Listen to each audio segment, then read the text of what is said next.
let's go. Put it in motion. Baby, we're going faster, faster, faster, faster. Seizing the moment. Baby, keep going faster, faster, faster, faster. Speed up, make that thing rough. Foot on the gas so you got nothing left. Let's drive to the top of the mountain and see the view. Let's vibe, looking back on the journey, just me and you. Ain't nobody wanna go slow. Yeah, I was chilling in the past, I was solo. Now that I got you in my life, I'm like, go, go. I be living for the thrill of it, whoa, whoa. I hear you like to gamble. Let's take the road, let's travel. Know I'm a lot to handle, but I wanna go fast with you. Think we can go the distance, although I know we're different. Together we both fit it, so I wanna go fast with you. Put it in motion. Baby, we're going faster, faster, faster, faster. Seizing the moment. Baby, keep going faster, faster, faster, faster. It's like they never even seen us, and nothing will ever get in between us. I'ma ride by your side every season, and if anyone try to stop us, we just speed up. Yeah, always keep it at 100. Top down, pretty face, so sun-kissed. Know it's scary, but I swear I really love this. Big shades on, summertime in London. I hear you like to gamble. Let's take the road, let's travel. Know I'm a lot to handle, but I wanna go fast with you. Think we could go the distance, although I know we're different. Together we both fit it, so I wanna go fast with you. Put it in motion. Baby, we're going faster, faster, faster, faster. Seizing the moment. Baby, keep going faster, faster, faster, faster. Put it in motion. Baby, we're going faster, faster, faster, faster. Seizing the moment. Baby, keep going faster, faster, faster, faster.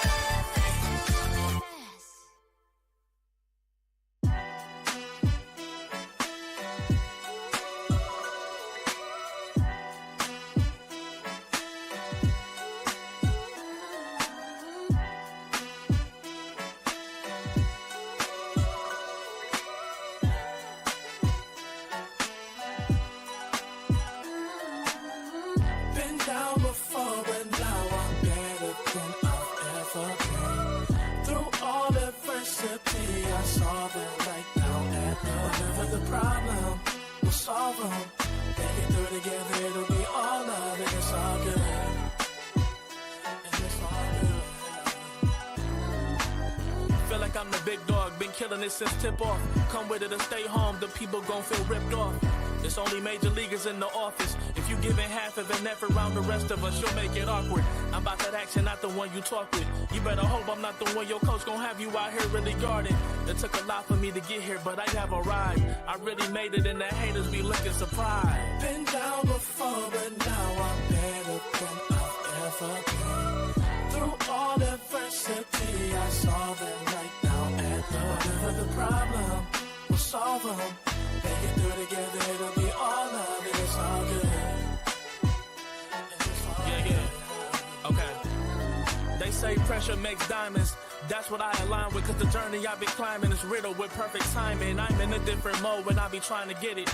To even get a chance to compete is a form of winning. I mean, what's the point of playing if we ain't striving for greatness? I feel a sense of pride with every play that I'm making. To the top of the world when I came from the basement. Boy, I'm the one and not the two, so don't get it mistaken.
can you twerk for? How many strip clubs that you work for? You a beast type of hoe you get murked for? I can tell a lot about a girl on the first twerk, twerk, twerk, twerk, twerk, twerk, twerk, twerk, twerk, twerk, twerk, twerk. I can tell a lot about a girl on twerk.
I'm the type of girl that turns logic into atoms. Think you know it all, but then you let me get inside your head. Yeah. Steady joke design, think I know your kind. I'm about to break another code now. Pretty in disguise, bugging up your life. This is my syntax. 3, 2, 1, deploy. XOX code, run it again with it. XOX code, run it again with it. Steady jump design, think I know your kind. Steady jump design, think I know your kind. Steady jump design, think I know your kind. I'm about to break another code now. Pretty in disguise, bugging up your life. This is my syntax. 3, 2, 1, deploy. XOX code, run it again with it. XOX code, run it again with it.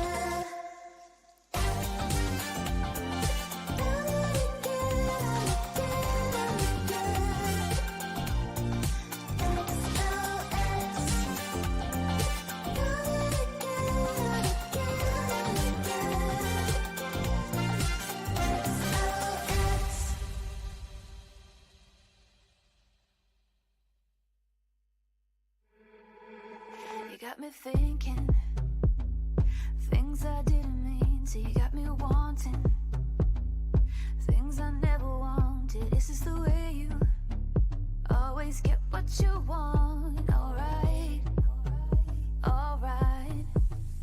You got me right inside of my head. You got me so, so close on the tip of your tongue. This is the way you always get what you want. Alright, alright. Let's do and say that we don't. Let's do, I know that you want to. Let's do and say that we don't. Say that we don't. Let's do and say that we don't. Let's do and say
know that I want you, and I know that you want me back, and I know that you want me back. Let's do and say that we don't. Let's do, I know that you want to. Let's do and say that we don't. Say that we don't.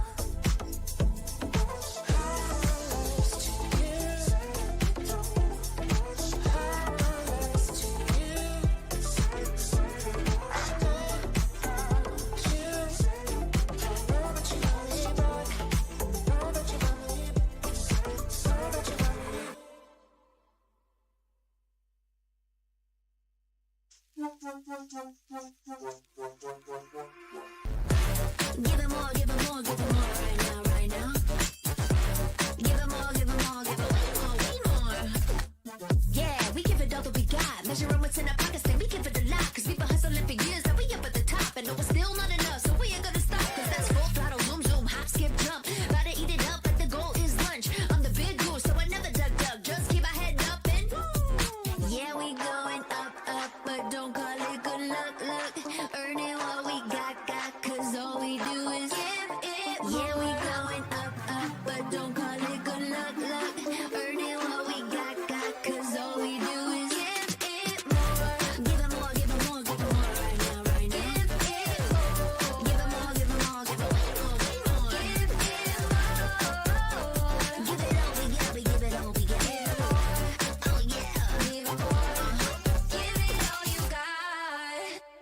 Now they know about our dedication. Not just hard work, it's also patience. Stripped away and ignored the hate. And now we big time scatters and it's us for the taking. We eat, dream about it every time we sleep. Making moves, just look at my feet. Yeah, we bring the heat. We make every situation sweet. Now all we need is yeah, we going up, up, but don't call it good luck, luck.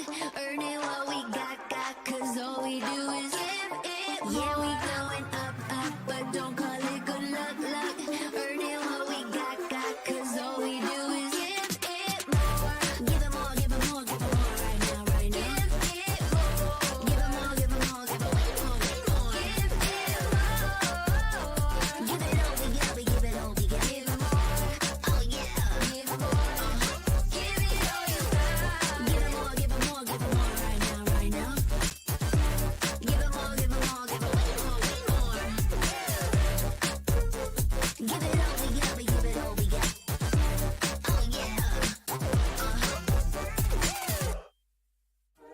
You waited all night for me to come back. Why'd you think that it's not alright? Told you that I'm not that type. Didn't mean to get you so excited. Tried to tell you not to fall in love. Why you always hit me uninvited? Just hoping you would get the picture. I've had enough. Now it's time for me to turn around. Thought you knew what this was. Yeah, I am superstar. You were never the one for me. Never should have felt for me. Take back your heart. Why don't you take it back? You never had a chance. I'm gonna take back the one heart. Call it a savage love. Just till I had enough. I'm good, babe. I'm on my own. This ain't a phase. Just let me go. Told you that I'm not that type. Don't wanna waste and ride. Begging for one more chance. Yeah, know you got carried away. Ooh, you made me to say. Even messing with greatness, spaces, stay in your place. I was looking to play, then you got in the way. All the love that we made got me stuck on your brain. Got no time to stay here and say goodbye. Yeah, I am superstar. You were never the one for me. Never should have felt for me. Take back your heart.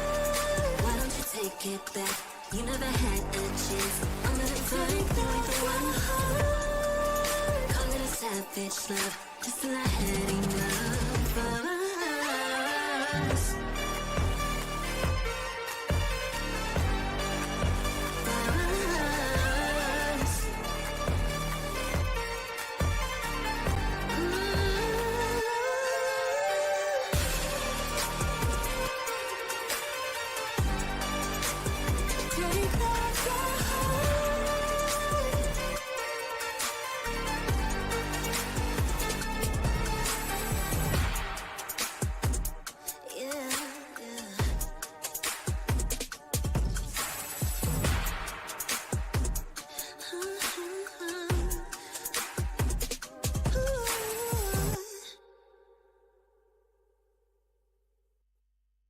Ding ding.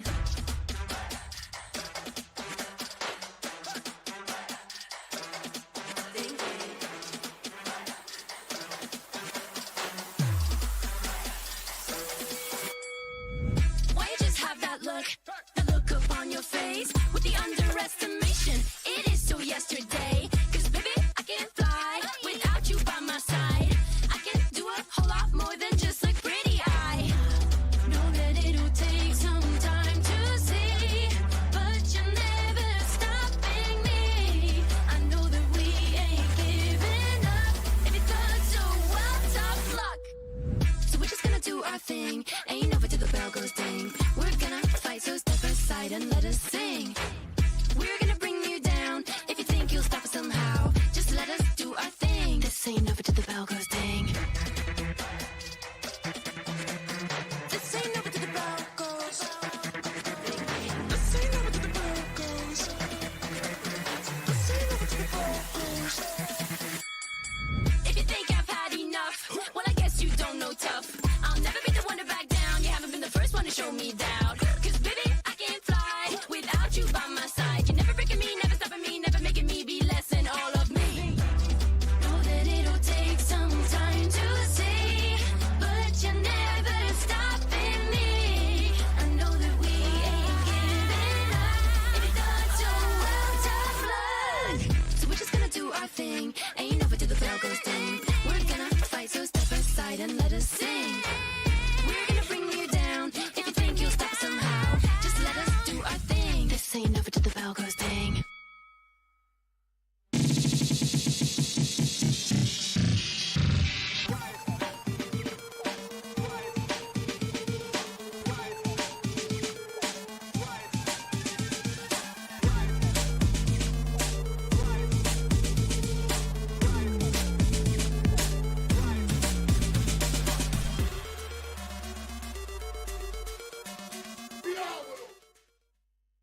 The Snapdragon Pro Series is brought to you by Snapdragon Elite Gaming, Monster Energy, and DHL. वो जो था वो past में था, वो गया. अब future पे ध्यान देते हैं. ये डिसीजन गलत ले ली जिसकी वजह से बहुत खराब हो गया. मेरे को भरोसा है कि इस टीम के साथ मैं ये ट्रॉफी जरूर निकालूंगा. हम लोग को रियलाइजेशन हुआ कि हम लोग हारने नहीं आए, यहाँ पे हम लोग जीतने आए. जीत गए और कुछ लोगों के हाथ से ट्रॉफी छीन ली. AKOP जो है को तो कोई जानता ही नहीं है. There comes a time when your worlds will collide. If it's holding you back, push it right to the side. Football रखेगा ग्रेनेड, हैश को नॉक करेगा, ट्रिगर को गेम से बाहर करेगा. And the champions, they paying the price with their blood.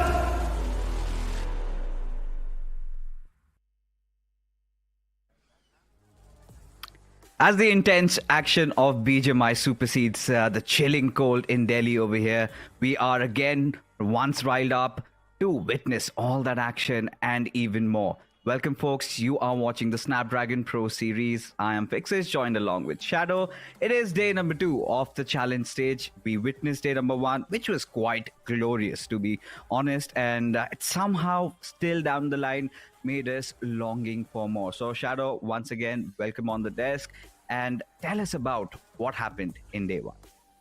Thank you so much, Fixes, for the warm welcome. Day number 1 was entirely about Team Versatile. The way they annihilated the entire lobby, especially in the map of Sanhok, that was too much for that particular group. And speaking of the other 2 groups, I think Godlake also did fairly well, considering they came so close to getting a winner-winner chicken dinner. Then Gujarat Tigers, a team which dominated in the open finals, continued same performance in the map of Erangel, but Sanhok and Vikendi didn't seem like their maps. I think yesterday was us chartering into the unknown because we had our teams from the open final, 16 of them, and then there were those invited, chosen few.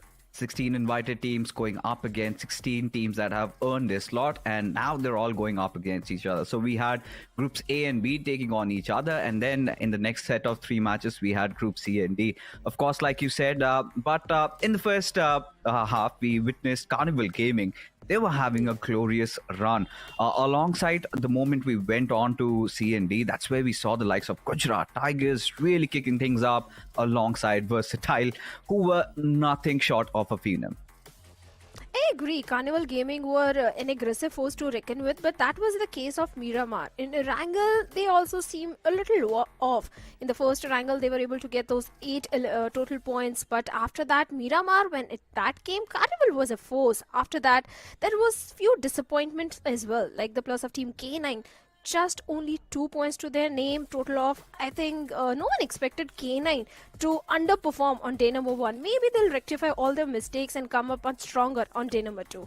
Yeah, surely they did, because for a moment it felt like a whole different set of players coming into play. But we'll get into that a little bit later whilst we take a quick look at the format. As explained earlier, so we had 12 teams from the qualifiers 1, we had 12 from the qualifiers 2, makes it up to 24 teams. They went up against each other in the open finals, and from there onwards we had 16 teams qualifying for the challenge season against 16 invited teams. Now from here onwards they're going to be duking it out, 36 matches for every single team, so nobody gets to complain that luck wasn't on their side. And from there onwards we will have the top 16 teams heading for the epic grand finale, which is going to happen later after the end of January in 2025. So that's going to be really amazing. But now let's come back to what we had witnessed. But yes, a couple of more graphics in front of you. It is a battle for the prize pool and the lion's share of 50 lakh rupees for the victors.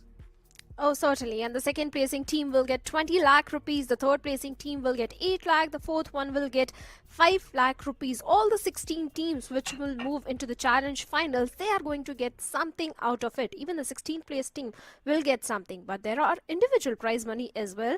The MVP is going to get 50,000 rupees. For the teams also, there is individual prize money. The first finisher will get 60,000. The second one will get 30,000 rupees. So there is a lot of money on the line. At the same time, the bragging rights are something more important than the money. It's such a crucial tournament. Yes, our prize pool does matter a lot. We've bought in some new accolades. The team with the highest finishes, the player with the higher finishes, everybody gets rewarded. And what's even more rewarding, how do you get those rewards is, of course, you have to obtain these important points. And now this is something pretty standard. All our viewers are well aware of. But once again, we've got new viewers tuning in every single day. So every single time you get a chicken dinner, you are going to earn yourself 10 points and so on. It reduces in a descending order. But what makes this point structure really stand out, and we've been speaking like broken records for ages, is the fact that you get 1 point for every single finish that you accumulate. But now coming back, we were talking about K9, and yes, their opener hasn't been that great. But there have also been other few teams like Aiku, Team Tamilas. I think I expected a little bit more from them, considering this is one of those teams that also dominated the first half of 2024. And suddenly towards the second or the third quarter, they kind of were languishing, and again, a little bit of a rebuild, and they are nowhere to be found. I think the most shocking thing about Team Tamilas was the map of Miramar, because we saw in the official tournaments were also Miramar was one of the strongest map for the players of Team Tamilas. But this time, just a single point in Miramar, that was a big shocker for me, because Team Tamilas can't lose those maps which are their strong maps. Along with that, I think Erangel went fairly well, especially the last Erangel, because they accumulated a total of 10 points. But the first 2 games didn't go entirely in the favor of Team Tamilas at all. Yeah, it certainly did not. And again, considering the fact that a lot of these teams, especially the ones from C&D, had to play in those off maps, so we can give them that little benefit of doubt. But for Team Tamilas, surely they did go through Miramar. They had their Erangels, and yeah, we could see a lot of those leaks in their board as of now. But hoping that they figure it out. So But then there were a couple of other teams that had been around the middle pecking order. They had been doing quite well for themselves, one of which has to be Orangutan. I think Orangutan as a team, they have been quite impressive. Finally, under Aru's reigns, they have broken that deadlock of getting into the official grand finals. But now they again have their eyes set on the trophy. But before we get into today's Match of Shadow, I think it's time that we reveal the report card, the overall rankings once again. Versatile, soaring high with 51 points. Oh, they definitely have set a record on day number 1 itself. Carnival Gaming, they also had a decent run, sitting on the second spot with a total of 35 points. Gujarat Tigers, just because of the chicken dinner in the last Erangel, they are sitting on the third place with total of 30 points. But there are few rivalries also brewing up, fixes between the players of Team Phoenix Esports and Do or Die. Phoenix, they are sitting on the 16th spot with total of 15 points. The difference is not that high. I think one game and this looks so volatile. I think it's, again, these earlier phases of the league stages where you have ample time. I mean, who knows? Even Phoenix from the 16 could go straight to the top if they have a great day in the office today. So also given that versatile Carnival Gaming, they mess up. There are always chances of that. Or not every day you wake up on the right side of the bed. But this is where our concerns really get alive for the likes of God's Reign. Now, this is something that, out of 3 games, you would not expect from a team which has such a stacked up roster. So far, I think God's Reign and then you've got K9. They've been a little bit disappointing. Even for the likes of Medal, really expected a better outing from them in their games that they had to play. Even for Cincinnati kids, they got their favorite map, Vikendi, but still could not get a lot of conversion done yesterday. Only 6 points in Vikendi, and Sanhok was only 2 points. Erangel, they got nothing, 0 points. So yes, day number 1 was not entirely in their favor. At the same time, Bot Army Esports, speaking about this team, a team which dominated in the open finals, and on day number 1 they also seemed a little off. Yes, I do agree that they had to go through the off maps, but still at the bottom, that's not the place where they want to be at this point. They certainly do not want to be at such a precarious position. But right now, we've got our Hindi desk with an exclusive pre-show interview planned for you guys. Welcome to Snapdragon Pro Series का ये special interview. And Slug, you too भाई, कैसा चल रहा है आपका? Thank you. बस बढ़िया. आपका कैसा चल रहा है? हमारा भी बढ़िया चल रहा है, लेकिन कल की आपकी जो परफॉर्मेंस हमने देखी उसके बाद इन लोगों के बहुत सवाल है. दिल टूट गया Slug यार, ऑब्वियसली बात है. मतलब कल खुद का बता, हाउ डिड यू फील कि 3 गेम के अंदर ऐसा परफॉर्मेंस रहा? मतलब क्या महसूस था, क्या टीम का माहौल कैसा था? मतलब काफी डीमोटिवेट से हो गए थे थोड़े. मतलब आगे थोड़ा वो अभी हमारी क्या स्क्रिप्ट चल रही है. पिछली एएसएल में भी हमारा पहला दिन कुछ ऐसा ही गया था, एकदम बेकार, और दूसरे दिन हमने बहुत क्रेजी कमबैक किया था. तो आज भी बस वही सोच के खेल रहे कि कमबैक. किरण का ड्रॉप क्या है? पता मुझे. कह रहे कि मुझे लगता है कि कल आपका दिन बहुत ज़्यादा बेहतर है. इंडिविजुअल स्पेशली अगर बात करें तो ओवरऑल स्टैंडिंग जब मैं पिछले सीजन को देख रहा था, वहाँ भी टॉप 5 में थे, अभी भी टॉप 5 में देखने को मिल रहा है. टॉप 5 से इतना क्यों लगा हुआ है आपका? टॉप 5 से लगा हुआ है, टॉप पे रहना वो हमारा लगा हुआ है. बाकी कल के मैच इतने कुछ खास नहीं गए. हमारे ही चिकन होते, हमने थ्रो कर दिया खुद की मिस्टेक से. अच्छा, एक ही वो सैनहॉक वाला बता यार. सैनहॉक में जो S12K था और जो वो गुजरात टाइगर्स का रशियन था. हाँ, मैं वहाँ पे 1v4 करने का रेडी था, लेकिन वो एक किसी ने चुरा लिया और एक वेरॉन ने मार दिया. मैं बोला, बहुत चिल्लाया मैंने वेरॉन को, भाई क्यों मेरा किल क्यों लिया तूने? किल नहीं, फिनिश बोलते हैं यार. फिनिश. सॉरी, फिनिश है. I my bad. फिनिश नहीं है. हाँ फिनिश है, आपने भी बोल ही दिया. मतलब अब स्लग से एक नॉर्मल है. स्लग इससे पहले भी जो लाइनअप में आप थे, आपने मतलब ऑफिशियल में भी नाम बहुत कमाया, no you were runner up. अब वो आईजीएल की पर्सनालिटी थोड़ी सिमिलर नहीं है? दोनों एग्रेसिव है, मवी और ओमेगा. थोड़ा ज्यादा मुश्किल हुआ ट्रांजिशन में भी, गेम में भी एकदम फुल एग्रेसिव है भाई. तो कितना मुश्किल हुआ आजकल स्ट्रीम्स पे ये ट्रांजिशन में? मुश्किल नहीं, मुश्किल कुछ नहीं. स्टार्टिंग का 1 वीक थोड़ा ऐसा था, बाकी आईजल और हमने तीनों ने भी अच्छा कोप अप कर लिया साथ में, सब बढ़िया ही चल रहा था. कल थोड़ा हमने इंडिविजुअली थोड़ा चोको कर दिया. हमारा पहला मैच भी बेकार ही गया, हमें पकड़ लिया गया. तो अब रेडी है आज के लिए, सब सोच के आए कि कैसे कितने पॉइंट्स लेने हैं एंड कैसे कमबैक करना है. तो आज आपका दिल नहीं टूटेगा, पक्का, promise. Slug, do you realise ना कि तुम्हारा लाइनअप इतना स्ट्रॉन्ग है कि हम सब उम्मीद करेंगे. तो भाई आई थिंक आप सब करते हैं, फैंस वगैरह सब बहुत. कल हम भी फैंस ही हैं ब्रो, बहुत सारे के. बिल्कुल. अरे हम आपके फैन थे भाई, ओजी ना ऐसे पकड़ कैसे ले बोल रहे हो? आपकी कास्टिंग की तो पूरी दुनिया फैन है यार। एके ने बोला था कि देखना आज ओजी ना पकड़ ले, तो मतलब अभी आपके प्लान्स है क्या, जाए जा रहे नहीं नहीं यार, ऐसा ये सब नहीं करते यार, हम्बल टीम ये सब नहीं करते। कल वर्सेटाइल की पकड़ी थी फिर आपने वीकेंडी पे। वेस्ट गॉड के आखिरी के दो, एक नॉक और एक ऑलमोस्ट डैमेज किया ना सोमराज की टीम को वीकेंडी में। वो मतलब बीच में आ गए थे, वरना ऐसा किसी को पर्टिकुलरली पकड़ने नहीं गए थे। मतलब रास्ते में आएंगे तो ऑब्वियसली पकड़ना पड़ेगा। अच्छा एक किसी को पकड़ेंगे नहीं। लास्ट ईयर आपकी टीम में भी शफल हुआ, मतलब कोर्स चेंज हो गए, मतलब वेज भी चले गए, ऐश भी चला गया, बिलीव भी चला गया, दो ही रह गए। और कौन था, एक और बंदा था ना, एक और प्लेयर था ना आपकी टीम में? हाँ ट्रिगर। तो मतलब ये जो पूरा नया कोर आया, अब सेटलमेंट हो गई है, ओजी इज बैक, मतलब back to the trophy level, ऐसा सेटल तो हो गई है, बस 2-3 चीजें चल रही है जो कि टीम लेवल पे सॉर्ट हो जाएगी, ये टूर्नामेंट की स्टार्टिंग में हो जाएगी, बाकी फिर मिलते हैं लैन पे। बिल्कुल भाई, मैं चाहूंगा कि दोनों दोनों ट्रॉफी भाई, के साथ। दोनों K9 भी मिले, ओजी भी मिले लैन पर। Best of luck boys. मेरा एक आखिरी सवाल रहेगा, बिकॉज़ अभी हमारा चैलेंज सीजन स्टार्ट ही हुआ है। One quick question to both of you, क्योंकि मैं आप लोगों के थॉट्स जानना चाहता हूँ। अर्ली क्वालिफिकेशन या अर्ली अंडरस्टैंडिंग, आप लोगों के गोल्स क्या है शुरुआती हफ्तों में इस चैलेंज सीजन के? कुछ 4 हफ्ते का रहने वाला है ये। मेरा अर्ली क्वालिफिकेशन, फिर K9 को हेलो हाय बोलने जाना है। ये ऑप्शन तो था ही नहीं। हम लोग थोड़ा अर्ली अंडरस्टैंडिंग पे जाएंगे अभी, क्योंकि न्यू टीम वगैरह आईजीएल वगैरह है, तो हमें जीतने, ऐसा क्वालिफाई वगैरह का नहीं है, फाइनल्स में जीतने वाली हमारी वो है कि इस बार जीतना है करके। तो थोड़ा समझ आ जाए गेम अभी कैसे खेल रही टीम्स वगैरह, तो वो ज़्यादा अच्छा रहेगा।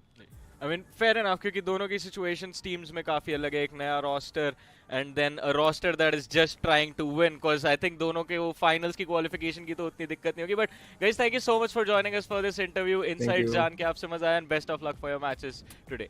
Thank All right, so when times are quite bleak, I feel like K9, they still have that confidence. They realize it was just day one and they massively choked, is what they wanted to say. But today, they have pulled up their sock shadow. So do you think today is the day where we see K9 making a comeback? Because of course, it's also day 2. 100%. Now they have a read. Now they are very much aware how their foes like to play. So I think this should be the day for the players of Team K9, because this is one of those teams which have performed immensely good in the official tournaments, the previous third-party tournaments also. So Slug and the entire boys. Yes, the IGL has been changed, but like he also said, that the playing style is very similar. Mavi was also a very aggressive IGL. Omega is also so certainly aggressive IGL. So I think they have rectified all their mistakes and will be ready for a comeback today. No, I still am, confused whether I could really put Omega in that aggressive IGL lot, because tactically sound, yes. Because last I remember Omega, when he was playing under Team Soul, not Ico Soul that time, when they won the BMPS, that time it was a whole different Omega. I think since their evolution, since they've matured, we've seen them taking a backstep, which is not entirely wrong. It's always better to be smart. It's always better to be cunning. But something isn't really fitting right for me, Shadow, because we don't see those sorts of aggressive pushes being initiated even when Omega was back in Carnival Gaming, leading the pack. All they used to do was just focus on the circles. Even if K9 focuses on the circle, even if they change their play style and play to the style of Team Omega, they need to win those 4v4 fights, which was not happening yesterday. So I won't put the entire blame on Omega itself. The entire team was lacking yesterday. So everyone needs to build up that synergy and perform really good on day number 2. Because if day 2 also doesn't go well with them, then it will be the last day of week number 1. And day 3, we know how much pressure is there, and in so much pressure, it's not easy to stage a comeback. So the entire week is at stake. So week 1, if they want to be in the decent spot in the leaderboard, I think this day is of pivotal importance for K9. It certainly is very important. And just to gain that little bit of a confidence, a little bit of a momentum, we've got Erangel coming first. It is going to be Group B and C going up against each other. It's going to be an exciting affair. We've got Erangel, Miramar, Erangel for Group B and C, and then we've got the remainders following up. So one quick look. So we of course have K9, Omega and his boys coming in to prove their mettle once again. But whilst all of that is happening, Josh Shelley, they have been sneaking through quite a lot of points. But I'll tell you, one of those teams that has really won my heart yesterday with their performance has to be Red Ross.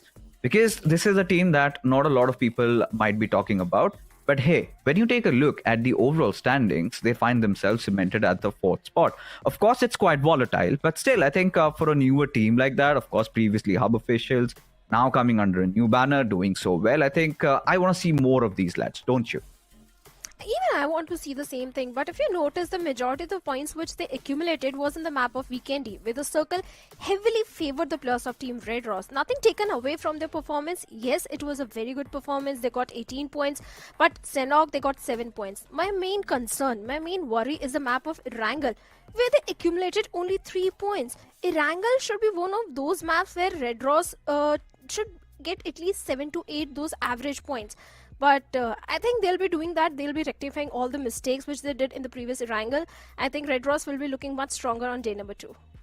We also witnessed yesterday a lot of these teams were deciding to just go all out. So I'm starting to fathom, is it another one of those days where we saw the likes of IQ Soul, Reckoning, Phoenix? I think the list just continues. And who could forget that epic shelter fight where everybody, I think around 7 teams decided to charge in. DOD were also there. Hero Extreme Godlike also chimed in.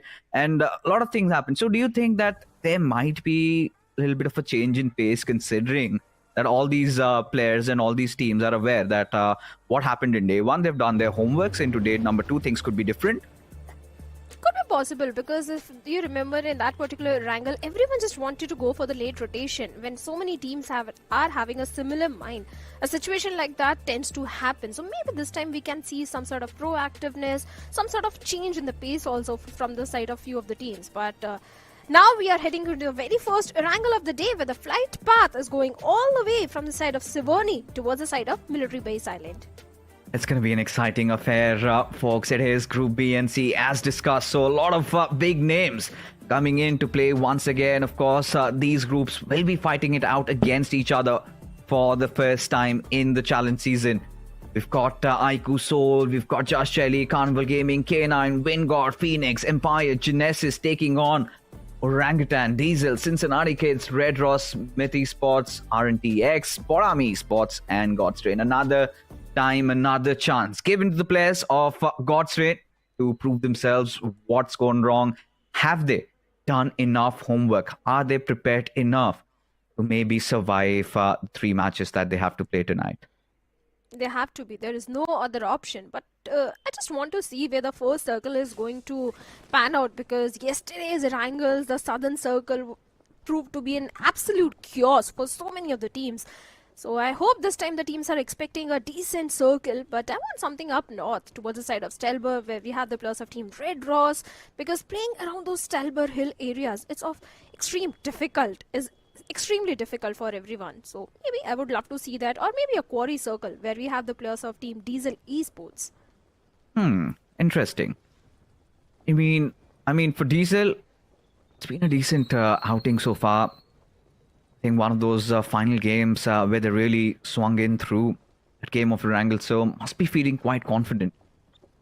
Gokul having a lot to prove. Same goes for Orlo. Last night I was streaming and Sham comes up and he's like, hey, Fixes Bhai, you're going to see more of me. And he also promised that he's going to make it to the grand final. So yes, Diesel Esports, a squad that is really high on confidence, but hey, it is another drop fight, and this time God's Reign certainly have come in well prepared. One of the players of Bot Army Esports being brought down on his knees.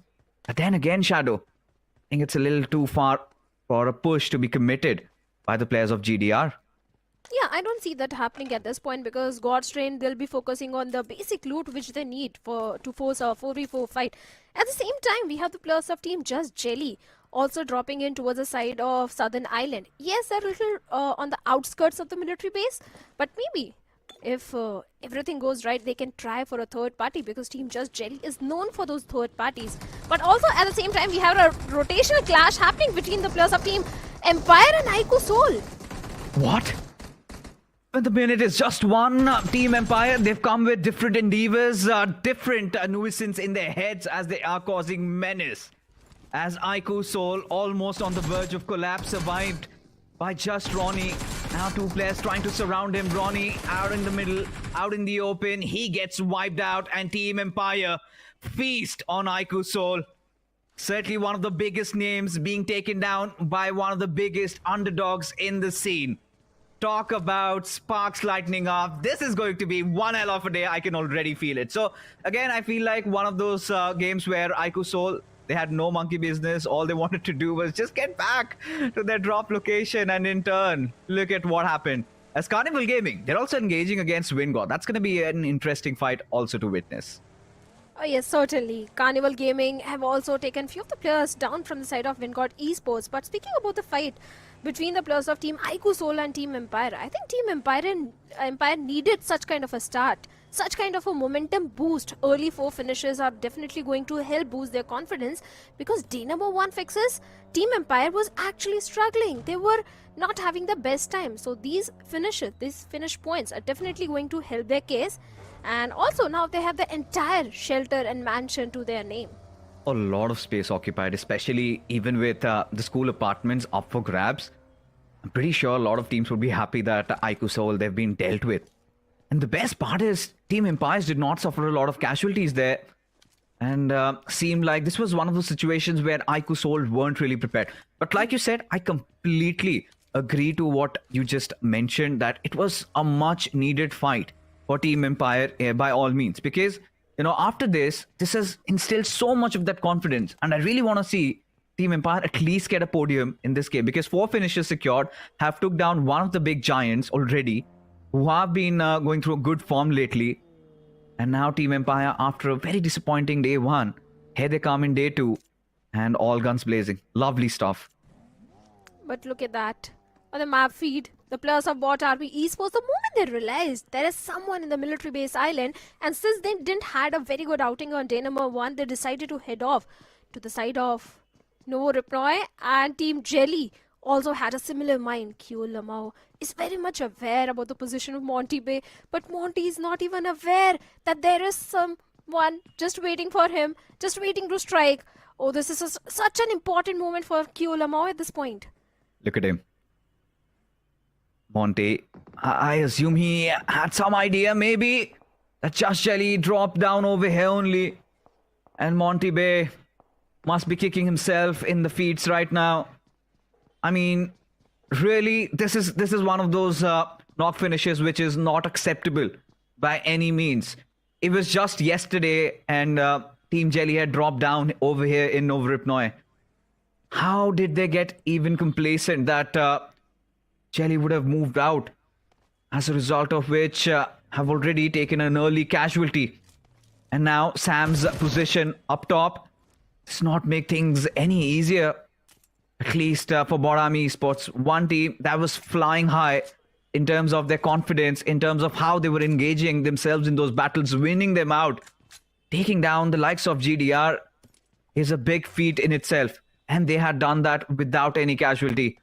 But Borami Esports making these careless mistakes, this just did not cost them a limb, also cost an arm. 100%, hands down. In the process of escaping from the clutches of God's Reign, they just walked into the arms of Team Jelly.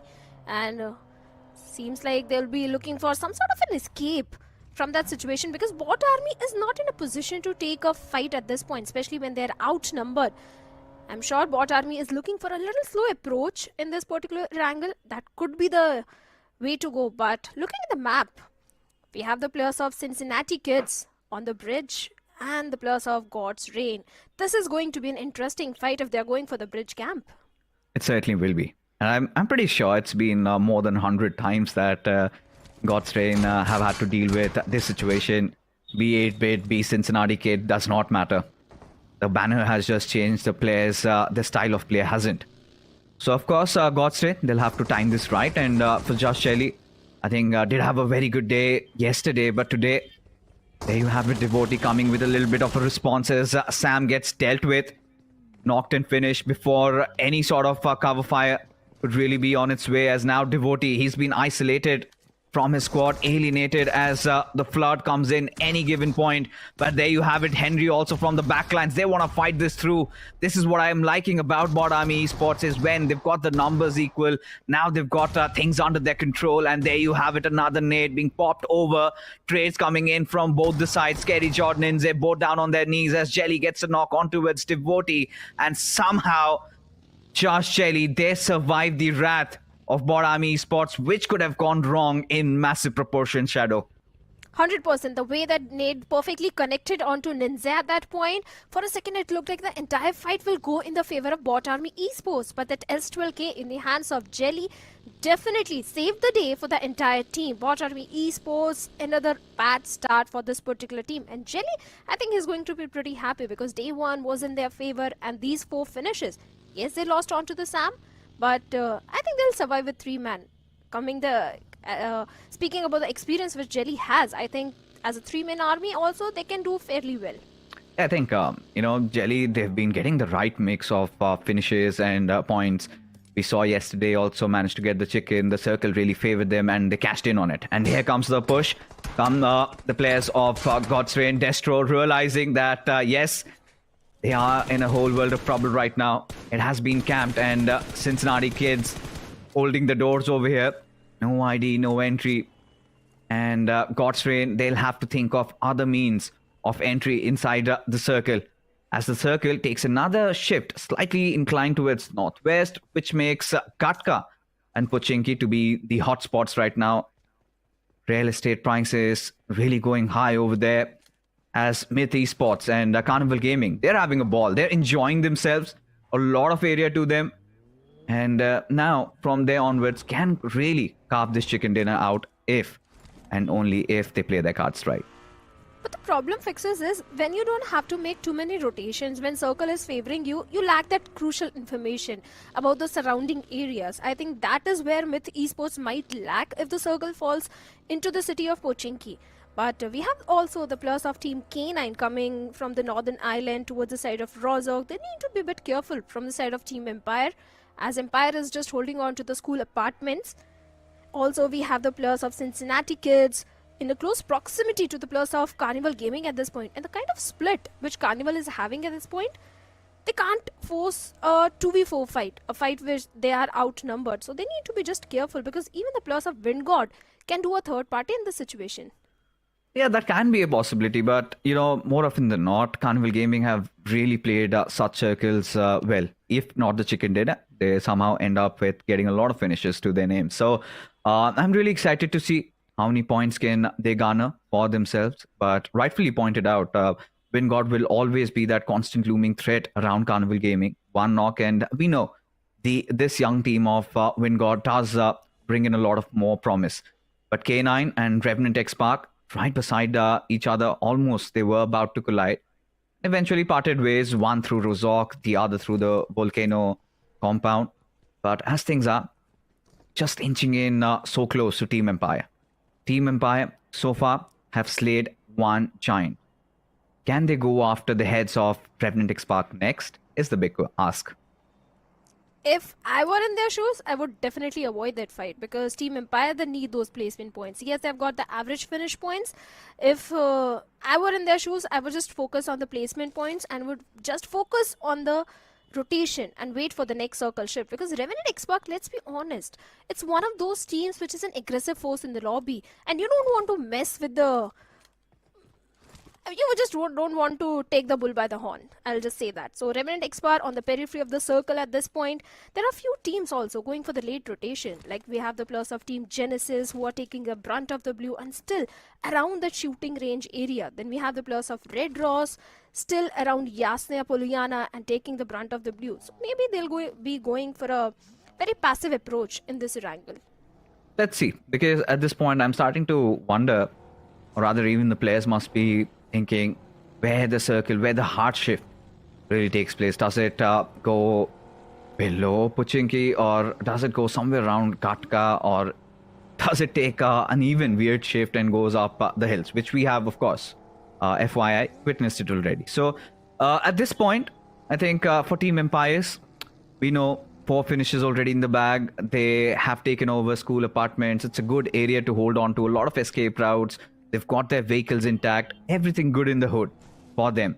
But then you've got the likes of even Team Genesis. Now, I want to shed a little bit of light on Team Genesis because honestly, in the open finals, this was a team that even if they did not have enough position points, they somehow used to make it up in terms of getting all those finishes for themselves. So at this point, day number 1, yeah, a little disappointing. Surely they would be looking for a little bit of more stability inside of this map of Erangel. Hands down, because if you remember the first Erangel yesterday, they were the first one to be eliminated from the lobby. Even Miramar also didn't go entirely in their favor, just 4 total points to their name. Yeah, they did try to redeem themselves in the last game of day number 1, but the slow approach could be the reason of the downfall which they faced on day 1. And maybe this time they'll cash on it, but we also have the plus of K9 somewhere around the school area. Everyone is just waiting for the next circle shift, but except for Destro and Team Jelly, every team is inside the circle. Team Jelly is going for a super slow rotation at this point. I think for Team Jelly, that really suits their playstyle, to be honest, because yeah, lately we've seen that improvement in engaging in those team fights, and given the fact that they're already 1 man down, so it does not make any sense to go out and play around the centers. It's always better wait for your opportunity, stay coiled up, hide in the bushes, and when 2 teams will be fighting, try and get the most out of that situation. I think should be the go-to approach. Even for Godstrain, if you can see around the map, just somewhere lurking around the noses of Carnival Gaming. And now everybody's just waiting for that shift to happen. The moment it does, the moment the circle rotates, that is where you're going to see a massive flood in come through. And Phoenix Esports, boy oh boy, looks like a Water City circle. So now Phoenix Esports, they instantly just get back to the position they were holding on to. A very good spot nonetheless. You can defend those compounds. It's not really easy to go in for a blind slam in. A lot of area, a lot of coverage. So for Phoenix, I think they have been blessed. All they need to do right now is convert. But look at that paw coming in from the south and the southeastern side. There are going to be so many rotational fights, so many rotational clashes between all those teams. Could be between the plus of Team K9 and Red Ross as well. But along with the Phoenix Esports, I think Carnival Gaming also can do really well if they head over to the side of the ruins and hold on to that temple church area. So even Carnival Gaming can also do pretty well. The circle is favoring them at this point. The only looming threat around Carnival Gaming are the plus of Diesel Esports at this point, because they are going for a parallel rotation. But Red Ross, they're just holding on to the terrains, and I think they have spotted on the plus of Team Revenant X-Pac at this point. The spray comes in, but no connection from the side of Lucifer at all. Now at this point, Revenant X-Pac aren't really interested in Red Ross. They are going up against Team Empire. Did manage to secure a knock, and Red Ross just firing down all that bullet does not make things easy, because they were holding on to this very slim dip. At this point, now everybody inside the circle knows that there's a team. So, yeah, Red Ross at this point have to be quite vigilant. Have no room for error, because there you have it. Just you could see the silhouette of Omega. And this was something that was ought to happen, wasn't it? And now we know K9, they're an aggressive bunch. Of course, they might have gotten a little rusty, but they haven't forgotten to hunt. So pretty sure, already doing some lethal damage at least to the vehicles of Red Ross. They'll have to protect this one. Because if the circle goes away from them, if they have no cover to play around with, they're basically goners.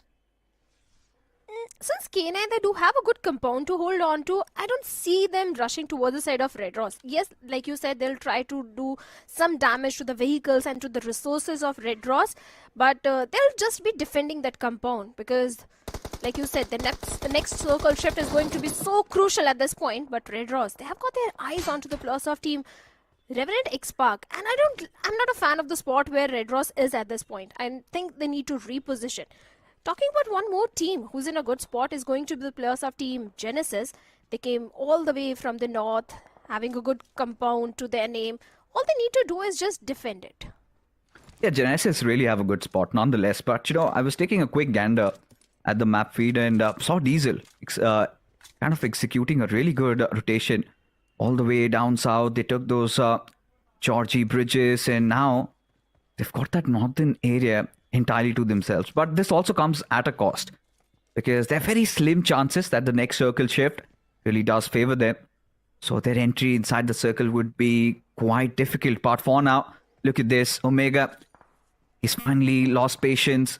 He's decided to charge in, and this is going to be a bombing ground for K9 Esports as those grenades do come flooding in, and one after the other. Red Ross, they are under severe fire. Artillery strike on their way, and they seem to have no response. Omega from the backlines instilling so much hurt as the players, as his soldiers in front. They are doing so much damage. Was that intentional? Because had it been the case, that would be ludicrous as Red Ross being fired upon from multiple directions. One side it's going to be K9, from the other it is going to be Revenant X-Spark. And that being said, they have been taken down. Couple of shots fired, and look how things really turned out for them. But this vehicle does not seem to turn. Maybe a little bit of a nudge. It's fine. Red Ross, oh boy, they grabbed too much attention, Fixes, let's be honest. They were engaging in a fight, they were peppering few bullets to the side of K9, Revenant X-Spark, and when you grab so much attention and you are in a pit of death, these things tend to happen. But for now, K9 have to deal with the plus of Team Orangutan as OG is holding on to the adjacent compounds. It's going to be an important one for the players of K9. Yes, they do have good finish points, but they also need to have those placement points because still we have 13 teams and 49 players in the lobby. Elimination at this point is not going to reward too many placement points. In fact, no placement points to the players of K9. So I think K9 will play their cards right, considering the circle is favoring heavily to them. Slug is still struggling. He just needs to get his vehicle here, and maybe I think he's going to play that risky flank role because a little aloof from his squad, and they can also survive, dish in some massive amount of damage. Because for Orangutan to have very good control over that area, they should have taken a fight against K9, which they also are aware that if they do, God's Rain, or there are a lot of those teams that really specialize in those third parties. And whilst Jelly, he was trying to scour across the land, just maybe find a good spot inside the zone, Carnival Gaming make things even harder for Josh Shelley. And Hector, he's a smart man. He has been reading the finish feed. He knows that Josh Shelley, the numbers aren't really there for them. So hence he can really commit in for the push.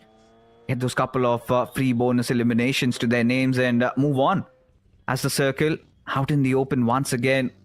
Now this is where Red Ross could have really shone in through had they just kept their calm. Because this is a circle that's starting to favor them. And in the past, Shadow, we've seen so many of those teams executing some really nice plays out of that zone. Especially when you take over those little hills just over your left-hand side, and you could get a chicken dinner out of that one. And that is exactly, I feel like, where the circle will be heading on next. Speaking of the rotations, Fixes, I'm having a second thought. Rotation players of Team Diesel Esports. Yes, I do agree when they were going for a complete... It was a good rotation, but suddenly, when the circle took an eastern shift, they are towards the southern side. So let's hope Diesel Esports make end time inside the circle, because Carnival Gaming is just waiting for them on the periphery of the circle. Not just Carnival, they might also have to deal with the plus of Team Myth and God's Rain. In all this process, I like the rotation of the plus of Team Jelly. They don't have the numbers, but see how easily they have managed to carve their path inside the circle. But for now, Genesis, they also it's going to be a death from the skies. It certainly will be, especially the numbers really not helping. The idea that Just Jelly survived with just 2 players, Genesis also being shot down from elsewhere, could be the players of Revenant X-Spark, as they have that sweet spot taking over the Rozok Hills. This is exactly what I was talking about. A good spot nonetheless, but Shiro, this is where he thrives. This is how he shines. Gets a beautiful knock. Spray Jord out in the open, gets taken down. All right, trades happening from different directions. As Sketch, he decides to be the brave one. Spray God having a lot on his plate right now, but still deals with it with a lot of bravery, with a lot of valiant effort being showcased by him. As Fragger just on the cusp of getting eliminated, and so he does. And Revenant X-Spark somehow survived this little scare, which comes in the form of Genesis without having a single casualty to the innings. 6 finishes. They are soaring high. Oh, they certainly are. And they have got the perfect advantage of the circle as well. Genesis, they wanted to engage in a fight with the plus of Team Just Jelly, but wait a minute, we have OG also going up against the plus of K9, where Omega has been knocked out, a lot of utility being exchanged, the Molotovs being flung over, even Beast also goes down. So the entire pressure is on the shoulders of Slug, as Ninja Boy is down to a sliver of HP. He certainly is, but Ninja Boy, look at him, he's done so much. Has taken down 2 players of OG with full HP, whilst he was barely on 20%. And now Wizgod could be the next on the hit list, as now he's gonna go in all for the cleanups. Oh my god, K9 Esports certainly have their claws and teeth sharpened up. And they're here to go after the Apes, as the Apes are struggling at this very moment. AKOP, look at him, barely even breathing in that situation. And Ninja Boy, well aware of where he is.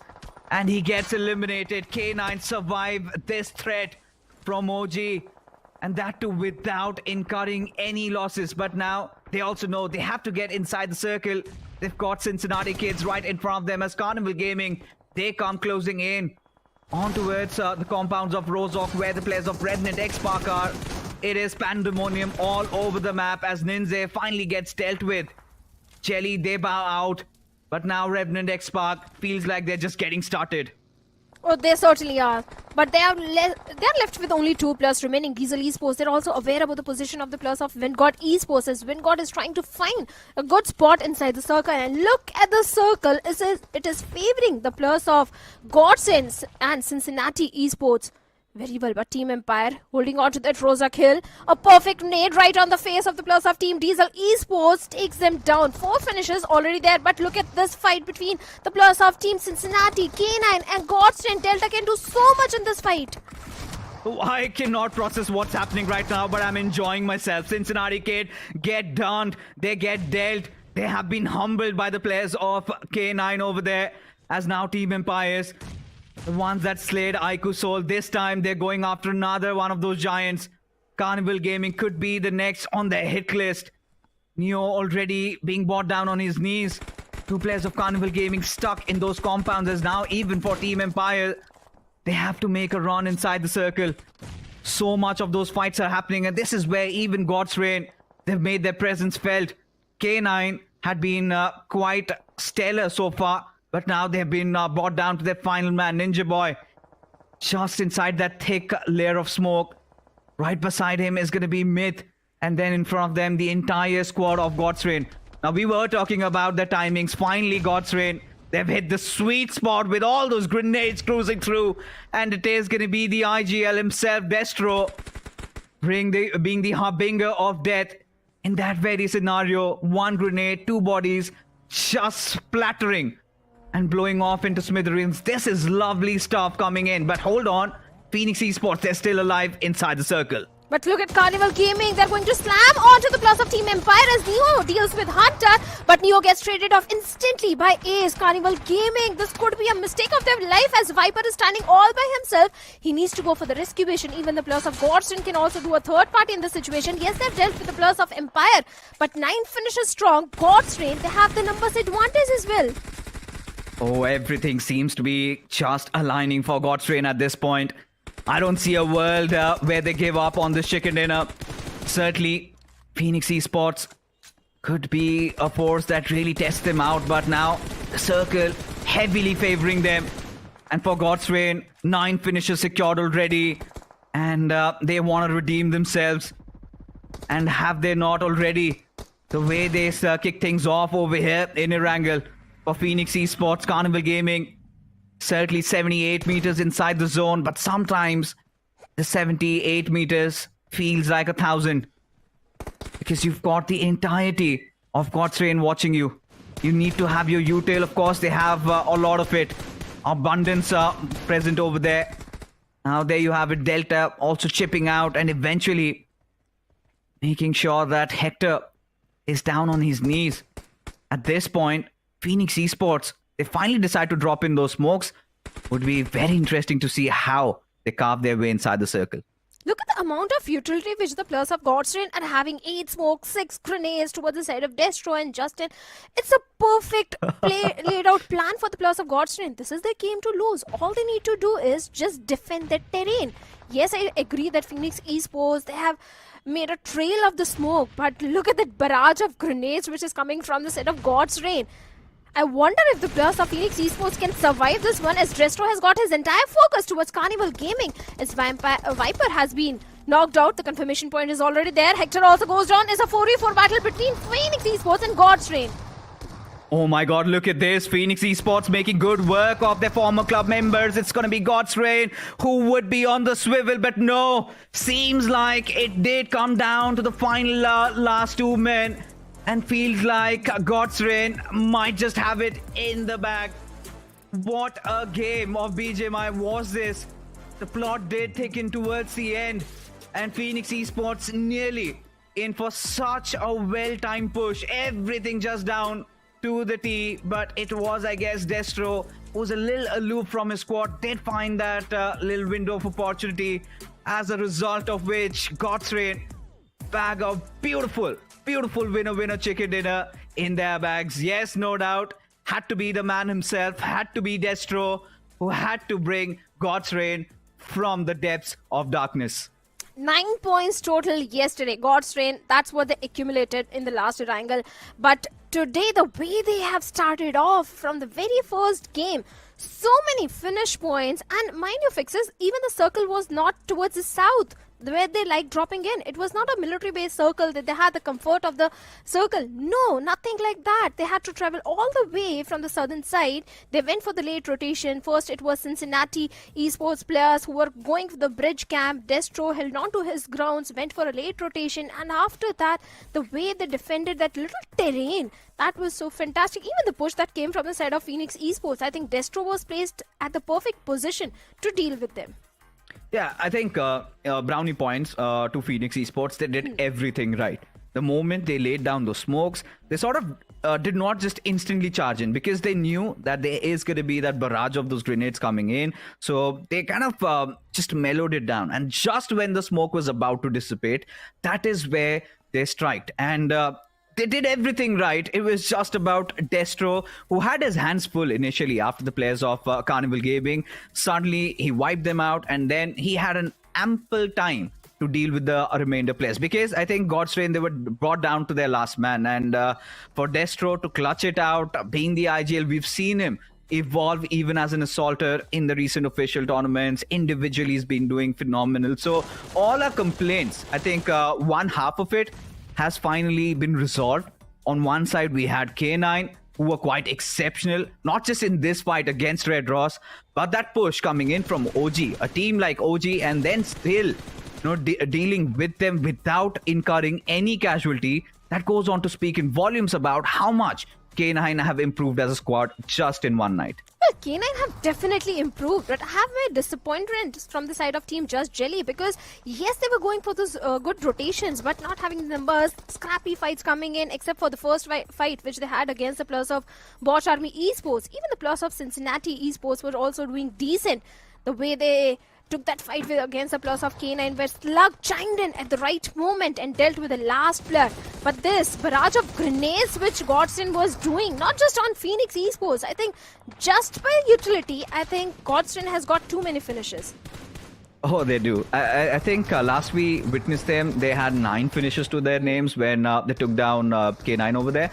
And they also took down Myth Esports, and taking down 2 players of Carnival makes it 11, and then 4 of Phoenix Esports make that increase the tally up to, I think, 15. So a brilliant game coming in from Godstrain, exactly what we wanted. I think this was the complaint.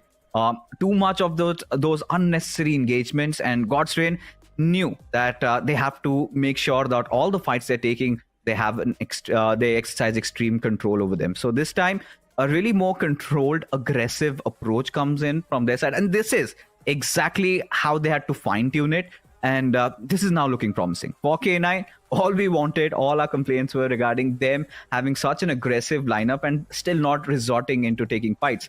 This time they started forcing fights. This time they also defended fights. And Ninja Boy, take a bow. This young man refused to give up because I could see he was barely with this much HP, and suddenly 2 full HP players from OG come pushing in, and boom, boom, 2 players instantly brought down. And he somehow resurrected this entire team from being dead, right?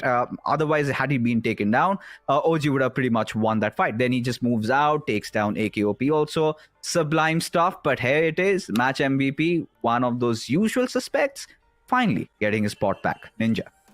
I think he's used to it. Every single tournament, this guy becomes the MVP, no matter under which banner he's playing. He's a power-packed player. 6 finishes to his name, 40% finish contribution, 10% map impact.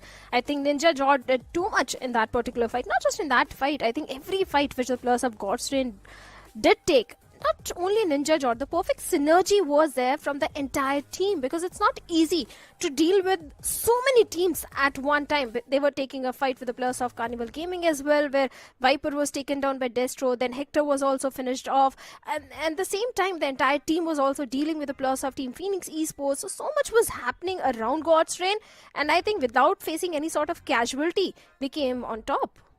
Oh yeah, for sure. Even for Phoenix Esports, really impressed with how they played it, because this used to be one of those teams that always used to engage in those battles. But what a scenic finale it was towards the end, right? Yeah. Former God's Reign going up against current God's Reign. I felt like there was a slight, air of uncertainty there, a slight air of, a little bit of that bad blood maybe.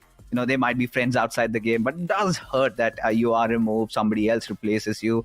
You want to show that org that, hey, that was a wrong decision. But brave efforts by Phoenix Esports nonetheless, because it felt like they made the most out of that scenario. I'm just pondering if they had confirmed those 3 knocks out of God's Reign, because 3 important points even for Phoenix, because to be honest, they had a decent day yesterday, and we saw 2 different variations of Phoenix. One where they go all ham, and today they notched it down a little bit, got a 2nd position, quite decent.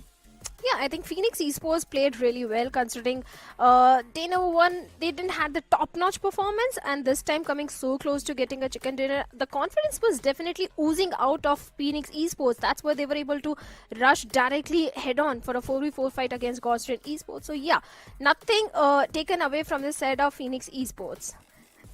But let's head over to a break. We have the map of Miramar coming up next. और कहीं दर्द हो रहा है? थोड़ा सा shoulders में, back pain. Hello, dentist. वसूलना तो पड़ेगा। 10 नंबर। वसूल तो करना पड़ेगा। फुल वसूल करने का है शौक तो do it like a boss. BGMI royal pass, यहाँ मिलते रहेंगे अमेजिंग इमोट्स, कूल स्किन्स और बहुत सारे रिवॉर्ड्स, और साथ में फुल कैशबैक UC में। तो अब सोचना क्या, गेट फुल वसूल with BGMI।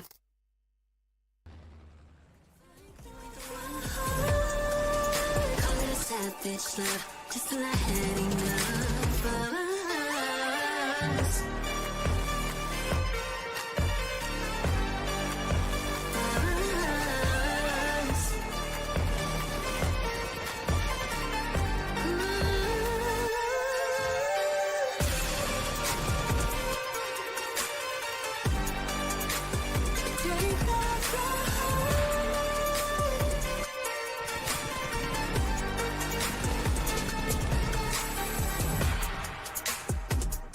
Yeah.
Snapdragon Pro Series is brought to you by Snapdragon Elite Gaming, Monster Energy, and DHL.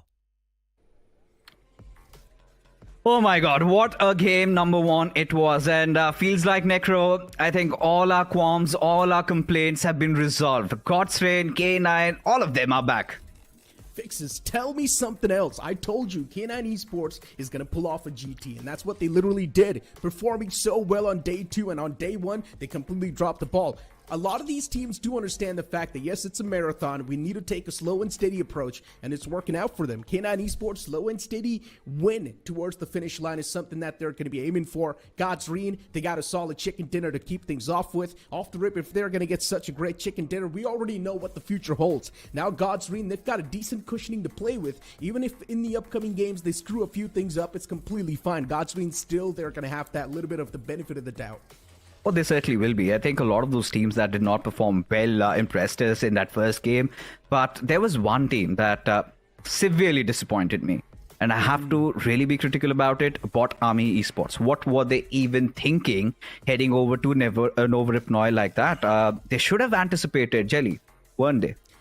In my opinion, I think Bot Army Esports, they are a bit too confident in some of the fights that they're looking for to approach, and it makes a lot of sense too. In the Open Finals, Bot Army Esports dominated their way to the challenge season. So Bot Army Esports, somewhere down the line, they do not really want to make any sort of changes to their playstyle. Instead, they want to be super aggressive in these lobbies as well, but they forget we've got 16 invited teams over here, and these teams, they've got a lot of experience. They can easily tackle you down. But you know what? For now, let's move on towards the match rankings. God's Reign, after getting that chicken dinner, they got 25 points. That's a mega game. You move on towards CG with 14 points, Phoenix Esports with 11, and Team Empire with 9 points.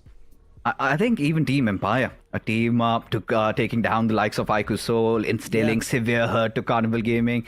Surely they were men on mission, and I presume that they did get a lot of points over here. But now the concern comes down towards Orangutan and Iku Soul. So for OG, couldn't really figure out if they had their heads straight, especially after the interview where AKOP did tell that they might be going after K9. And what a debacle it was.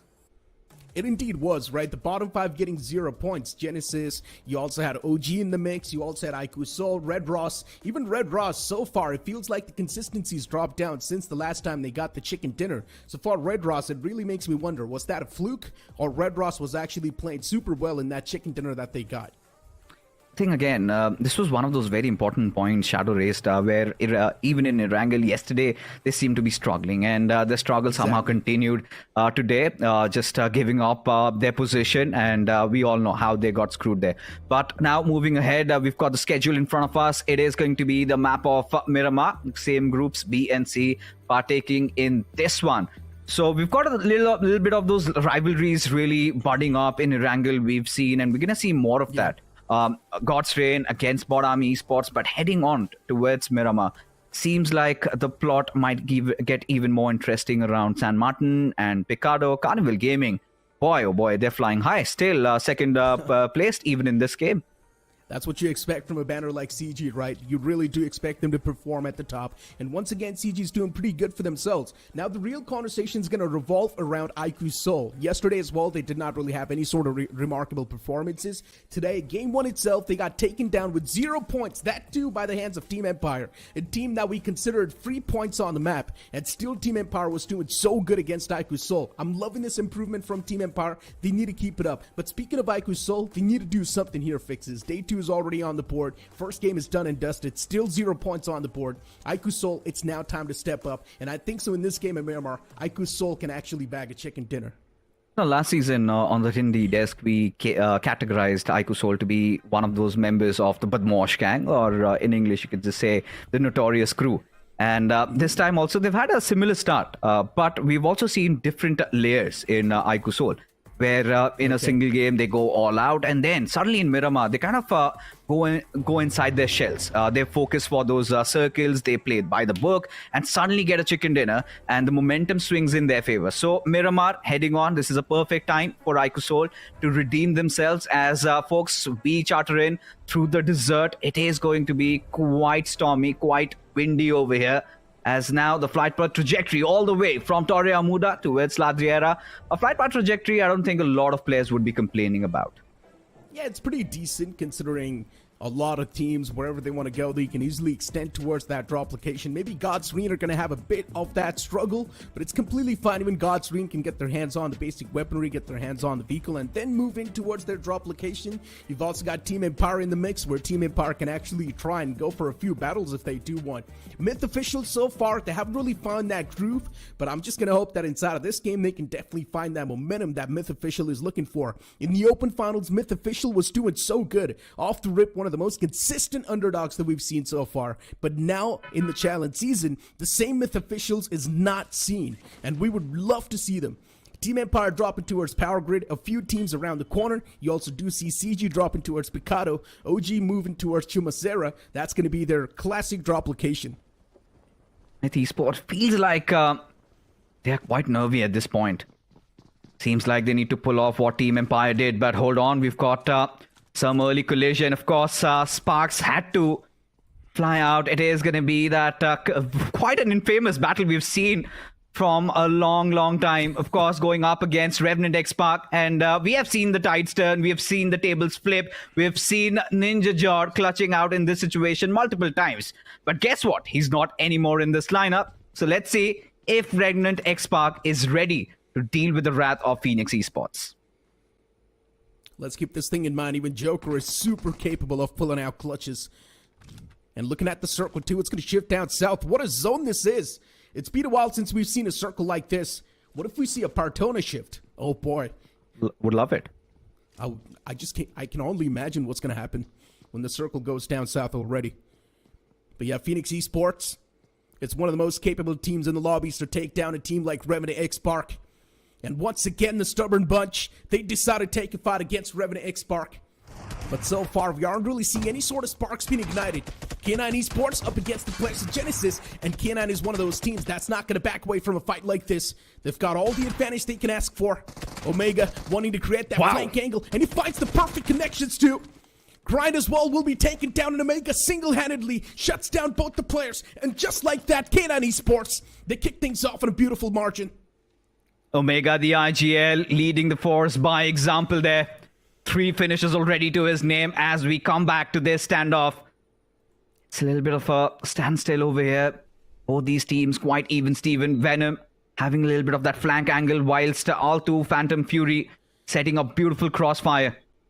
And for Revenant X-Park, the idea would be to somehow isolate Venom and maybe initiate that fight against him.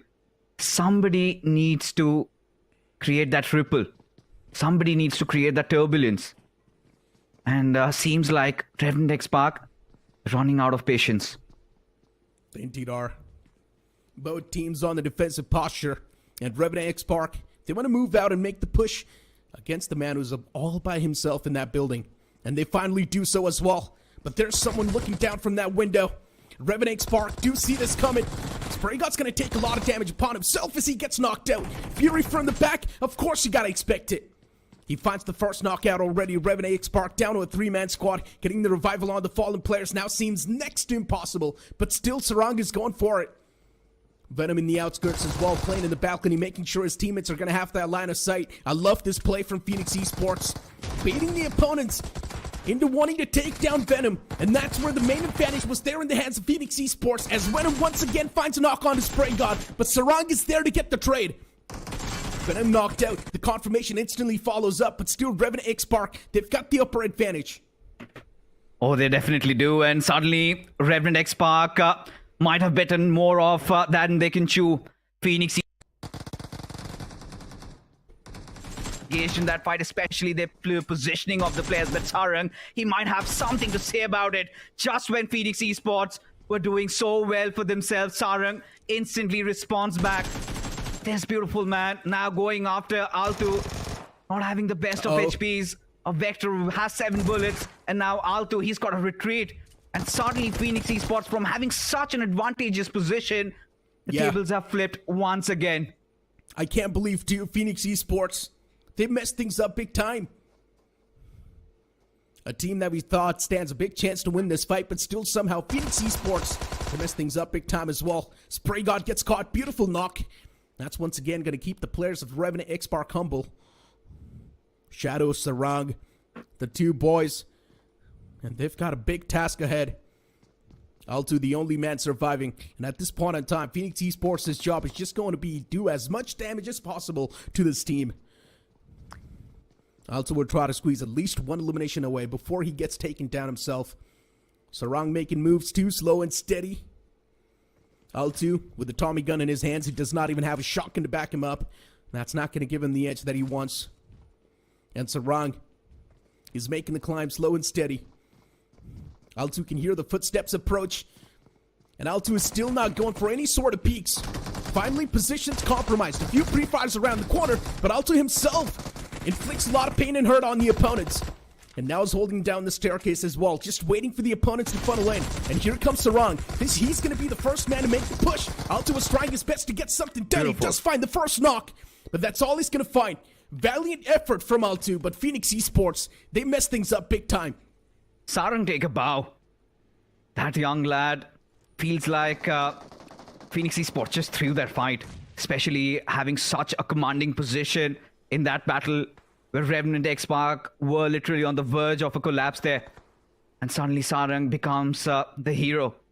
Takes down 3 players, and Altu also getting dealt with, and Phoenix Esports left with nothing but kicking themselves in the foot over there, making severe mistakes, especially after that sheer brilliance they showcased in the early stages of the fight.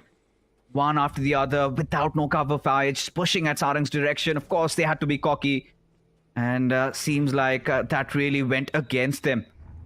3 finishes. This young man, we know he's special, and he delivered that. He showcased that, and reassuring the fans that yes, Revenant X-Spark, they're just not here to play in this tournament. They are here to dominate.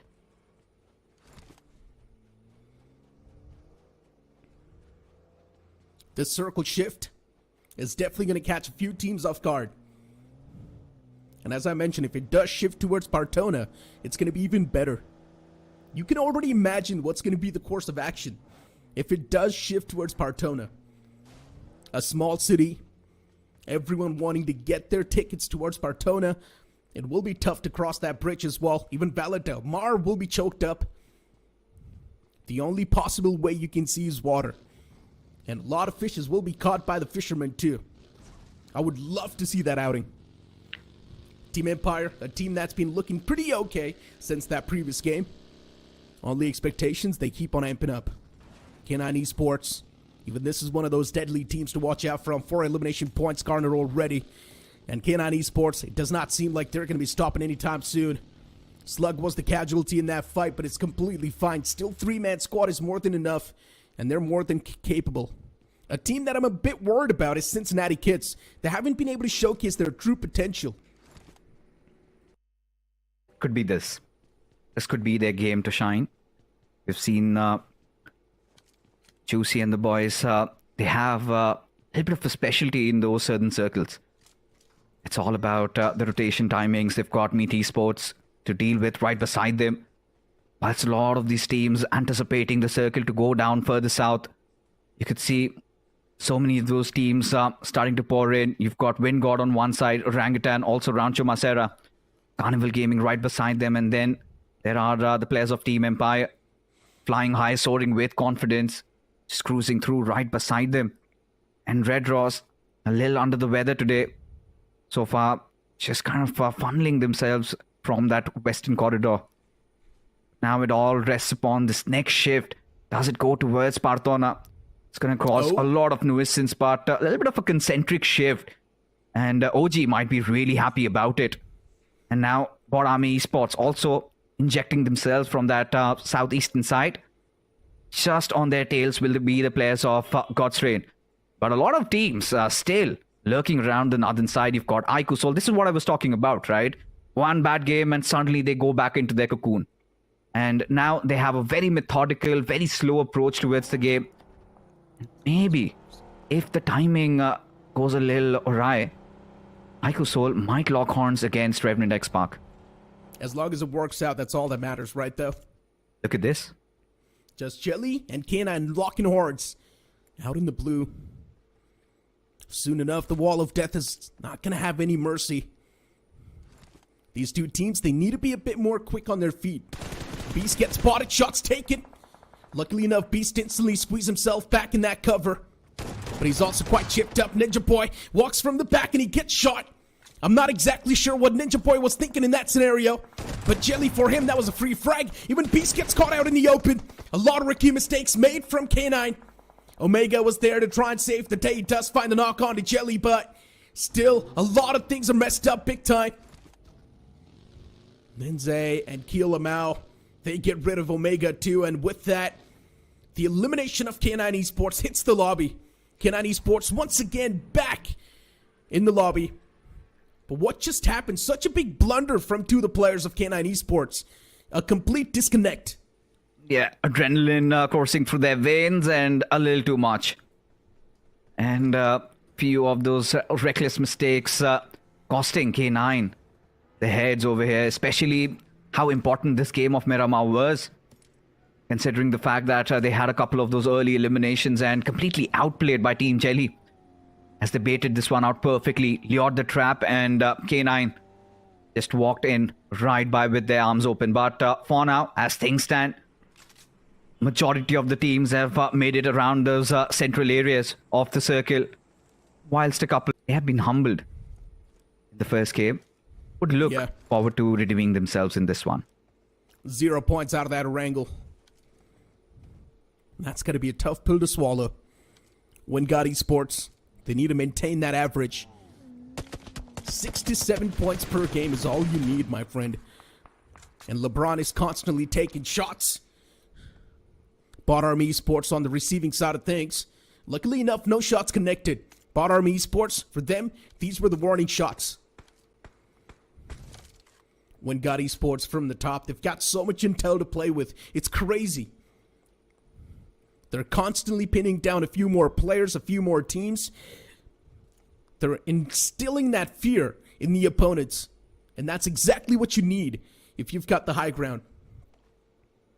As long as Wingard Esports is confident, this high ground can work out. But as soon as that confidence starts to fade away, Wingard Esports can also be on the receiving side of things. Oh, yeah. They have to be very careful with their approach because surely they've got a beautiful spread going on from their side, but that leaves them vulnerable to threat from different directions if they cannot hold on to their flanks. If one of those players gets taken down, completely exposed to attack, not just from one angle, but multiple directions there. As we speak of, we've got a little bit of a fight also happening. See that come down to the very end. Teams really slowing down the pace. Now everybody's just waiting for the next hard shift. Orangutan, they're also playing with fire. A 2-2 spread coming in from their side. And I think that will really pay off pretty well if they can somehow manage to regroup their forces after that hard shift. As Esports, they did manage to get a knock before. I haven't really gotten any confirmation. Of course, the distance being a little too much. But for Myth Official also, it's going to be a very important game, this one. I'm not exactly sure. What is Revenant X-Park doing still outside of the circle? Such a slow and steady approach. They're still in the blue, by the way. Considering we've got the map feed, we can see it. But now they're finally deciding to move in the safety lines. And speaking of Myth, it does feel like Myth now, they've got a much more better standing in this game. This is how Myth like to play in the open finals. And once again, Myth have got the same stance. Hopefully it's going to work out this time. The next zone shift is going to be on the screen soon enough. And that's going to be the main decider. The major pace will be changed right here. That's the next circle. Everyone's waiting for that. Myth right next to the players of God's Green, Cincinnati Kids as well right above them. Myth is in a really bad spot. If they decide to take a rotation from here, they will be screwed. But look at the circle. It shifts on the left side of the map. It's completely out in the open. There's not a lot of compounds to play with, but there's definitely a lot of ridges and high grounds to play with. I think this game really opens the floodgates for IQ Soul. Revenant X-Park can completely understand the fact that they had to engage in that early battle did have a scarcity of loot there. And after that, they took their sweet time. It was still stage 2, so can't really complain. But this is where things might really go awkward for them. They've not seen Ikusol in the nearby vicinity as Carnival Gaming. They're also being struck. It is going to be the apes themselves. OG comes striking in. Trades from both these sides as AKOP somehow trying to fight it out, duke it out. But there you have it. Wizgod also getting taken down in that situation there as OG having no trouble whatsoever to deal with the force of Carnival Gaming. Just blitzing their way inside this fight, inside this compound, and annihilating Carnival Gaming, and a reality check for CG. A quick burst of action, costing CG's life, and OG as well losing out on 2 players in that span of 10 seconds. Damage was dealt equally, but still OG, they were the one to come through victorious. Team Empire still at the top. They've got such a great stance to play with. If Empire can hold on to this position for too long, there's a big chance they can squeeze a chicken dinner away as well. Wingod Esports, same thing can be said for them too. They've had this high ground for such a long time now. Myth officials on the move as well. Oxen has found his team a good spot to play with. Myth, slow and steady approach, baby steps. They're not wanting to go for a big leap, instead just moving from compound to compound. Godsreed under heavy fire from Just Jelly, and already 2 knocks are found. The backline's not so secured, and Godsreed messing up big time. After getting that previous chicken dinner, this seems like a big dip in the performance. Really did not see this coming, did they? Felt like they were the last teams having their backlines cleared, but Jelly just being a little too patient, waited for the right chance, right opportunity, and pounced the moment they got that. But Delta, seems like his position hasn't been given away. Same goes with Destro, but even for the likes of Team Jelly, they're aware of that. They know there might be 2 foes somewhere in the compounds over there. As Delta still trying to line somebody up, needs to thread the needle, needs to find some opener. Even if either of the team gets that, leaves them to fire or leaves them to get third-partied by Wingod. We're constantly keeping watch on this direction.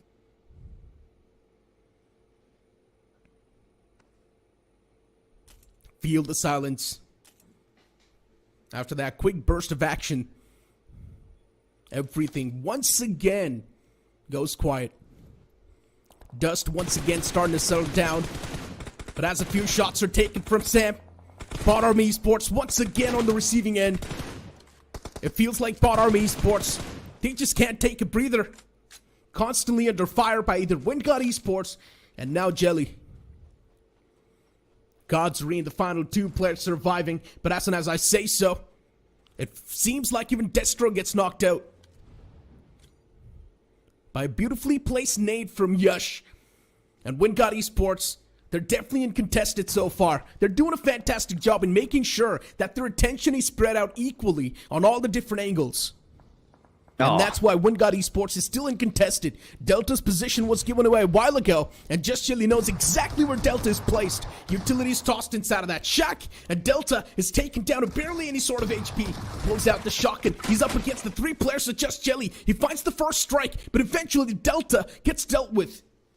He does, and had no answers really. A valiant effort, but to no avail. No finisher secured out of that one. It's the 3rd circle. Need to get some bandages on, and he's going to be as good as new. But for now, Team Empire, look at them. They've got a circle where they can really go in for the conversion.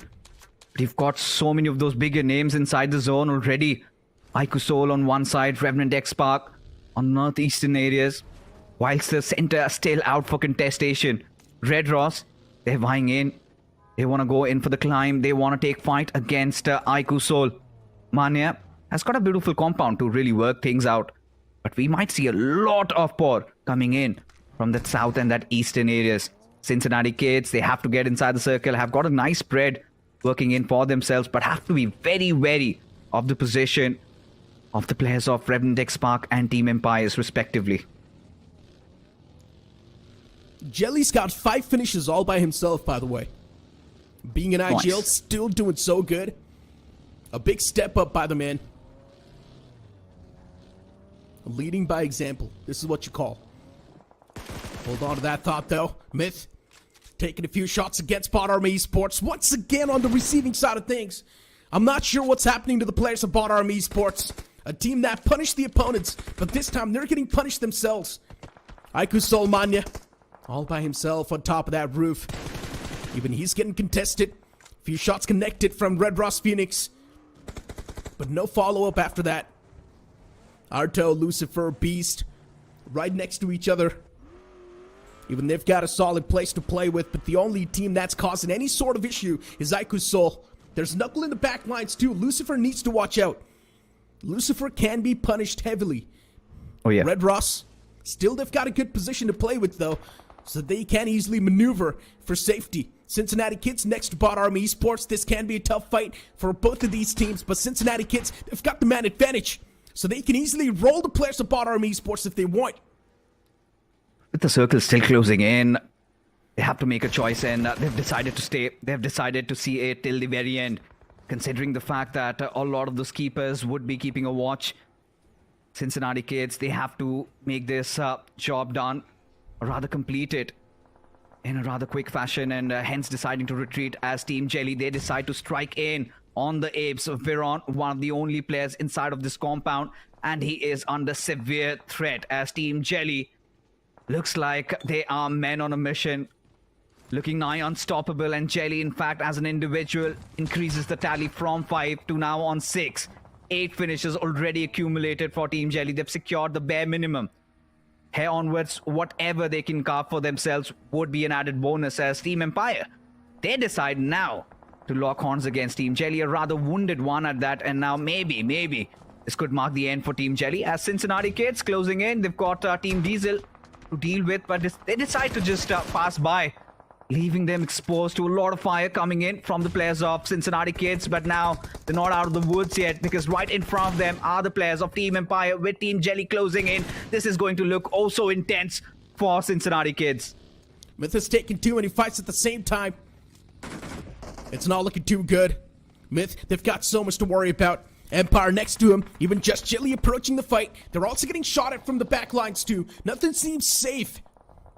Just Jelly, they decide to take a fight against the players of Wingod Esports. As Team Empire, they take an exit from the vicinity and straight up book for the zone, which can be a good option, but considering it is the late game scenario, I'm not exactly sure if that's a great move or not.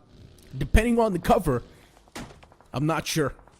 Team Empire squad exposed. A few utilities tossed right on top of them. Hunter's gonna be hunted.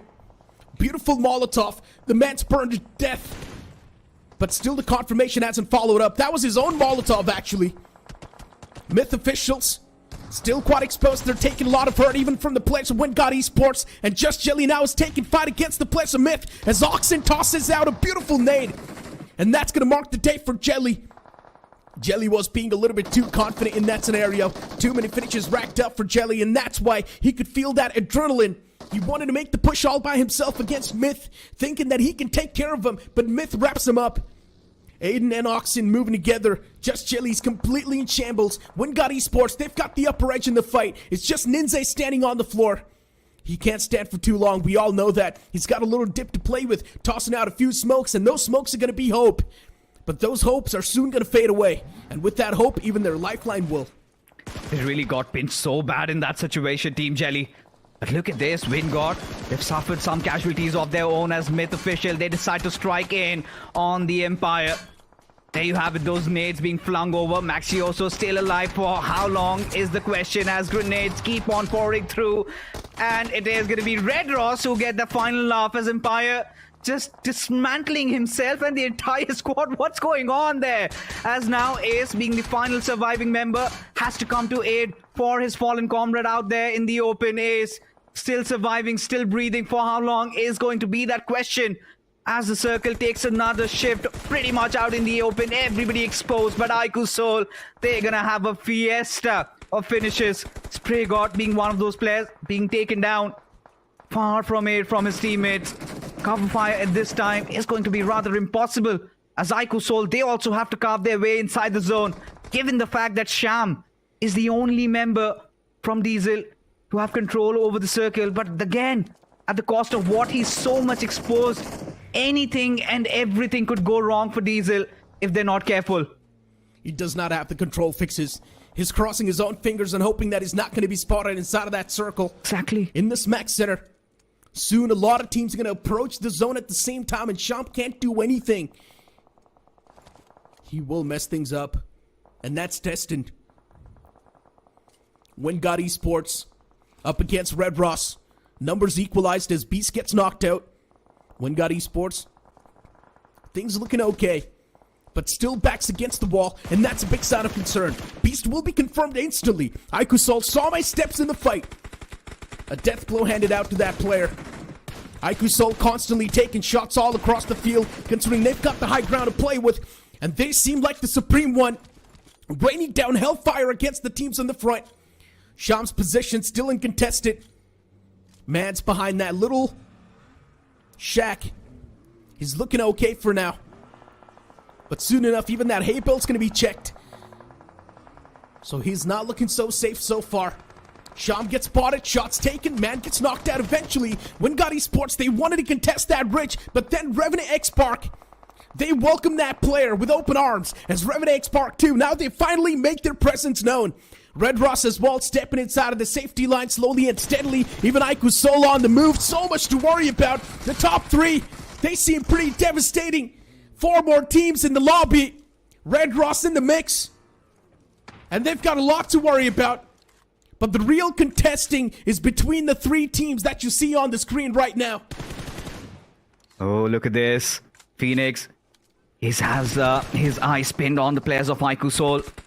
As now Revenant X-Park having been dealt with. Ninja still breathing, still alive. I do not know how, but he's made that possible. Ikusol being the favorites to win the chicken dinner. But hold on, there you have it. Ninja opening things up against Phoenix. Gets another knock. Makes it rather easier for the players of Ikusol as now Red Ross in complete shambles. It is going to be just Lucifer, the king of hell, against the giant mammoths. Ikusol inside the lobby with his position compromised, with those grenades being flung over. We knew Ikusol had foreseen this. Manya Knuckle coming in with the push, goes in for the wraparound. As Diesel, they're still alive, somewhere far off, maybe in a different planet. Yeah, of course, just med-stratting his way. 3 finishes, 6 points. I'd take that if I were Diesel. Of course.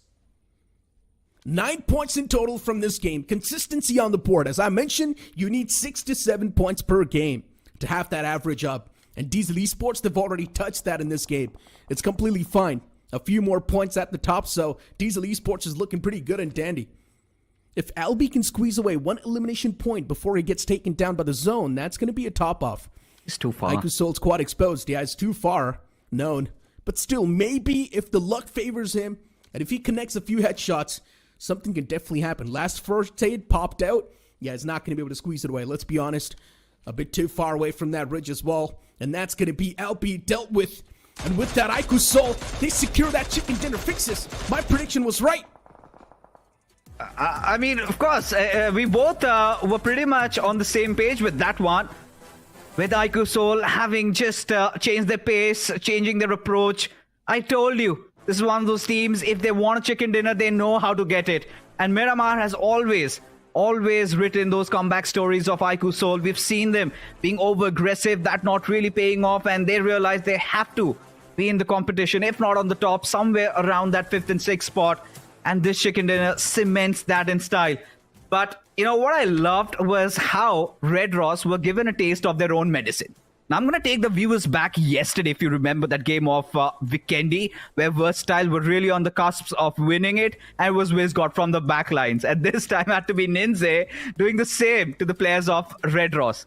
What a change in the script, and making things so easy for Ikusol. I mean, they could have still secured the competition, could have gotten a few extra finishes, but just making things easier, I think, with open arms, Ikusol just embraced this chicken dinner. Whilst Diesel, they realized that they are pretty much messed up, right? The moment Sham was out in the open, we knew he's just a member surviving for the next couple of seconds, instantly whooped. But Albie, being ever so clever, so smart, he somehow managed to survive, which brings us again to a point, Necro. We need to bring this upon K9 and GDR. One good game, they lift our hopes up. And suddenly the next one, they come crashing down. What's happening? maybe, as I mentioned, look, I'm just going to be repeating the same thing like a broken record, but I just think that these teams know they've got so much more time to go in the future. And somewhere down the line, maybe they're too confident in knowing the fact that they can easily qualify till the Challenge Finals. Maybe that's why they're pulling off some weird shenanigans, but you cannot really overshadow the fact that K9 Esports made a lot of rookie mistakes in that fight. The players were running out in the open. They were taking so much damage. I'm not even sure what Ninja Boy was doing when he challenged that fight straight up head on. He was in that buggy, and he saw Jelly right in front, but he still was in that buggy, and he was driving pretty slow as well, by the way. Yeah, I'm still not over this fight. How on earth could have Phoenix just thrown this away? This was literally their fight. They had everything in their control, and suddenly, one after the other, the players keep on making the same old mistakes. Especially when you've got such a bitter rivalry. And even this, it felt like K9, they were completely folded there. And even in this situation, Carnival Gaming felt like they had no retaliation. It was so chaotic, and OG in a jiffy just wiped them out. It was a burst of action. 10 seconds, and CJ was already outside of the game. And OG lost out on 2 players in that instance as well. So you can't really overshadow the fact that, yeah, that action was super unpredictable. Maybe that's why CG got caught off guard, which is completely fine. CG's still doing pretty okay in the overall standings, right? The same thing can be said for Revenant X-Park, slipping under the radar. We're not really seeing Revenant X-Park pull off any sort of poppy plays, do any sort of flashy plays, but still, they're getting that consistent points on the overall standings, and I'm pretty sure they're going to be in the top 3 at the end of the day.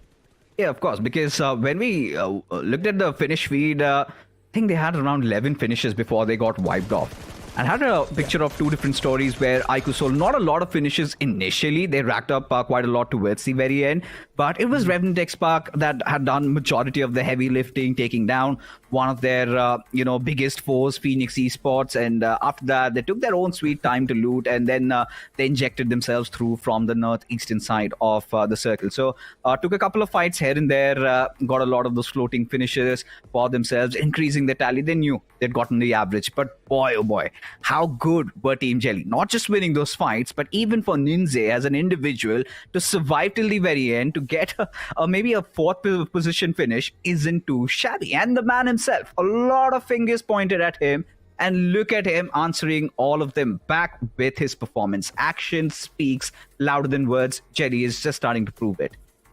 Exactly. I mean, finally stepping up individually too, and as an IGL as well.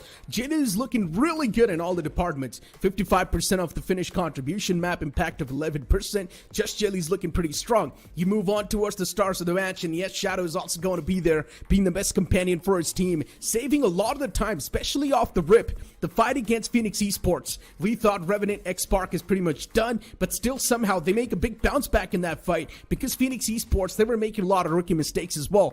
We indeed saw a lot of the players stepping out in the open for no reason, and the same thing can be said for K9 Esports too. In that fight, it felt like K9 Esports was like, you know what? We're pretty much done. We've got one good game. Now we don't really care. You can take us down. That's what it felt like in that fight. Sometimes I really hate these stats and figures because honestly, Shadow getting the companion, I felt like Sarang did so much for his team there because everybody was knocked out. It was just him alive.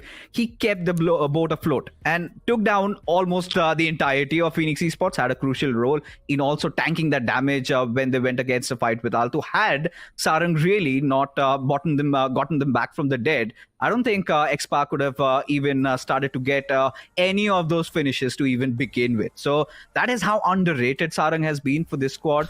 Even when the big guns fail, this player, you can always expect him to be consistent through and through about. I mean, yesterday we saw Revenant X-Park pull off some weird shenanigans. Spray God tossed his own nade onto his own teammate, and then he got knocked out. And because of that one reason, they pretty much lost the game as well. And yeah, it's pretty much easy to get the best companion 2 fixes. Just knock your own teammates out, get the revivals over and over again, and you're there on the stats board, right? Best companion. It's an evil idea. Don't do it. You're touching a nerve. Takes me down to Robin. What's in the official events? If the viewers are aware, let us know in the chat section. Yes, sometimes stats and figures really do not justify to how crucial the players have been playing. Nonetheless, a great game of BGMI so far. 2 games already done and dusted. 1 more remaining for these 2 particular groups after this short little break. If you think you'll stop somehow, just let us do our thing. Send over to the Velcro thing. So Neeraj, flight path देख के आपकी landing strategy क्या होगी? बस सही angle, right grip, focus, और फिर इसको फेंकना नहीं आता। ओके, फाइनल सर्कल, 20 बंदे बचे हैं, क्या करोगे? प्रेशर नहीं लेता मैं सर, जेवलिन में दिमाग को ठंडा रखना पड़ता है। और फिर इसको फेंकना नहीं आता यार। नहीं आता। क्लोज रेंज में आपका फेवरेट वेपन कौन सा है? सबसे स्ट्रेटजी और टाइमिंग का खेल है सर, जेवलिन की तरह।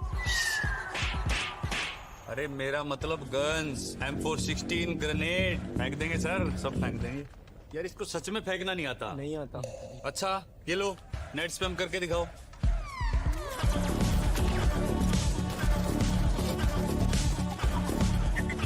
वाओ, इसको फेंकना नहीं आता, मगर इसको नेट फेंकना आता है यार।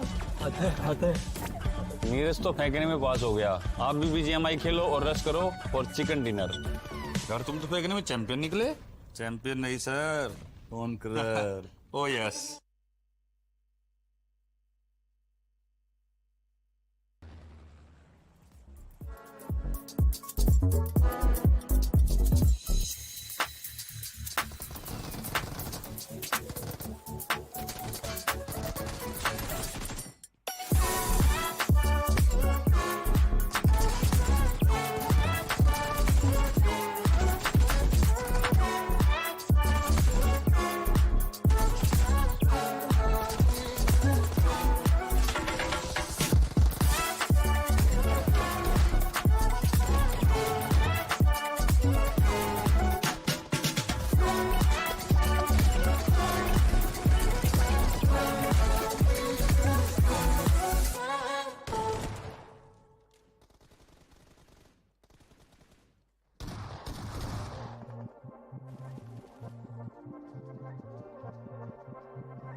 Do our thing, ain't never do the Broncos thing. We're gonna bring you down. If you think you'll stop us somehow, just let us do our thing. Ain't never do the Broncos thing. The Snapdragon Pro Series is brought to you by Snapdragon Elite Gaming, Monster Energy, and DHL.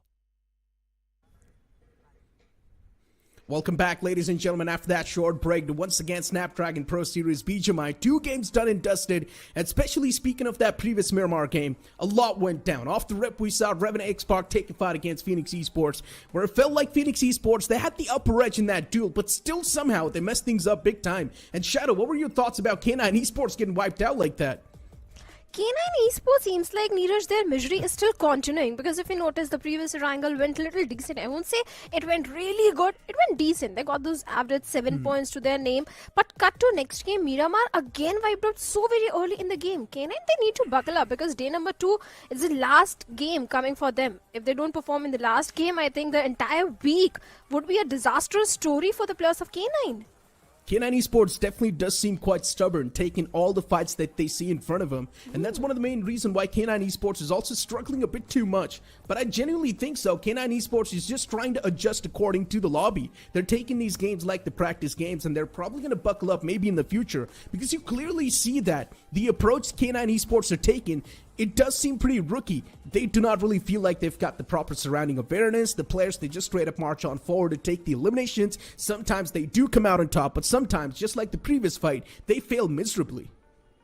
I think they're just second guessing, because if you remember the fight which happened against the players of Team Orangutan in the first Erangel, I think that was such a clean fight which K9 executed. But cut to Miramar, again those rookie mistakes are coming in. So K9, they're just second guessing themselves I personally feel that.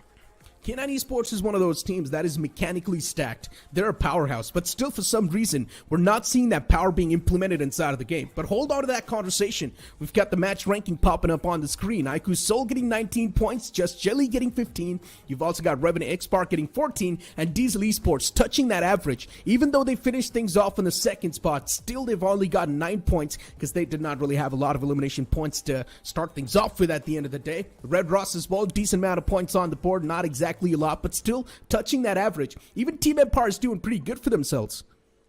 Oh, they certainly are. And if you remember the push that came from the side of Team Myth officials, speaking of Myth, the fight against Team Jelly was so precise and perfect. But cut to the moment they had to push that rush against the plus of Team Empire, I felt that was so uncalculated because they were not aware. They were in the entire team of Team Empire, and suddenly Myth, they got dismantled. These sort of mistakes are not expected from the side of Myth officials because this is one of those teams which is performing really good in the open finals. Exactly. Myth, it feels like they're definitely crumbling under the experienced ones, and for some reason the experienced one as well, they're just not letting the players of Myth official have any sort of breather. It makes a lot of sense too, right? Myth, they're just getting grinded in between a lot of those teams. They're trying to execute the same playstyle they did in the open finals, but Myth officials, they just forget the fact that they're playing against some of the best teams in the Indian region. In open finals, it was a mix. There were some of the best teams as well. There were some of the rookie teams as well, and that's why maybe Myth were able to sail through. But now things get much more serious. Yeah. And Myth, it's time to put in a lot of hard work and also a lot of homework. When the games are done, go back to your home, learn what exactly is going wrong, watch your VODs, and try and do the research. As we move on towards the overall rankings, the first team on the overall ranking is still VXT with 51 points, but CG is not that far back. 50 points accumulated so far. And speaking of CG, even in that previous game, we saw a fight between CG and OG, where OG was the one to come through victorious, but it was such a scrappy fight. Agreed, 100%. But I think Carnival Gaming, they have done the majority of the heavy lifting on day number 1. So 1 or 2 bad games they can afford at this point. Orangutan, I think they are stepping up big time. They are sitting on the 10th spot with a total of 30 points. Even Diesel Esports, with the way Diesel is playing today, I think they are getting those average points in every single game. This time in Miramar, they also fared off really well. But then we have few players like Team Genesis, Myth officials, who are still underperforming. Genesis, yesterday, they were getting early elimination. The first game, they were the first one to be eliminated. So I think Genesis and Myth officials also need to buckle up at this point. Look at K9 Esports. In the span of 5 games, they've only got 15 points. Cincinnati Kids do only 10 points. What is going on? Bot Army Esports, once again, another one of those teams that dominated in the open finals, and now they've only got 9 points on the board. This is something that needs to be dealt with as soon as possible. Bot Army Esports, this upcoming game, it has to be chicken dinner, or at least they need to be on the podium.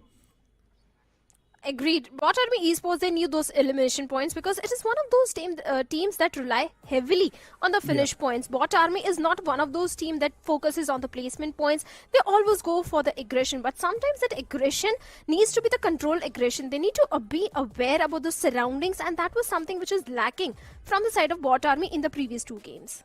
Bot Army Esports, for some reason, it feels like they're just not able to reply back to the lobby. The same thing that's happening with Myth is now happening with the players of Bot Army Esports. Bot Army Esports was one of those teams that is driven heavily by momentum, but they're just not able to find that first game itself, and that's why we're just never seeing that momentum build up for the side of Bot Army Esports. They're crumbling down every single time, no matter what action they try to step in. Even in that previous game in Miramar, you saw Bot Army Esports so many times on the receiving end. First, it was WinGod Esports from the top taking shots against them. Then we also saw Just Jelly taking constant shots against the players of Bot Army Esports. So yeah, it does feel like Bot Army Esports are placing themselves in such scenarios that they're getting targeted heavily. Maybe they just need the read of the lobby. I think day number 3 or week number 2 might be a little better for the plus of Team Bot Army, but I think as soon as they stage a comeback, as soon as they feel comfortable in week number 1, I think week number 2, they can afford that extra risk, because week 3, you can't just depend for the 11th hour to buckle things up, because sometimes the situation might not go in your favor. But there is also one more team, Neeraj, that is performing really good. I think Red Ross Esports. Red Ross is definitely doing pretty okay. Slipping under that radar, getting the consistent points. Even in that previous game, Red Ross was there, somewhere in the top 4. So yeah, Red Ross is definitely doing pretty okay. This upcoming game of Erangel is going to dictate everything though. If this Erangel is not going to be as smooth as the players want, then the real problems are going to start to stack up. Let's be honest, Miramar and Erangel, they're quite the classic maps, and those are one of those maps where you need to perform, because on the map of Sanhok, things are going to be much more haywire. Things are going to be much more aggressive. You expect a high-octane Sanhok gameplay, and you never know where you're going to get taken down from. Sanhok is so unpredictable. Even Vikendi is, you need to be in the circle, you need to have the good position inside the circle if you want to have a good outing in the map of Vikendi. As you saw yesterday in the Vikendi, that how the players of Orangutan, Visgod specifically, ruined the game for the players of Versatile by not letting them get that winner chicken dinner. So I think Sanhok and Vikendi are two off maps where you can't expect a comeback. So you have to place good in the map of Erangel and Miramar. You indeed need to. The plane flat pad starting all the way from Sosnoka military base towards Kameshki this time around. This plane flat path heavily tilting towards the right side of the map. If you want to move in towards the left side, which is Georgia Pool, it's going to be a tough stretch. The teams will need to drop onto a pit stop, get their hands on the vehicles, and then move in towards Georgia Pool, which seems like a tough task. If there's a lot of teams thinking the same way, there definitely will be a lot of clashes. Oh, there is a possibility of that happening, but I just want to see where the first circle will go. If it goes towards the side of Georgiapul or the big mountain of Georgiapul Everest, maybe that is going to make things a little tricky for all the teams. And Neeraj, since your predictions I heard are coming so very true, I want to know from you which team you think is going to come victorious in this one. K9 Esports, I'm going with him. First Erangel was decent, second Erangel chicken dinner. I think so K9 Esports, they've learned their lesson. And knowing the fact that they've only got 15 points in the span of 5 games, now it's time to step up. And speaking of stepping up, Bot Army Esports too stepped up by a big margin this time around, striking down the players of GDR, left, right, center. One more man in the front lines, and he does not stand a chance. It's the second time God's Reign have been wiped out by the likes of Bot Army Esports, and you love to see it. Bot Army Esports, this was so important for them. In the first Erangel also, they had to drop clash with the players of God's Reign, but immediately they backed off from that fight and they went towards the side of Novo Rupnoy, where Team Jelly was just waiting for them. But this time, Bot Army Esports, they come prepared, Neeraj, and they came prepared heavily. They eliminated the entirety of God's Reign. Seems like the revenge has been taken. 4 finishes towards their name and 1 casualty, but K9 Esports, slug on the rooftop, is aware about the players of Team Revenant X Park in the same compound. Monty getting 4 finishes from that previous fight. Single-handedly manhandling God's Reign. That's what you expect from a team like Bot Army Esports. And taking down such a remarkable team, that's going to give you the confidence as well. The momentum that we spoke of. Bot Army Esports driven heavily by that momentum. And let's just hope in this game Bot Army Esports can make a lot happen. Revenant X Park getting approached by K9 Esports. A fight that happened off the rip, and as I mentioned, considering the plane fly path was so far away from their drop locations, both the teams, they had to think through every single decision they were going to take. And right now, both of them in that same spot. Both teams thinking the same way. Spray God's taken down pretty low. One single bullet, and Spray God, he might just meet the makers. Utilities tossed out. K9 Esports for now. They've got the advantage. Where's the remaining 2 players of Revenant X Park? That's my question. We're not able to see the boys. And Revenant X Park right now, sitting in a really uncomfortable spot. Even the elimination feed's going off. Phoenix Esports is fighting Genesis. And you can have a look at the fight as well. Phoenix Esports too, they've taken heavy casualties upon themselves. The same thing can be said for Genesis too. But even the fight between the players of K9 Esports and Revenant breaks out. Revenant X Park as well. Not looking too healthy in that scenario. Genesis, they wipe out the entirety of Phoenix Esports. Another name that's been struggling so far is also Phoenix. You can't really overshadow that. Revenant X Park 2 getting completely broken in half. As K9 Esports, they're the one to come out on top in this fight. But still K9 Esports, they need to take care of 2 more players of Revenant X Park. Well, they certainly do, but Genesis, They dealt with the plus of Team Phoenix Esports, but Aiku's soul is also just ready for the fight as Grind is the last man standing needed in this situation and a very low HP. He needs to make a quick escape from the situation. He needs to scuttle back to the safety because he has got no medkit whatsoever, and Aiku's soul just getting those finish points confirmed. 4 finishes already in the name of Team Aiku Soul. A good start for Aiku Soul as well. And going for the 5th one with a vehicle run over Genesis. They are surviving with only 1 player remaining. Their victory was very short-lived. And speaking about the fight of K9 Esports and Team Revenant X Park as well, that was a drop clash happening. And Revenant having such a huge split between the 2 players did help their case. They were outnumbered in that fight. You can't really blame them, though. It's one of the most unexpected drop fights, and somehow K9 Esports found themselves on the right side of the spectrum. That's a great thing for K9 Esports, but not so great for Revenant X Park, a team that's heavily booking on the consistency. But it's completely fine for Revenant X Park. They're already doing so good in the overall standings. 1 single game left out, okay. It's not going to be that big of a dent.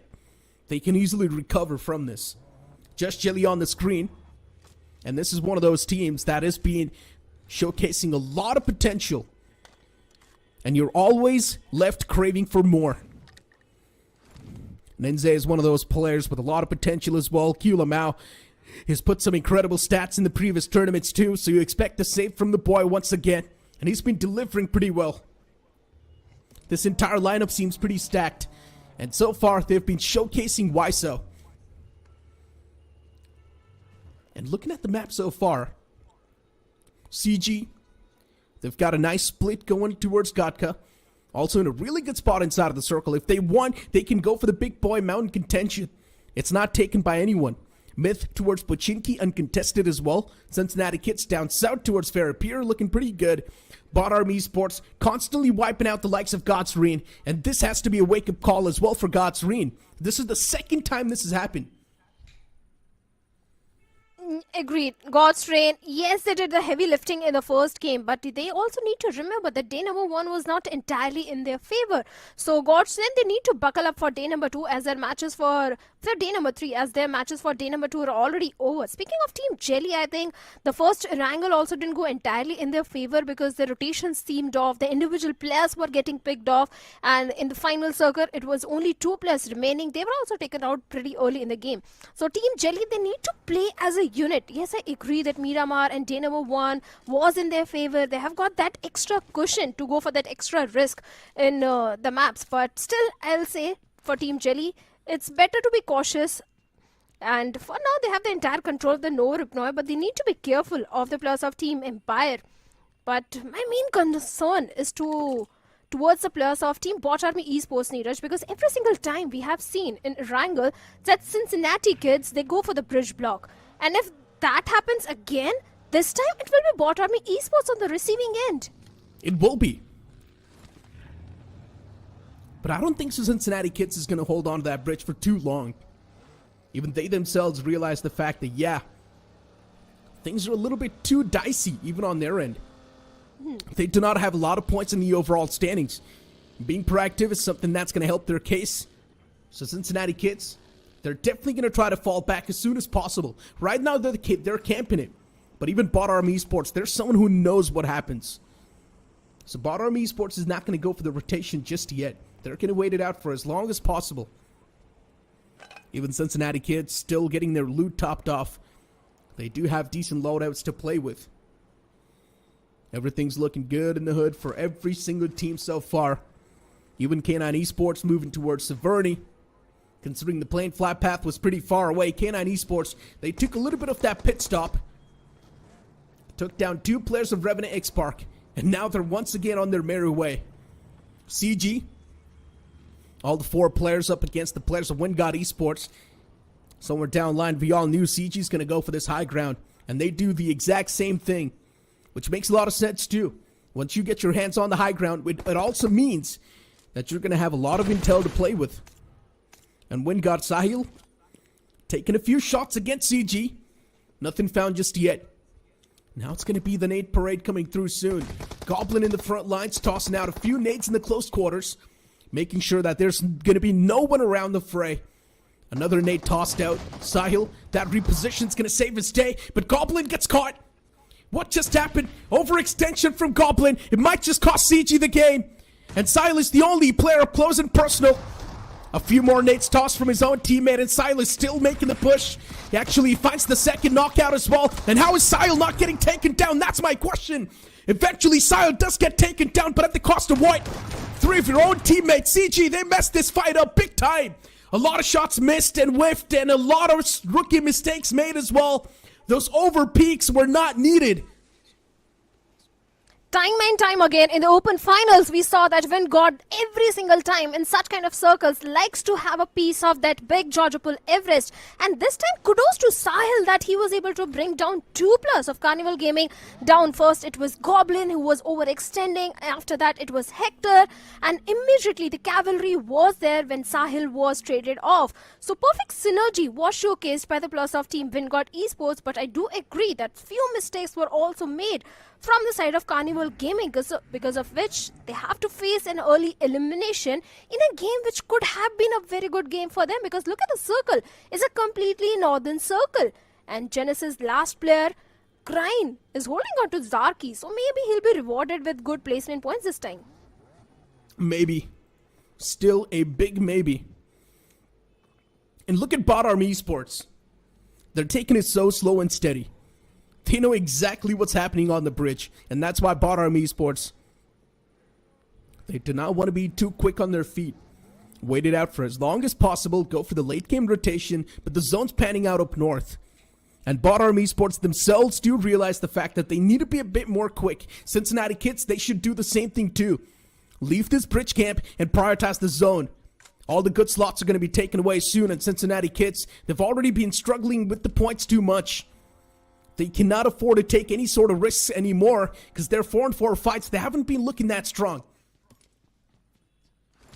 But here is the thing, Neeraj, that Cincinnati Kids already know that God's Reign, they have been eliminated. Now they're just waiting for the plus of Bot Army Esports, because every single time we have witnessed that God's Reign, they can dodge that bridge camp, they can breach into that so very easily. And every single time, Cincinnati Kids have been left with no finish points at all. But this time, they want those 4 finishes. They're hungry for that. And maybe that could be the reason for the late rotation coming in from their side. But hold on to that thought. We have the plus of K9 and Red Ross in the city of Siverny. And seems like they are in sort of a kerfuffle as Ninja Boy is trying to pep a few bullets towards a rotating team of Red Ross, especially on to Ortho. And Ortho down to 10 HP. Just a single more bullet and maybe he could be taken down. Shots definitely taken, but no connection being found so far. Ninja Boy's giving it everything. But the player's a bit too far away, and I'm not sure why he's still taking those shots. Burning through the ammunition. Looking at the elimination feed, K9 Esports. Big blunder. Omega was out in the open. Man gets caught. Beautiful knock from Lucifer. And the man will be rewarded with an elimination point. K9 Esports, they're quite spread out. I'm not a big fan of this approach. Slug needs to reunite with his own teammates. And look at Arto. He's making that push against Slug. And Slug himself is backing away now. That's a great decision. Quite a mature one, quite a wise one. Not being too overconfident in that scenario. Realizing that it's Red Ross that you're playing against. Respect this team. K9 Esports too, playing it a little bit on the back end. We're not seeing the same team as we did back in Global Esports. Even if these 3 players are surviving, I'm pretty sure back in Global Esports, they would have been still aggressive. We would have still seen the players of K9 Esports on the hunting side of things. But this time around, K9 Esports, they're being humbled. Ninja Boy on the run. He does not want to be part of the action as well, as Red Ross is constantly taking shots against him. They do not want to leave the trail. And Red Ross, they straight up book it to the centric part of the circle, which makes a lot of sense too. IQ Soul, they might just face off against the 2 remaining players of Revenant X-Park. Shots were taken. A few connection found as well. Joker gets softened up, and even Shadow is there in the fray. More shots taken, but this time no connection found. Revenant X-Park, they make a move quickly. Both these teams, Igo Soul and Team Revenant X-Park, they were trying to migrate inside the circle from the eastern side. That is exactly where the players of Team K9 are also there. So both these teams need to be careful as everyone wants to head to the center of the circle. Even the players of Team Just Jelly, they're holding on to the Northern Georgia Pool apartments. A good area to hold on to, in fact. But Zarki is still unoccupied. It's only Grind of Genesis holding on to that area. Even I like the rotation of the players of Team Wingod as they're trying to traverse from the complete southern side. So they could potentially look for the southern dominant control. But my main question, coming back to that fight between Red Ross and K9, what was Omega doing out in the open? But wait a second, we have Albi locking horns with the players of Team Ico Soul as Mane has been taken down. Orlo still pulling off a few parkour moves. Ico Soul, look at Same. He's left unchecked, and he's going to punish Orlo. That's what happens. Diesel Esports Orlo not checking the corners, and now the man needs to pay the price for that. Same gets a free hand against him. Instantly, Orlo gets punished, but now it's down to just LB. One single man can't really pull off a lot. Once again, LB's not checking the corner. What is going on? Diesel Esports, check your corners. You're making a lot of mistakes, and that's why Same, he got so many free hands against you. And now OG, even they close on up. They want to go for the third party. Ico Soul is quite hurt. Baron in the outskirts. Same needs to find the first knock. Look at Same. He's like the cheeky ninja, cheeky assassin hiding in the smokes. The smoke criminal. Two of his teammates get knocked out. Same, the only glimmer of hope left standing in this scenario. As Ico Soul, they realize all of their pieces, they're starting to fall down. It's the domino effect that's hitting the players of Ico Soul. And Same, once again, he was able to find the first strike, but that's all he's going to find this time. Ico Soul, just the minute they eliminated the players of Team Diesel Esports by breaching into the compound, they were not prepared for the rush that came from the side of Orangutan. Because if you notice, the HP of the players was pretty low. One player was already taken down, then Ronnie was also knocked out. It was only down to Some, and even Some was not full to his HP. And Orangutan, they strike at the right moment and were rewarded with free finish points. 5 finishes, they are looking pretty strong. But right now, the players of Myth Officials, Oxen in the crosshairs of Beast, and Beast knocks him down. We'll be looking for the confirmation point as well. Myth Officials, mind you, Neeraj, they were also struggling yesterday, so they need those points. But Red Ross, well, they're running high on the confidence at this point. Myth getting the revival onto Oxen. Taps are there, but the connection, that's missing. He wants to puncture the tires too, blow him out, which will be tough, but this Nate's going to find the mark. I already know it. Nate should catch a 2-piece, and it does. Even Spear falls down. Myth Officials, what a big blunder this is. Myth is never able to find a breather in the game. Always getting punished constantly. Beast finds the confirmation from the back. It's also just Jelly. Where do you go? Red Ross looking clinical. And they should continue the same approach. Lucifer's catching a lot of hurt. But he's found himself a bit of that rich to play with. A piece of cover. And he's going to back away from that spot. Give it away. Which is, of course, a wise option. Red Ross, they've got so much control. This entire position Red Ross is controlling. It feels quite dominant. It certainly is, as they are being the king of the hills. And I love the circle, as 20 to 30% of the circle is still inside the water.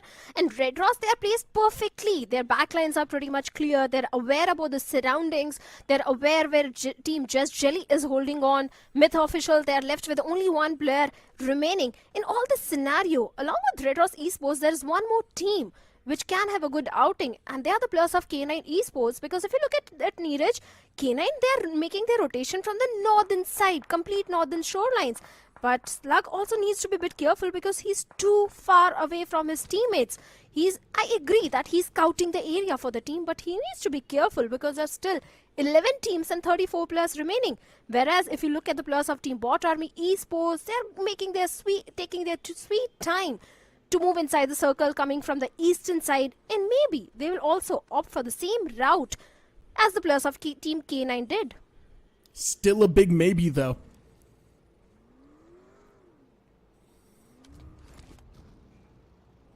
It's now the patience game. Was having a look at the map as well, and K9 Esports, they're playing quite from edge to edge. Slug is a bit too split out from the pack, and that's what he's doing now, reuniting with the boys as the next zone's going to shift out in the open, catching every single team off guard. Where do you place yourself? K9 Esports, they need to worry about another threat that's approaching them. Bot Army Esports right on the tails. Monty was one of those players that did take down all the 4 players of Godsreen, and he's already feeling at the Cloud9. K9 Esports still there around the fray. Everyone's grouped up, and there's Ninja Boy wanting to create that flank angle, but it feels like Monty knows what exactly is happening. He will get control of this warehouse for now. And Bot Army Esports just stuck in the blue. They're getting camped out by the likes of K9 Esports. Where do you take an exit from? That's their question. Henry's scary. Everyone wants to move in tandem. But K9 squad, they're really making things tough. They certainly are, but if you look at the rotations which the players of Team Empire are pulling off, yes, I do agree. They have got the players of Team Cincinnati Esports on their tails, but the rotation of Team Empire was so smooth inside the circle from the southern eastern side, and now they are somewhere towards the centrish position. Yes, I do understand it's an open circle. They need to defend that area so very well. It's not going to be an easy job. But for the players of Team Orangutan, they're also holding on to the northern eastern periphery of the circle, where Vizgod is trying to spot someone out in the open, and seems like he has spotted one of the foes and might be peppering few bullets, might be looking for the knock and the confirmation point, because Orangutan, they're also running high on confidence. 5 finishes already to their name, and the way they annihilated the entirety of Team IQ Soul, I think OG will be looking for that aggressive approach in this one. They will be. Even Red Ross are now starting to face the brunt. They're catching a lot of hurt upon themselves. Bot Army Esports on the move. A few shots connected. Beast is able to hurt the players, but not find any sort of confirmations, and that's the problem. Bot Army Esports taking the upper edge in the fight, gaining the zone control, and now K9 Esports, they need to do the same thing, but they're going to find quite a clean breach. No one's there to contest him. Considering K9 Esports, they were playing from the back lines. Now K9 Esports knows there's no one gonna backstab. And that's why K9's looking pretty confident. Bot Army Esports, they want to play from the edge. They don't exactly know what the future lines hold. Bot Army's constantly taking shots on the right against K9. And even IQ Soul now. It's actually OG. OG still, they do not want to be part of this. Aru and Baron, they're trying to play it as safe as possible. As Team Empire, they crash against Cincinnati Kids. And out of nowhere, that quick burst of action is going to give us the result as Cincinnati Kids, they've been eliminated from the game. And this is exactly what I was talking about. Cincinnati Kids wasted so much time to the point where now they just did not have a good position to play with, and Team Empire contested that. Team Empire are proving to be the dark horses at this point. The way they are taking those fights, they're looking so confident in their rotations, and the circle as takes a northern shift. I think the players of Team Orangutan are also going to be pretty happy as they are on the northern periphery of the circle. But wait a second, the last player of Team Myth Officials has been spotted on by the players of Team Just Jelly, and they're just rushing onto his compound. A Molotov has already been thrown, but Maxi is not moving a single muscle. But look at the players of Team Just Jelly, all the 4 players ready with those grenades, those utils. But Maxi is just holding on to that one corner of the compound with S12K in his hands. But even the players of Team Jelly are ready with this DBS, and the S12K Maxi gets 1 knock, 2 knock. And the cavalry was there. Kyo Lama was also left on a sliver of HP, but he saves the day for the players of Team Jelly. Maxioso, solid stuff before getting taken down, but still the confirmations did not hit. No points accumulated. Red Ross, Arto, one with the nature, hiding inside of the bush. He's quite a venomous snake, waiting to inflict some pain and hurt. Soon enough, maybe he can be spotted by a beast. Because Beast is still lying around in that same area. How did Beast see that player? Because I was not able to see him on my screen. But Beast, solid spot. The man's got an eagle eye. Well, K9, yes, they have got 6 finishes. They have got the eagle eyes. But wait a second, we have the players of Team Empire also locking horns with the players of Vingod.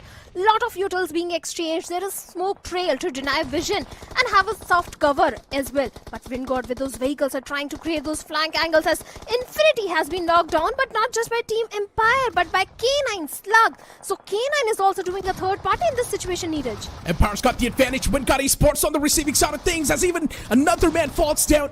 Infinity and LeBron the casualty. Yash and Sai, the last 2 remaining players, says Vingod. They want to get away harms free, but it feels like they're not going to be let so. Predator's still there, wanting to reply a few more players of Vingod Esports. Yash, he makes the escape, but there's still one more man around the corner, around the fray, and that's going to be Sahil OPAF. And even Sahil's catching a bit too much off that hurt from the blue itself, and even from the players of Team Empire. But Sahil can also bring in that X Factor and strike down a few more players of Team Empire. Now his position's uncontested. No one from the Empire knows that there's still someone in the backlines. Everyone thinks they've taken an exit. Empire's completely overshadowed the fact that there is still someone in the backlines. They do not know. They're unknown of this fact. And look at Sahil. He's roaming freely. One single spot from Empire 2 can actually get the job done, but no. Instead, Sahil, he fails to pop that first aid in time. He gets taken down by the wall of death itself. Oh, certainly he has been taken down, but on the other side, we have the plus of K9 locking horns with the plus of RNTX and Jelly as well. K9 Esports, they have got 7 finishes and a lot of information to work around with. They have spotted down the plus of Team Just Jelly, but Jelly, they are in a kerfuffle with the plus of Team Revenant X-Pac as well. Lot of nades being exchanged. A Shadow is also trying to find some sort of connection with that grenade, and finally Jelly gets taken down, and Shadow will be looking for that confirmation, but Jelly has been knocked down by Slug of K9.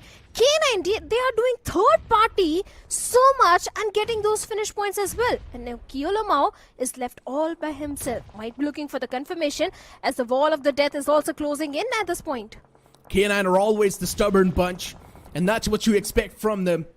But a team that has surprised me so far is definitely Team Empire. They've taken so many fights and still came out on top. Eventually, Team Revenant X-Spark as well get eliminated from the game, not really having that comfortable of a spot. But still, off the rip, they were down to a 2-man squad and still surviving till the late game. That is quite impressive. Team Empire now looking to take another fight against the players of OG. This will be a tough one. But Team Empire, they want to establish their own empire. Take it away from every single possible threat. And Empire already, they've also got the zone in their court. What else can you ask for? The only team that can be a solid threat is the players of K9 Esports. But if they do deal with K9 Esports, this game will be Team Empire's. And Team Empire, they've been remarkable so far. They've been so good. Smoke's tossed out from K9 Esports. They want to move up a bit more. There's still one person inside of the smoke of Vingod Esports, and he can play the major spoiler. K9 Esports, they need to be quick. They also need to be super vigilant. That man in the smoke, he can be the table turner, and Yesh is exactly waiting for the right moment to strike. But I love this play from K9 Esports too. They're spreading themselves out. They certainly are. That also means that Ninja Boy, who has been knocked down by Yash grenades, won't get a rescue mission as Slug is so close to the plus of Team Empire. Yash also gets a confirmation point, but Beast takes down Empire of Team Empire. Ace is there to go for the revival onto the fallen comrade, but Beast is looking for the confirmation point as well. If the vehicle blows up, Ace can also go down, and that will leave Team Empire with only 2 players remaining. And look at the domination of K9. 12 finishes strong already, and Slug's beautiful grenade strikes at the right moment at the right player. Empire gets taken down again, and Ace might have to go for the rescue mission one more time. Beast couldn't really blow up the vehicle because he did not have a lot of spare ammo. And that's why Team Empire still in the race. Vingod Yesh, this man won with the nature in the bush. Looking to catch the players of K9 Esports off guard. And Yesh was the person who took down Ninja Boy as well, but K9 Esports. Slow and steady moves. Slug's position's known. Utilities are being tossed towards that buggy. And Slug makes a distance between himself and that buggy itself. A 3-on-2 scenario. Add on Yash too in that. Maybe if Yash does find a knockout against Team Empire, things can still be brought back in their own hands. But instead, K9 Esports, they lose out in Beast, and that's not a great thing. Team Empire, they finally gain the confidence as they start to do the March of Death. It's one more man to go from K9 Esports by the name of Slug, but can he clutch it out? Usually Beast is supposed to be the clutch meister, but this time it's Slug put in that same shoes. But Slug won't be able to finish the task as he gets taken down as well. And what a game that was from Team Empire. Impressive stuff. It was coming, Neeraj, because the way Team Empire has been playing since yesterday, every single time these guys have worked on their rotation. When everyone was going through the cluster, Team Empire so smoothly got inside the circle. This team has been working on their game after the open finals, and this chicken dinner was definitely due. Team Empire played it to the perfection, even the plus of Team K9 Esports as well. I think the amount of finishes which they have accumulated is definitely going to cover up for the previous two games, because the previous two games didn't go entirely in their favor, especially Miramar. So after this game, maybe the plus of K9 are also looking on a decent spot. Indeed they are, but this chicken dinner, man, Team Empire has impressed me, and they've also caught me off guard. A team that we all overshadowed.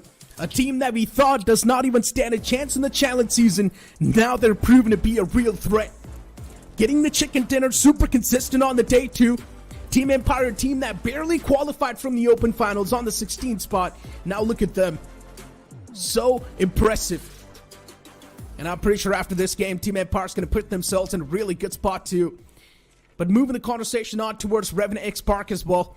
It's another one of those teams that has always been there on the forefront. Off the rip, they were taken down to a two-man squad. Still, they were there in the top 7, which is really impressive. And K9 Esports, my prediction came real close. They finished things on the 2nd spot. You've got that fortune ball or something, I believe that. But yes, Team Empire, definitely. They dealt with the plus of Team Cincinnati Esports, and they dealt with the plus of Team Vingod Esports, and K9, especially Slug. This guy was doing so many third parties. He was spotting down players, he was knocking them down, he was getting those confirmation points as well. So I think even Slug was also doing the majority of the heavy lifting when it comes to the finishes. K9, they were looking for the control from the northern periphery of the circle, whereas Team Empire was the only one having the southern eastern periphery of the circle. They were looking for that southern control, and that was only Team Empire fighting for that spot. I mean, for Team Empire, let's be honest. As soon as they took down two of the most formidable forces, they took a fight against Cincinnati Kids, which were taking a fight against them. And as soon as they wiped out the likes of Cincinnati Kids, Empire, they just had a different blood coursing through their veins. They pretty much knew that they're going to be the one to come through victorious. And the ridge that Empire was holding, it's a really tough ridge to hold. But still somehow Team Empire wiped out 2 squads, and they somehow were still there on that same spot. Off the rip, we saw an action between Bot Army Esports and God's Reen, and once again it was Bot Army Esports to strike back the players of God's Reen.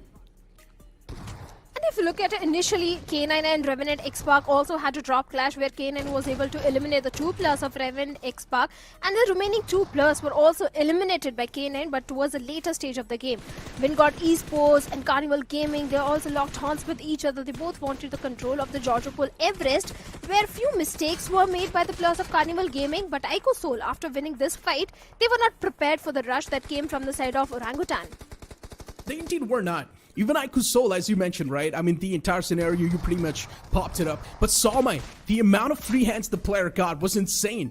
Even Albi did not check his corner, and Salmai once again got a free hand even against Albi. The amount of cheeky angles Salmai was able to pop from was insane. Even in the end, he was able to take down one more man of OG, but then later on, still he was snuffed out, so it's quite unfortunate. Myth Officials, Maxioso, the last man standing, he was able to find 2 strikes, but unfortunately, the third man traded things out. And this is what I'm talking about. Team Empire, taking fight against Cincinnati Kids, coming out on top. Even they took a fight against Vingod Esports, they came through victorious as well.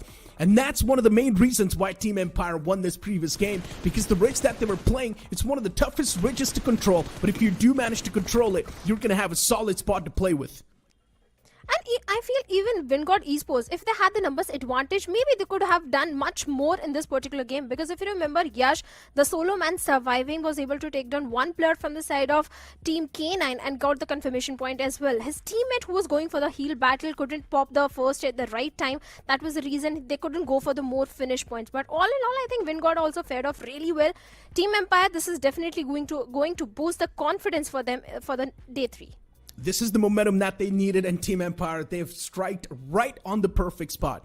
You move on towards the match MVP. It's going to be Slug, actually, from K9 Squad, getting 5 finishes and 38% of that finish contribution. K9 Esports were able to rack up a lot of finishes. He got 5 finishes and still just only 38% finish contribution. The rest of the boys as well, they've put in a lot of work. Oh, yes.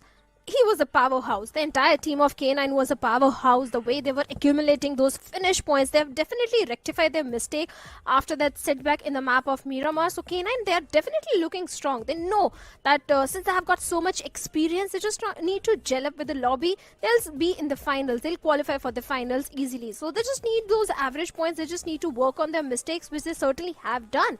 And this performance is definitely speaking of it. This also proves my point. The only surviving players were Ninja Boy, Beast, and Slug. And these 3 guys, they've been sticking to each other since the start. Yeah. Omega was taken down off the rip.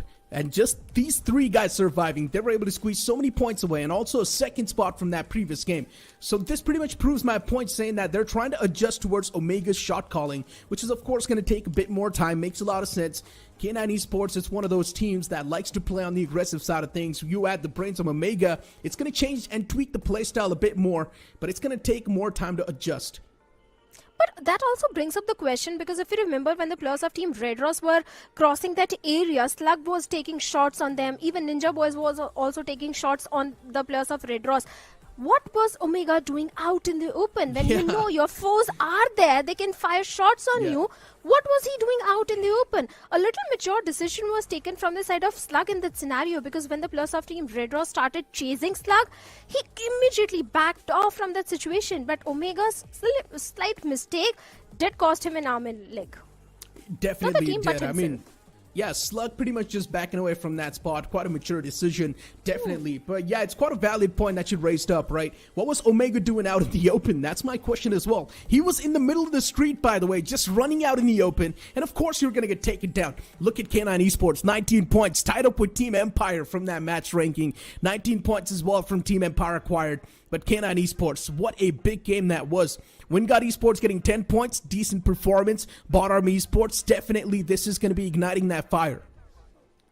Certainly, 9 points are going to help the case of Bot Army Esports, Orangutan also. I think every single game, the aggression which OG is bringing in, that is boosting their confidence. This time also, they have got good finish points. But Diesel Esports, just a single point to their name. That's something concerning. God's Reign, back-to-back, 2 bad games. Yes, I do agree. You have got the majority of the heavy lifting in the first game itself. But consistency is something which God's Reign needs to focus on. Even Myth getting 0 points. Cincinnati Kids, Phoenix Esports, CG once again. What is going on? Phoenix Esports is failing games after games. In that game of Miramar, they faced off against Revenant X Spark. They failed that game too. Now this game as well, Phoenix Esports, they get 0 points. This is starting to be a big sign of concern for Phoenix Esports, but considering it's one of those teams that's got a lot of potential and has got a lot of experience too, I'm not really worried about Phoenix Esports just yet. But the next game is going to be played by Group A and D, and it's also going to be the map of Sanhok, and we already know what these 2 groups are capable of. D is one of the best groups to face off against. In my opinion, Group D is also the group of death, because imagine the teams that are there.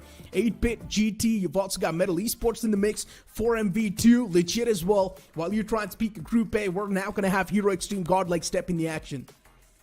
Godlike yesterday also had a very decent run, because if you notice the first Erangel, they came so very close to getting that winner chicken dinner. And also from Group D, we have the players of Team Versatile.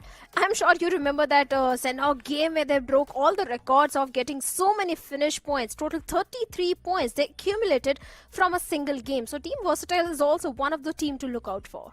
Hands down, they definitely are. I mean, Versatile has always been one of those teams to look out for. Nothing taken away from them. And especially this new Versatile, they seem even better.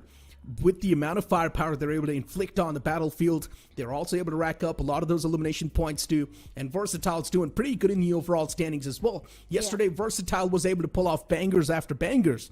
And you do not really expect anything else from Versatile. You pretty much expect the same thing to happen once again. And there is one more team also, Neeraj, which I want to talk about. That is Wild Fangs. Because if you remember yesterday's performance, they were engaging in so many fights. There was a particular fight in Miramar where Scout, having that cheeky angle, was able to save the day for the team. But there were so many situations where it looked like the team Wild Fangs is not aware about the surroundings. If you remember the fight in the Milta Power where team Just Jelly came in for the third party. So Wild Fangs, if they're more aware about the surroundings, I think they can do pretty well on day number 2. Wild Fangs just don't seem ready. Well, certainly. And for this particular Sanhok map, Neeraj is going to take a breather. And joining me on the panel is going to be Fixes. Fixes, map of Sanhok, Team Versatile is again back in the game. What do you think is going to happen? But seems like Fixes is going to join us in a bit. But let's talk about the flight path, as the flight path is going all the way from the side of Camp Alpha towards the side of Camp Bravo. We know that Jetix FM, they like dropping in towards the side of Ruins. That godlike, Hero Extreme godlike, they loved going towards the side of Camp Alpha. Completely uncontested, minus 40. This is also one of the team which performed decent, especially talking about the rotations. Minus 40's rotations were pretty decent in the previous one. Minus 40 for now going towards the side of Hathin. Hidden Ones, speaking about this team, for now they're going towards the side of Khao. They were a force to reckon with in the open finals, but this time, Hidden Ones, let's see what they are going to do. There is a drop clash also happening in the city of Bootcamp, as we have the players of Team 8-Bit, then also we have the players of Team Gujarat Tigers. Gujarat Tigers, they have been having the control of the Bootcamp since a very long time. Let's see if they can eliminate the foes, but seems like Fixes again back. Fixes, what do you think is going to happen in the city of Bootcamp? It's not something new, right? We've also witnessed this in the past, and it is always 50-50. Gujarat Tigers against 8-Bit. No matter whatever the banner is, no matter what the flag is. You could also see the players of DOD in the nearby vicinity also deciding to chime in through. Look at Arman. He's been left fending for himself all alone. Clutch caught in the backlines, trying to provide some sort of cover fire. No semblance of cover, at least as of now, but even for 8-Bit, they're being a little reluctant. One of the players of Gujarat Tigers still on the ground floor, maybe around Mafia. We can see him. Zeref is the man. It's a little bit of a standstill. It all comes down to the amount of utility these players could gather down inside this open battleground over here. Seems like Gujarat Tigers having a little bit of time to recuperate. Would decide to rejoin forces and get back together. And then look forward to maybe find an opener. Let's see who is going to find the first opening. Because Bootcamp, like you said, is pretty much occupied by 3 teams. Do or die, they can do the perfect third party. Gujarat Tigers have been coming to Bootcamp time and time again. So they're aware about every nook and cranny of Bootcamp. But for now, Avinash still holding on to his angle and just waiting for any sort of overcommitment from the side of 8-Bit or Gujarat Tigers. Even Bhalu has a control of that triple warehouse, but Gujarat Tigers have the control of the main building along with 8-Bit. Kind of a stalemate situation. Fixes in Bootcamp. Yeah, of course. The scarcity of loot clearly visible. You could see none of these players have enough meds, enough bullets. Also, let's not forget, have literally no grenades to play around with. Mafia has got a little bit of an information. Gujarat Tigers starting to get a little restless as here comes the paw. Arman being dealt with. No trouble whatsoever for the players of 8-Bit, as now Zuref just constantly peppering down. In fact, gets that opener on towards Mafia as things look to be going into the favors of Gujarat Tigers, as 8-Bit are making errors one after the other, and DOD, they know this is their time for them to come salvaging in for as many finishes as possible. Oasis' position also revealed. Gods knows exactly where he is. Prioritizing giving the revive first, and then he gets the knock. Oasis also down on his knees. And everything comes crashing down for 8-Bit. Omega against the world as DOD. They also come flushing in, breaching through the forces of Gujarat Tigers as Arman just gets that res up. And there you go. He gets annihilated. A little bit of a breather for 8-Bit to get their forces back up, but seems like do or die. They look nigh unstoppable over here. Bhalu opens things up, and there you have it. The final player also being dealt with, do or die, picking up the scraps for finishes in the back, and Bootcamp completely cleared all to themselves. Beautiful. Do or die. They needed these points, but a single mistake from the side of Mafia costed the entire team an arm and a leg. Because if you remember, Arman was the first one to be taken out. Everything was going decent for the players of Team 8-Bit, but Mafia coming out in the open, we'll discuss that more. But we have the players of Genix FN and Metal also locking horns with each other, where Prince has been knocked out and Cyrex finds a knock onto Dhruv. Interesting stuff happening over here. Trades from both the sides. Metal Esports still having the higher ground in the fight. The numbers still quite even though. Cyrex and Legit, they have to piece this out together. Trying to reposition themselves, trying to be out of harm's way. Vishu's position compromise.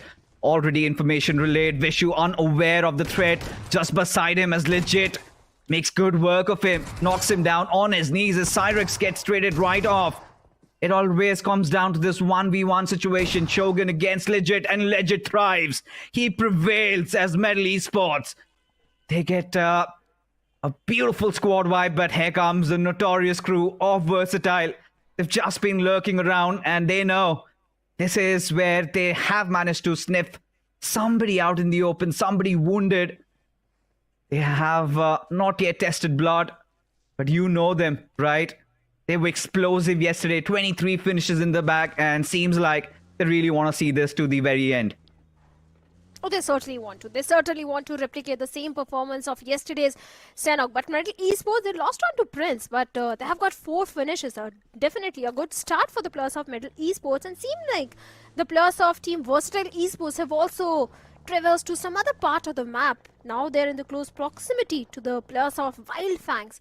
And I was saying Wildfangs is one of those teams which has got a lot of potential, but they need to be aware about the surroundings. But for now, Sensei has got one of the player of Versatile in his crosshairs. He was trying to pick a few bullets, but no connection has been made. Versatile, for now, they are safe as Seth M416 goes for a reload, and Versatile, they make a quick escape from the situation. Well, they certainly do. And at this point, Versatile, the only thing going on in their minds was they could have gone after the players of Metal Esports. Had Wildfangs not meddled their legs over here. Could have been a different situation whatsoever. But that being said, folks, finally time for us to talk about the circle. Quite a generic one at that. Something panning around, maybe Bootcamp. You still have a lot of Paradise Resort. And there you have it in front of your screen. So Reckoning at a very good position for DOD. They will have to somehow get out of Bootcamp. A lot of those open areas, and if they do not do it now, maybe later could possess a little bit of trouble for them. And at this point, even for Hero Extreme Godlike, see them dropping down across the Western Shrine. I think the only reason behind that is considering the fact that K9, Aiku Soul, they're not inside the lobby. So ensuring that they've got an abundance of loot. And as a result of which, they would be looking forward to rotating through Shadow, but it comes with its own fair share of challenges. M40 right beside them, I hope they're prepared. They have to be, because Godlike is definitely one of those teams you can't ignore. And since -40, they have to go to the other side of the river, where the players of Team Hidden Ones and Team Tamilas are also there. Team Tamilas are just waiting on the shoreline. They're aware that Godlike and some other team might also be looking to cross that bridge, will be looking for that rotation. And I think Team Tamilas can strike at the right moment. But for now, Do or Die are also aware about the team which is trying to traverse from the nearby compounds. That is Metal Esports. But I like the approach of Do or Die. As compared to the open finals, this time Do or Die, they're more controlled. They're not going for the overcommitment, because if you notice in the boot camp, they just waited for the right moment to strike. There was no sort of overcommitment coming in from the side of Do or Die. Yeah, for sure. I mean, this is something that, 3 of these teams that have dropped down there should have had it in mind. Because for 8-Bit and for Gujarat Tigers, we've seen them do that quite often. And it's always 50-50. But surely Do or Die were the ones who massively benefited from that particular situation. So next time these two groups collide in Sanhok, have to be a little more careful.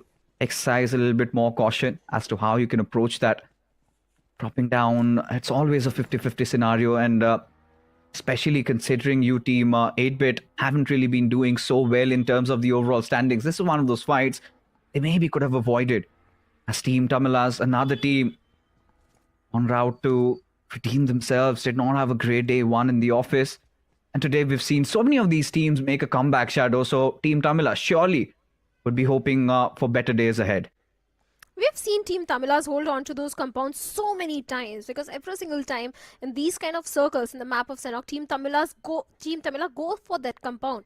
And this time it was -40 Spider who was knocked down. And it's not going to be an easy rescue mission, because the remaining 3+ are towards the side of Hathin. Spider was the only one who went to the opposite side of the river. But now -40, they have to survive it as a 3-man army. And since God's Rain is not playing this particular one, so the Reckoning, they went all the way toward the side of Paradise Resort. And if you remember the performance of Reckoning yesterday in the very first Erangel, they were very aggressive foes. They were going for the elimination point, they were going for the finish points, and that kind of worked in their favor. But this time, they're just holding on to the Paradise Resort. Yeah, I think for Reckoning, it's still fine. Because it's going to be such a long format tournament, and it's okay to experiment. And in Sanhok, they also do understand the gravity of the situation. They know that if they engage in a fight early on, pretty sure they might have to fall down later. We have seen so many of those third parties happen, so really do not get that leeway there. And even for IQ Soul, if you remember, after that huge fall down in the game of Erangel, they kind of slowed things down, and that is where they found that string of success. That is where they found that chicken dinner. So maybe Reckoning, they've also got a lot of layer and depth, their style of play, and why not try and exercise that? As Hero Extreme Godlike, quite wary of -40, being aware around Hathin. They've done their research, they've done their homework, and here they come charging in. Couple of players already taken down. Spider also on his knees. Him also being wiped out over there, leaves faceless. He's a man without a face. But surely he has himself stacked up with that S12K. It seems like Hero Extreme Godlike might have a little bit of trouble trying to snuff him out of his cover. Maybe lead him to kind of give any unwanted noise. But if Simp dives inside that compound with his eyes closed, without a partner with him, this could be quite fatal for Hero Extreme Godlike. It certainly can be, because Faceless is not moving a muscle. He's not giving any sort of sound cue at this point to the plus of Godlike Esports. It seems like Faceless will strike if the opportunity arises, but seems like Godlike, they're just going to make a safe escape. They know? Are they just... I don't think they are aware that there is someone hiding in the compounds. Oh no, they don't know. And Faceless, he just wants to survive. He doesn't want to deal with the plus of Godlike. He just wants to survive and fight for those placement points. But if you look at the circle is reminding me of yesterday's Sanhok fixes, because it's kind of a similar circle which is going towards the side of Paradise Resort. So maybe Versatile Esports can replicate a similar performance. I hope they do. Because so far they've been kept at bay, and yeah, that is some good spotting. And now Hero Extreme Godlike know that this Northern Bridge is not out for grabs. So, of course, they have to resort to its engaging or injecting themselves from the southern side. So, very good scouting coming in here from Hero Extreme Godlike. Quite meticulous with their approach. Doing things by the book. No hasty overcommitments there so far. As Reckoning finally decide to come out of their hiding. Finally decide to step out into the wilderness. It's going to be outside of Paradise Resort. Just cruising through around his buggy. Kyoya, one of the recent additions into the Reckoning's roster. Gotten a lot of promises in the latter half of 23, but 24 season has again been one of those seasons that he wants to forget. A new start nonetheless for this young lad. That is in so much promise, Shadow. That here we have even the likes of Basista Esports right in front of Legit. Legit is a team which kind of is quite confusing to really define them. Sometimes so good, sometimes you have to just scratch your heads. I agree to that point 100% because Legit Esports sometimes they really pop off, and just like now, Proton has been knocked down by the plus of Team Reckoning. Legit, I don't know what's really happening wrong with this team because in yesterday's Sanhok also they got 0 points. They were eliminated pretty early in the game, and now Zeus is going for the rescue mission onto Proton. This revival is very important, and I don't see the plus of Team Reckoning making any kind of a hasty rush or a push towards the side of Legit Esports. They're just holding on to the business, onto their grounds and minding their own business. And Legit Esports, they need to regroup. They need to be much aware because it's not only Reckoning Esports that's a looming threat, but also the plus of Vasishta Esports. At this point, even Vasishta Esports need to start racking up a couple of finishes to their names. Do or die, exactly the sweet spot I wanted them to be at. Got a very good coverage, especially with the western areas, and now the circle shifting right on them sort of doubles down. And this is one of those games where teams like DOT or even for the likes of RGC, they need to get their conversion. They need to go big in this one. Given the fact that you've got the likes of Reckoning just lurking around you, and from the northern areas, you've also got Hidden Ones, then there is Team Tamilas. It is going to be an arduous task. Look at Hero Extreme Godlike creeping their way through those western shorelines. As you can see, a lot of that colors, in fact, present around the southeastern area. So much of those pores, Metal Esports, they've got a lot on their hands right now. I don't think Godlike Esports is going to face any sort of resistance in their journey inside the circle. They're going to have a clear, smooth pathway and a good spot for themselves. But like you said, towards the southern eastern side is where the majority of the cluster is. But if you notice, the plus of Wild Fangs have their backlines completely cleared off, and they've spotted on the plus of Team Legit, and Proton has been knocked down. Choco is aware there is someone, and he's looking for some sort of a connection onto the plus of Wild Fangs, where Seth is going for the confirmation point onto Proton, but seems like Zeus will be going for the rescue mission. Easy revival coming through, but look at that plus of Wild Fangs. On the backline support of Seth, the 2 players of Wild Fangs are already closing in. Oh, this is nice. Sublime stuff, legit. Again, caught off guard with their pants down. Proton already being dealt with. Leaves Zeus. He's got Curse God on the backlines, but that also comes with its own troubles. You could see in the far fray, you've got the likes of American Esports also closing in. Scout getting knocked out over there. But still enough breathing space if they have a couple of smokes lying around. But Zeus, a constant nuisance, a constant menace. Stray Scott deals with one of those players. But Zeus, lightning strikes as Wild Fangs. Seems like their claws are ripped apart. And again, couple of mistakes made, maybe leaving their opponents unchecked, has led them to their untimely demise as Seth still fighting it out together. But now, even the players of American Esports are aware that Seth, being the last player surviving, how long can he fight it through as those buggies keep rolling over him? And that's all she wrote, as Wild Fangs did not have the best of start. As even the same can be said for the likes of Legit Esports. As for American Esports, they will just be cleaning up on the pieces and getting a lot of medkits if they want to resort for those healing battles. They can definitely do so, but for now, Hidden Ones Daniel has got the players of Team Versatile in his crosses. But the good thing is, Versatile, they're holding on to the compounds. On the other side of the map, we have the players of Godlike also locking horns with the players of Team Tamilas, as Maxi has been dealt with, and Team Tamilas, now they are just left with only 3 players remaining. I love the position of Punk because he's just holding on to that small little island between the 2 islands, but we have the plus of Team Vasishta also locking horns with the plus of Team 4 Miracle, where Poco and his teammates have been eliminated, seems like, or maybe it's just only 1 player remaining. Look at this. I mean, for Versatile, they're making good work out of the players of Team Tamilas. Rico already down on his knees. IGL flushed out of his hiding. That Molotov flung over will dismantle him. He needs to reorient himself. But for now, Fox OP, a very crucial revive. Needs to get the job done as those grenades keep on pouring through. Raiden just readying it up as Mr. IGL, his position being compromised, just does not make things easy for Team Tamilas. Rico back on his feet, but for Versatile, they're playing it very carefully. They know the moment they go out of their hiding, they could be susceptible to threats from multiple directions.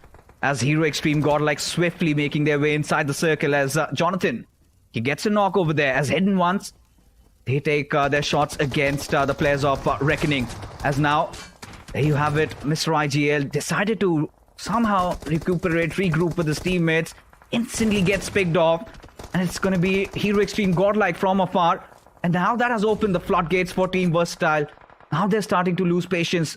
Now is the time where they might commit for a push.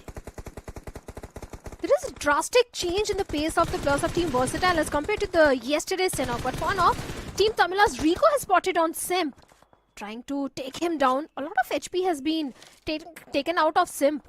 For now, he's safe and sound. On the other side of the players, we have Versatile also locking horns with the players of Team Hidden Ones, where Godlike is also doing a third party as Aquanox has been knocked out. An easy revival should be coming in, but look at that, Do or Die also doing a perfect third party as Edmino has been knocked out.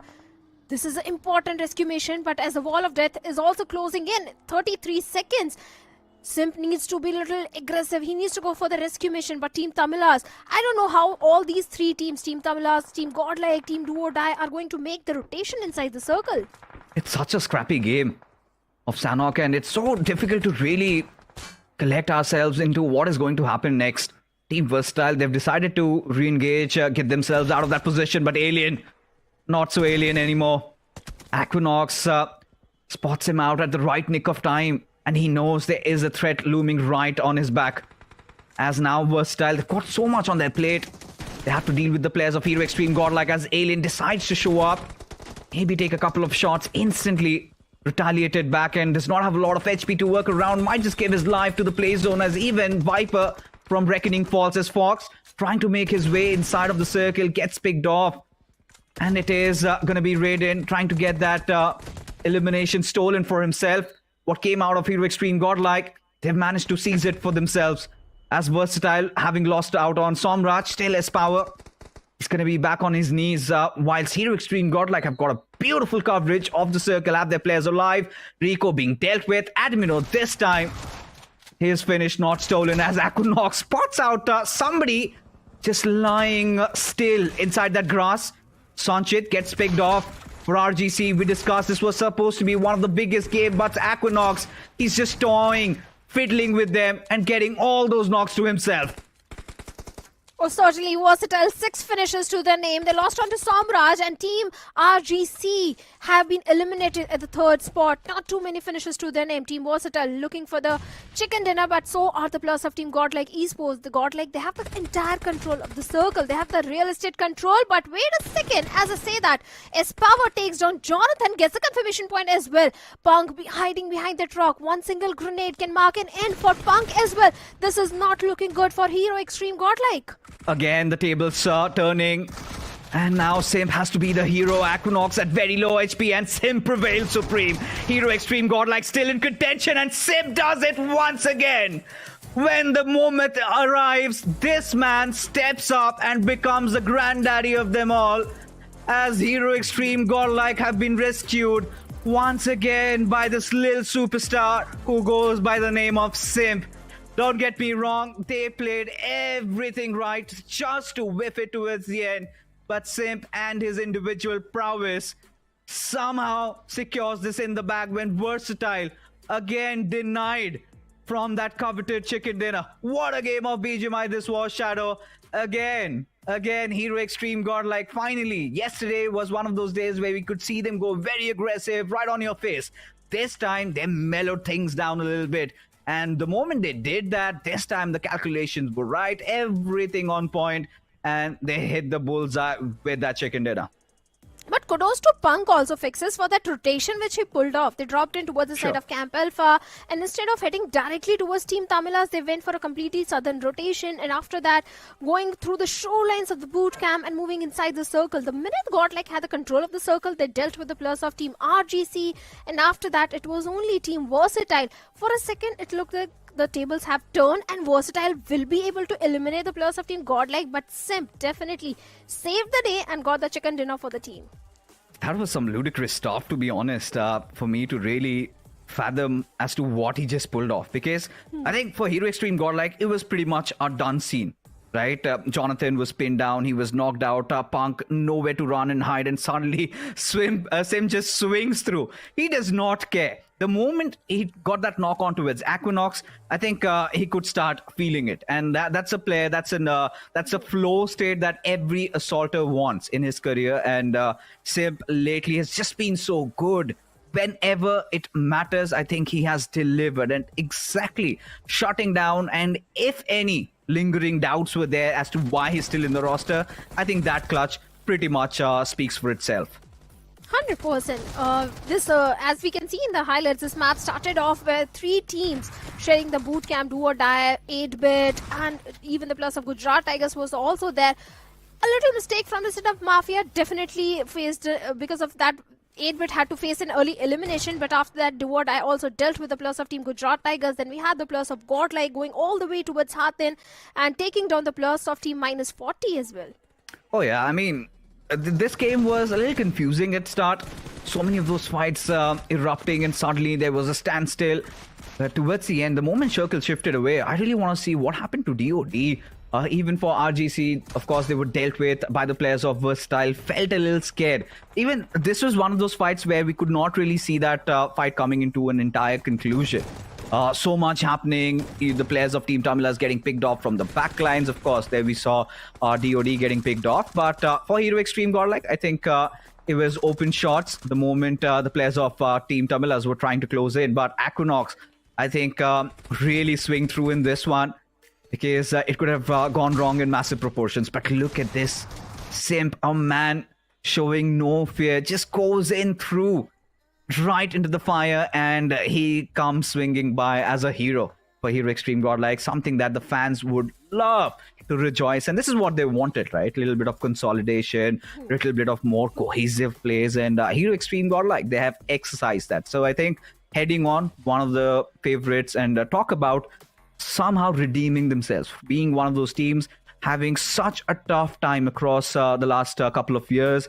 This time they finally made it inside the grand finals of an official event, and ever since, I think they've been looking so much solid under Punk.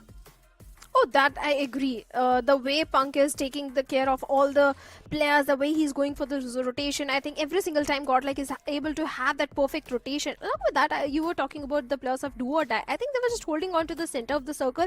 But the minute the circle went north, it was very difficult for them to transition inside the safety of the circle.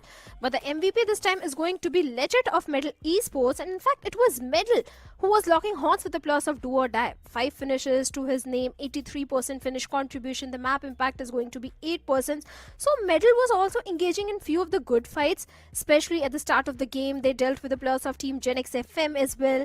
And along with that, we have the best companion as Gamla Boy with 2 rescues.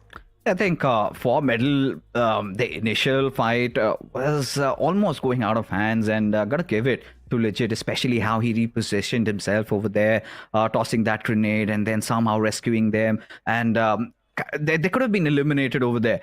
And then the next moment you see is Medal Esports gaining their composure back, going back into safe covers, then kind of trying to dismantle the players of DOD, got a couple of them down. And a decent game, nonetheless, from Medal Esports. I think this was expected, considering they were also one of the favorites heading on into the grand finals of the recently held official events. But Wildfangs, questions again at them. That fight against Legit, I could not work things out. I think there were a lot of moments where they were playing with a lack of information, because Zeus comes in out of nowhere and suddenly they get third-partied by For Miracle Esports. And this now raises question. Was that position even good for Wildfangs to begin with? The thing is, Fixes, I was saying the same point before the start of the game as well, that Wildfangs, if you remember the performance which they pulled off yesterday, the same thing was happening in the first Erangel, the Miramar as well. They are taking fights, they find a knock onto the opponent team, and after that, suddenly Wildfangs are just getting dismantled, either by third party or I don't know, just in the middle of the fight something happens. They just need to be more aware about the surrounding. That awareness of the surrounding is the only thing lacking from the side of Wildfangs at this point. Yeah, for sure. I mean, at this point, for Wildfangs, it's always been a hit and a miss. And I hope they come swinging back, maybe get some delicious points out of this one. But yes, folks, that was all it from Sanhok. We'll be heading over for a short break. We'll be right back. Don't you go anywhere.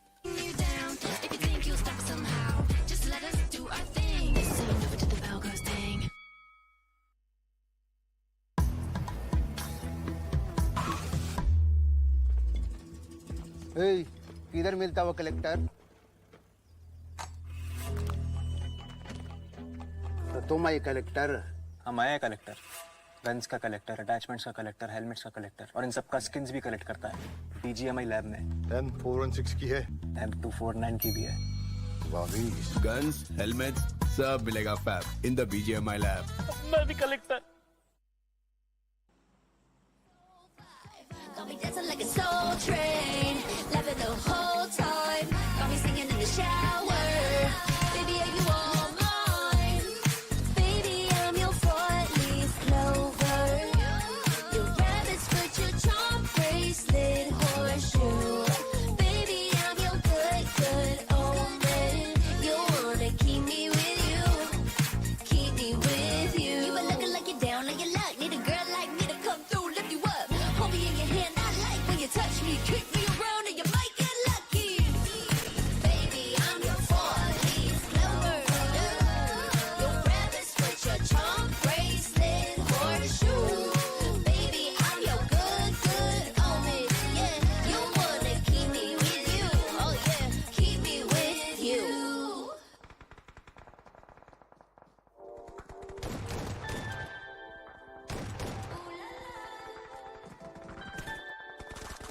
Let's go. Put it in motion. Baby, we're going faster, faster, faster, faster. Seizing the moment. Baby, keep going faster, faster, faster, faster. Speed up, make that thing rough. Put on the gas so you got nothing left. Let's drive to the top of the mountain and see the view. Let's vibe, looking back on the journey, just me and you. Ain't nobody wanna go slow. Yeah, I was chilling in the past, I was solo. Now that I got you in my life, I'm like, go, go. I be living for the thrill of it. Whoa, whoa. I hear you like to gamble. Let's take the road, let's travel. No, I'm a lot to handle, but I wanna go fast with you. Think we can go the distance, although I know we're different. Together we both fit it, so I wanna go fast with you. Put it in motion. Baby, we're going faster, faster, faster, faster. Seizing the moment. Baby, keep going faster, faster, faster, faster. It's like they never even seen us, and nothing will ever get in between us. I'ma ride by your side every season, and if anyone try to stop us, we just speed up. Yeah, always keep it at 100. Top down, pretty face, so sun-kissed. Know it's scary, but I swear I really love this. Big shades on, summertime in London. I hear you like to gamble. Let's take the road, let's travel. No, I'm a lot to handle, but I wanna go fast with you. Think we could go the distance, although I know we're different. Together we both fit it, so I wanna go fast with you. Put it in motion. Baby, we're going faster, faster, faster, faster. Seizing the moment. Baby, keep going faster, faster, faster, faster. Put it in motion. Baby, we're going faster, faster, faster, faster. Seizing the moment. Baby, keep going faster, faster, faster, faster.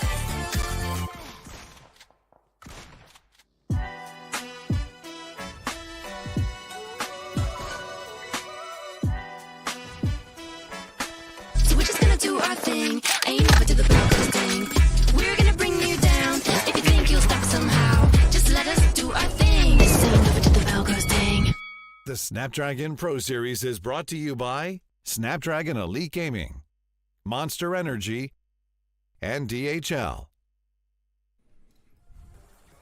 Always shutting down his critiques in style with actions and not words. That goes on to describe Simp in a nutshell. And Necro, you have been there, you have seen it all, haven't you? You were the one who witnessed that historic moment in Vikendi not a couple of months ago. And this goes on to show, this time, of course, the stakes were different, but this man still has it.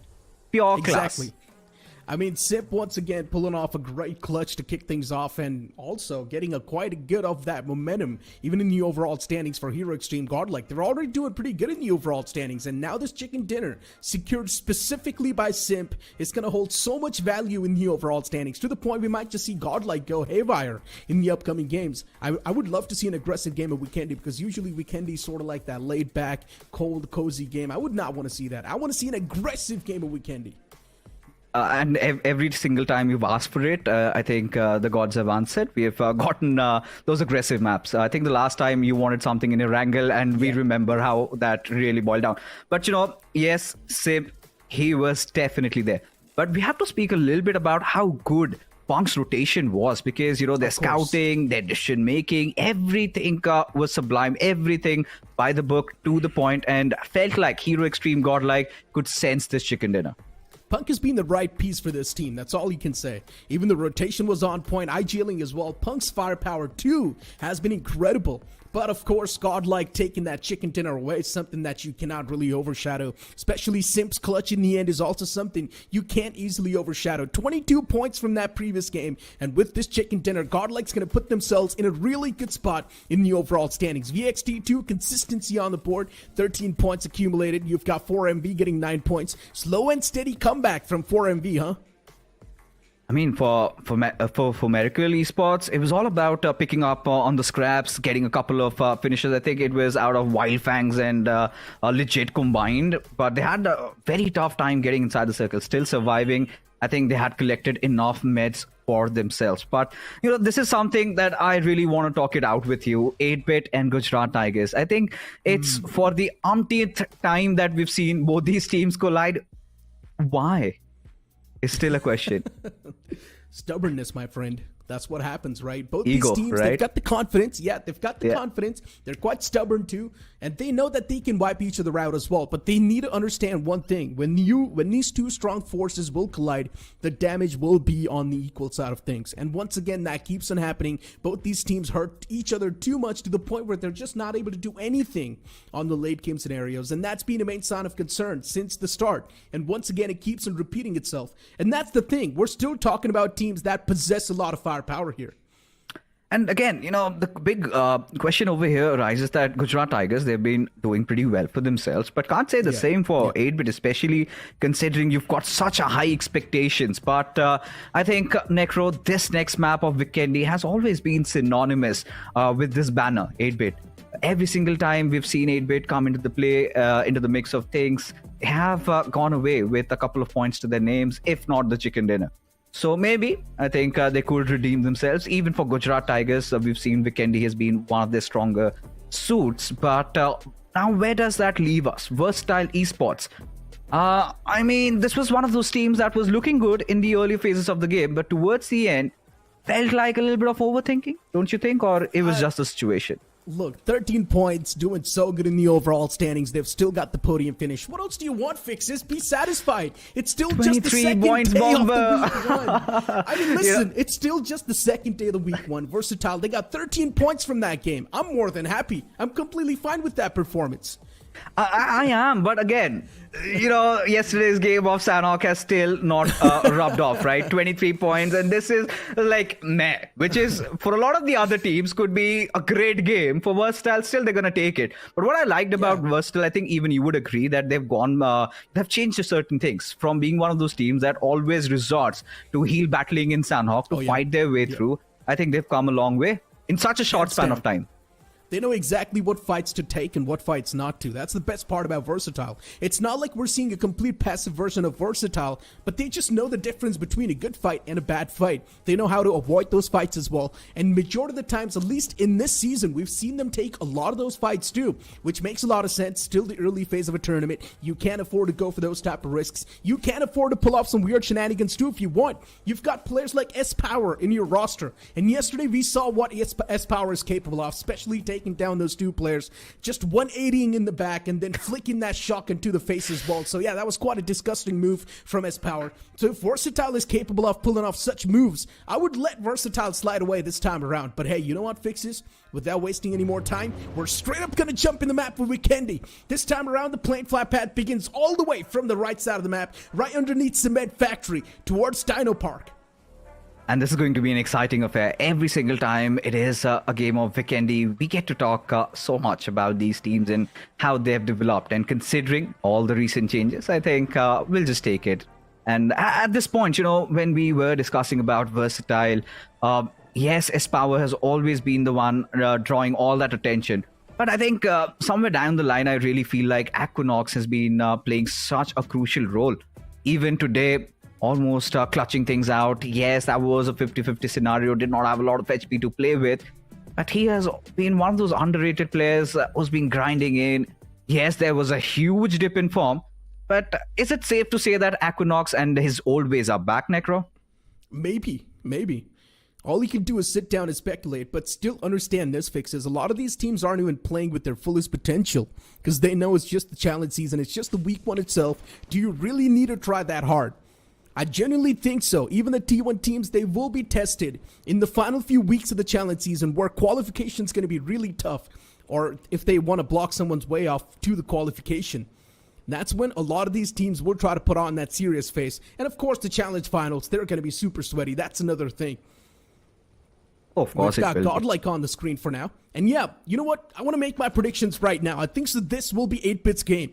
Sanhok is one of those slow and steady starts. And 8-Bit, there's someone who would love that slow and steady start. You've got players like Owace and Ash, who are the big brains. And usually, you know, players with big brains, they like to think through every single possible move. That means it's also going to take a lot of time to calculate. You know, for a moment, I really am starting to miss Ninju. If you remember Team Forever, and there was a recent big third-party event where Ninju was such a star for this team, and having been left out with the move into 8-Bit goes on to, you know, raise a couple of questions. Of course, you've got Ash, Waze, Ninju. You need those young bloods. You've got Omega, you've got Mafia. Feel like 3 young assaulters alongside 1 IGL. That's the way to go. But, I mean, sometimes it's us raising the questions because, you know, even without Ninja playing key roles in the grand finals, having not even played a single game, Team Forever still managed to draw runners-up position. So, again, I think they have stood the test of time, but dropping down, finally, get to see some early action in front of us. The early action. I really would love to see Hero Extreme Godlike let loose a bit of their hands. Go super aggressive in the game. That's going to add on the X Factor. And speaking of the X Factor, we've got one of those teams doing so as well. Genix FM realizing what is exactly happening. But still, one man from Hidden Ones, and that too, it's going to be Daniel. Left all the way in the back lines, and he's found the striking advantage to us. Daniel strikes down the first man, gives the advantage to his team, and what a big blunder from Genix FM. Daniel's position left unchecked. They had no clue where Daniel was positioned. A cheeky man strikes in a cheeky way. Just like the snake, and injects all of his venom in Genix FM. The start and the end. Pretty quick. And there you go. A little bit of salt to rub their injuries with. A little bit of a BM. We would love to see this rivalry even go deeper into this tournament. But again, Necro, Genix FM, such an erratic team. Even in the previous game of Sanhok, you could see how they got wiped out by Metal Esports, not getting a lot of those points. And even in this one, felt like they're getting a little ahead of themselves. Maybe it's time for them to just calm down. Yeah. Maybe notch down the pace a little bit, not try and force enough fights. And because this time, Hidden Ones, this is one of those teams that is most of the time caught napping, and suddenly they wake up from their slumber and they just go all out. It's so difficult to describe a team like Hidden Ones, even during the open finals. You've seen that time and time again. This team must be sleeping somewhere, and suddenly they wake up and they rain hell over the lobby. And whenever they wake up, Daniel's got a big hand behind it. Oh, Every single time. He's the man fragging out. Getting a lot of finishes left, right, and center. Daniel, every single time, you will see him at the top of the board. The main playmaker for hidden ones. And this time as well, having that off angle really helped him. He was unchecked in that ditch. And he made sure that the opponents as well, they're going to be 5 feet under. Beautiful stuff from Daniel. Taking the right measures and finding the right moment to strike. For Miracle Esports, it's one of those teams that we all sort of want to see on the winning side of things. They have seen a lot of ups and downs in their own journey. Dragon, Poco, known players, backed up with Reaper and Beard Baba. And speaking of For Miracle Esports, the previous game was pretty good, decent, I would say. Okay, amount of points wrapped up. For Miracle's doing okay in the overall standings too, but they can do much better. We know it. You know, considering it's Sanhok, I take that any given day. Especially after that post-interview, we had this grand revelation where this young boy, barely 17, Poco, he's leading a team. And we could see that he was a little nervous at start. We know he's a player who carries a lot of potential. But now again, this is time enough for us to, have a discussion about it. How do you feel about it, given the fact that he's been such a promising assaulter and from such a nascent age, he's starting to change his roles. Is it going to really help the endeavors of for Miracle Esports, considering they're trying out so much? But seems like they're a bit of a fight. Do or die against Wildfangs over here. Sensei, really aloof from his pack. A team that I'm genuinely worried about is Wildfangs. Every single time they crash out, something needs to be done. Wildfangs, they need to tighten a few notches up. Sensei want to back away from this spot. He's got the vehicle to play with as well. There's also going to be a bit of that cover fire available from the backline. Scout and Seth right next to each other. But do or die too, it's a team you can't underestimate. They're the Wounded Lions. Waiting to inflict a bit more of that pain. While Wildfangs, Sensei, even he's quite stubborn. Does not want to back away from this spot. I'm not exactly sure what is that utility placement from Do or Die. They should know at this point that Sensei is behind that ridge. They know. A little bit spotted short him out. on those utilities. Yeah, a little too much invested from Do or Die without getting any value. And Sensei is really enjoying himself. And to add on top of it, I think Wildfangs have got a lot of information to play with, especially with MJ's position now known. Wildfangs can really carve this fight out. They can take control. It's all about Sensei getting that opener. The moment he gets a knock, I'm pretty sure he's going to provide cover fire. Coming in for at least for his teammates, dealing with MJ. Because it feels like MJ isn't aware that Sensei knows his position.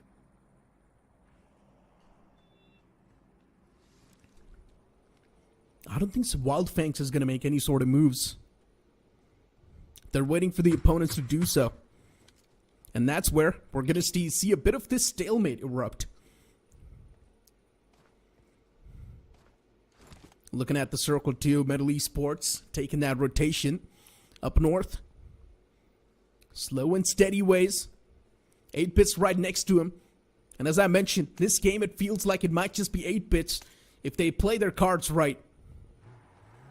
VXT down south next to a lot of teams. It's a big cluster. Even Team Legit's going to start a move from that southern side. VXT, they're going to have a lot of players that would need a welcome. At this point, it's all about that waiting game.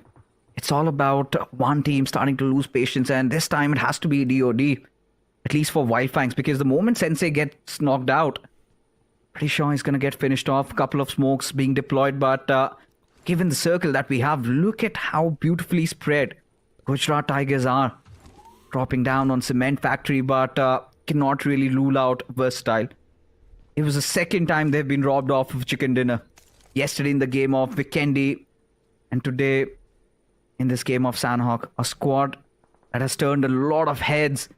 Now at this point, just below them, we've got Legit, and even Reckoning. So versatile. To get this chicken dinner, of course, it's not going to be easy. Seems like Aquanox, he spotted out dope, hasn't he? He did. A little pixel. You can see a worm moving around. Yeah. Mm-hmm. Does he want to go for the shots, though? He's tempted. He wants to pull the trigger. But still, discipline. He needs to keep himself disciplined. He goes for those shots. Position will be revealed. Everyone knows where Aquanox is. We've got the map feed too. And on the map feed, we see Reckoning Esports moving from down south as well. Team Legit and Reckoning, soon they're going to have a clash. This will be fun to witness. Team Legit, they're definitely looking like they have been improving slowly and steadily. But facing off against a team like Reckoning Esports, it can be quite a tough pill to swallow. For Reckoning itself, they've also been trying a lot of things around. OS Power is chipped off, and for now, Team Tamilas lay their hands on the players of -40. Couple of knocks here and there as Aquanox, he starts delivering. And finally, they've had enough. Versatile, getting their hands on the players of RGC. Now, RGC, formerly Bunny Esports, we saw them during the Open Finals. It was such a good team. Suddenly, it feels like it's too much for them. This lobby just getting too hot. And they seem to have no answers for what's happening for them at this point. As -40, they've lost out on Spider. Still have to deal with the entire horde of Team Tamilas. Team Tamilas! Big mistake. But at least there were equal trades on the board. One man still knocked out. Even the second one hits the deck. And Nisha's doing a lot of significant damage. Team Tamilas, 2 more players standing in the back. And those 2 players, they want to go for the revival on those 2 fallen players in the front. Nisha is constantly tossing out the utils in the hope of finding some sort of knocks. But those utilities aren't able to find any sort of mark.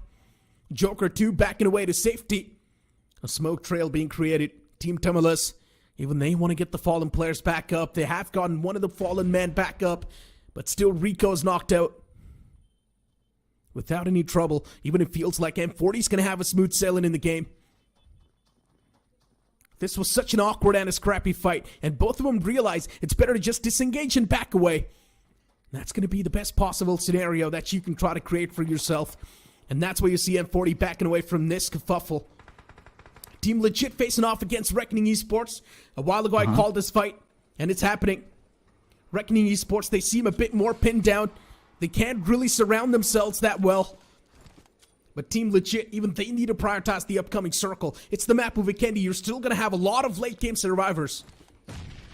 Yeah, and I'm not really starting to like this. Because we know it's going to be quite a nasty ending.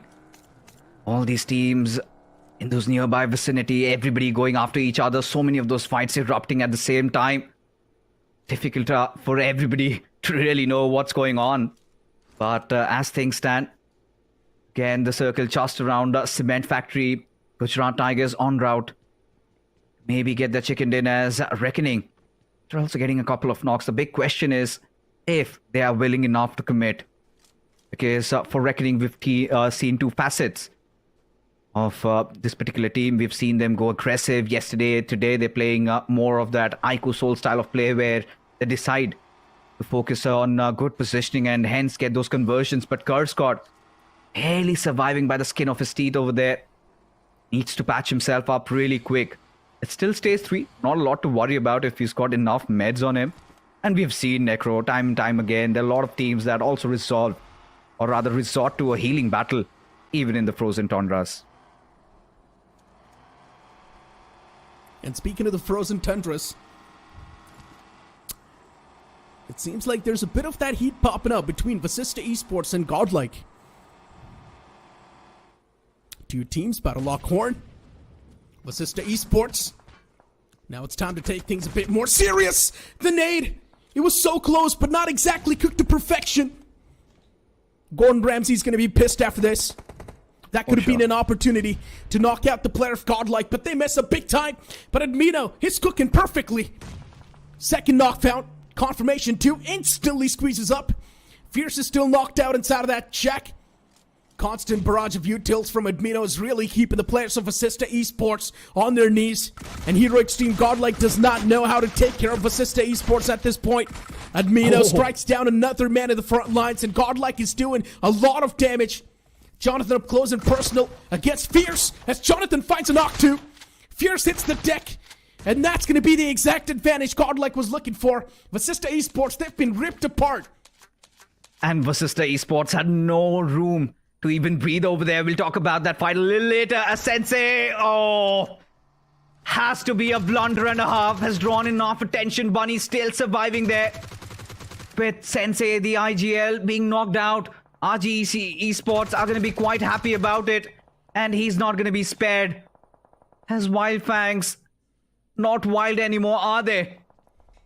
I have no idea how really to describe that fight. A rookie mistake made and punished by the players of RGC who had been just hanging by a slim thread. They were scared. They were being shot at from multiple directions, and then Sensei goes out all brave into the wild, and we saw what happened. Exactly what we wanted to see. But Assista Esports, for them, on the receiving side of things, it blows. VXT, they look to take a fight against Wild Fangs, and this is the worst nightmare Wild Fangs can have. They do not want to be stuck in this spot. And Wild Fangs have no clue that they're taking shots against VXT. A formidable foe. And Wild Fangs now trapped in this house. What can you do? The game seems done for Wild Fangs. And it feels like even they themselves are giving up. Trey Scott and Scout, the last two remaining pieces, about to fall off. And VXT, they're going to continue their march towards the safety lines. Same thing the players of Wild Fangs have realized. But do they have any vehicles to take that rotate? They do have that cart wheel. At this point, still takes you back to same. I mean, you've also mentioned this mechanically, ideally you've got 2 buttons. They just misclick on one. Instead of trying to jump, did he try to grab ledge the button and eventually lead into his demise? But whatever the case was, a huge blunder nonetheless coming in. And as things are, Hero Extreme Godlike looking so stoic, so confident in what they are trying to carve out. Everything under their control right now, even the circle really favoring them. Still have an catalyst though, the forms of hidden ones. Got some hidden talents that suddenly emerge, and they are a sight to behold.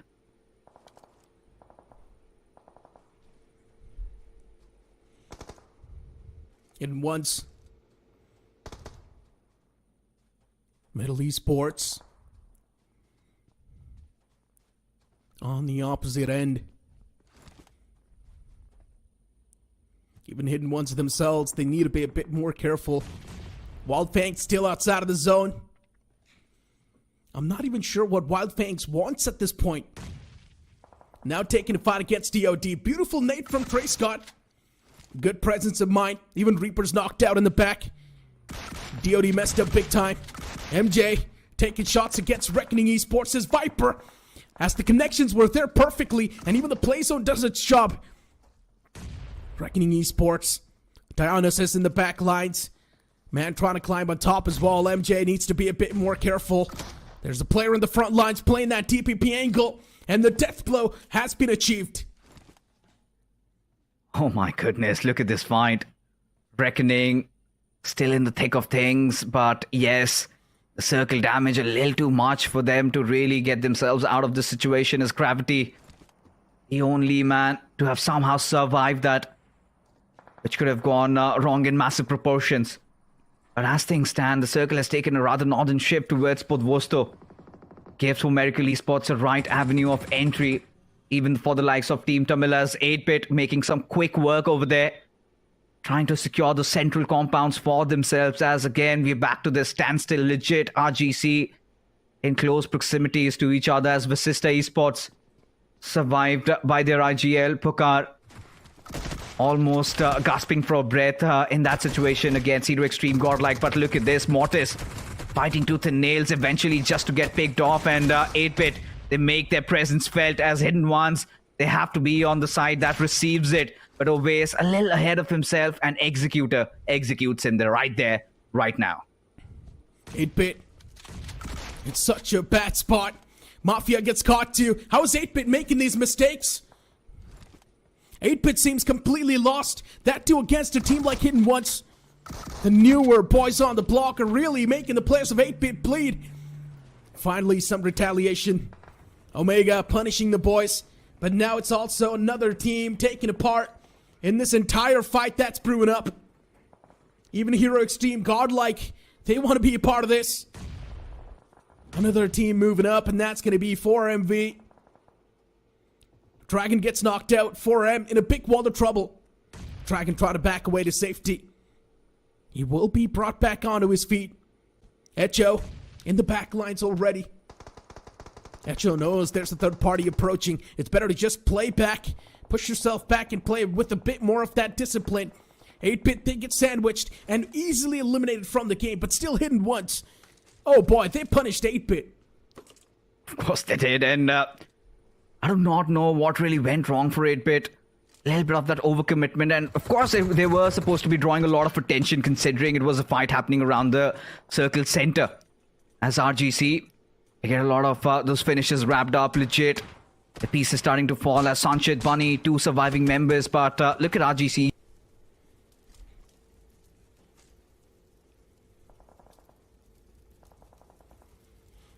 He indeed can work with. Dope. 2 eliminations on the board so far. He's also quite chipped up. RGC. As a whole unit, they're doing pretty good. Just 1 single casualty from this game, which is completely okay. As long as you can find yourself the safer route in the zone, it's all good in the hood. And that's going to be the toughest task. That's going to be the toughest task. 4M still. They're not sure if the compound's clear. There's Hidden Ones on left. And 4M just want to be on the safer side of things. They've got their hands on this compound. It's quite a good one too. 4M's now going to be looking safe. There's Reaper in the outskirts playing on the edge of the safety lines. He wants to be the guardian angel off the edge lines. But still 4M, they're playing it quite risky. It's better to just recall your teammate in the back lines and play together. Of course. I mean, at this point, for Miracle Esports, they're really waiting for that next circle shift. And Reaper, maybe he's gatekeeping a couple of teams. Has to be Team Tamilas tries to create that flank angle in case there is a pour on the players of Miracle Esports, an extra angle to play with. But for Versatile, things are starting to align. They have to be a little watchful of Gravity. Could certainly sneak in a couple of finishes. Yesterday we saw Versatile, surely never safe, always have to check their back. As now Versatile has power, he gets on against the players of Metal Esports, and this is what for Miracle Esports were anticipating. A pour coming in from the players of Team Tamilas as they continuously go on barraging it with all those ZBS shots and whips. And Maxi OP, he's one man that always clinches, seizes the opportunity for himself as Team Tamilas. I do not know how they've withstood the cyclone, but they somehow have did. And for Miracle Esports, suddenly panic getting triggered. Look at the amount of utils we're seeing being tossed. Those utils are not going to do a lot of damage. Rico still stays on the ground. Fox OP in the back. Team Tamilas really want to stay in the race once again, but Dragon OP, man's creating the off angle. A beautiful Molotov. It's going to find the mark. Fix this. Maybe burn a few players down. Take him in the Hellfire. Dragon OP tossing out a smoke as well. He wants to close on up slow and steady. But what did 4M do? They gave their good position away, Fixes. And now they're playing in the outskirts. They gave away the compound that was supposed to be their winning condition. And the zone shifts right on top of it. 4M messed up big time.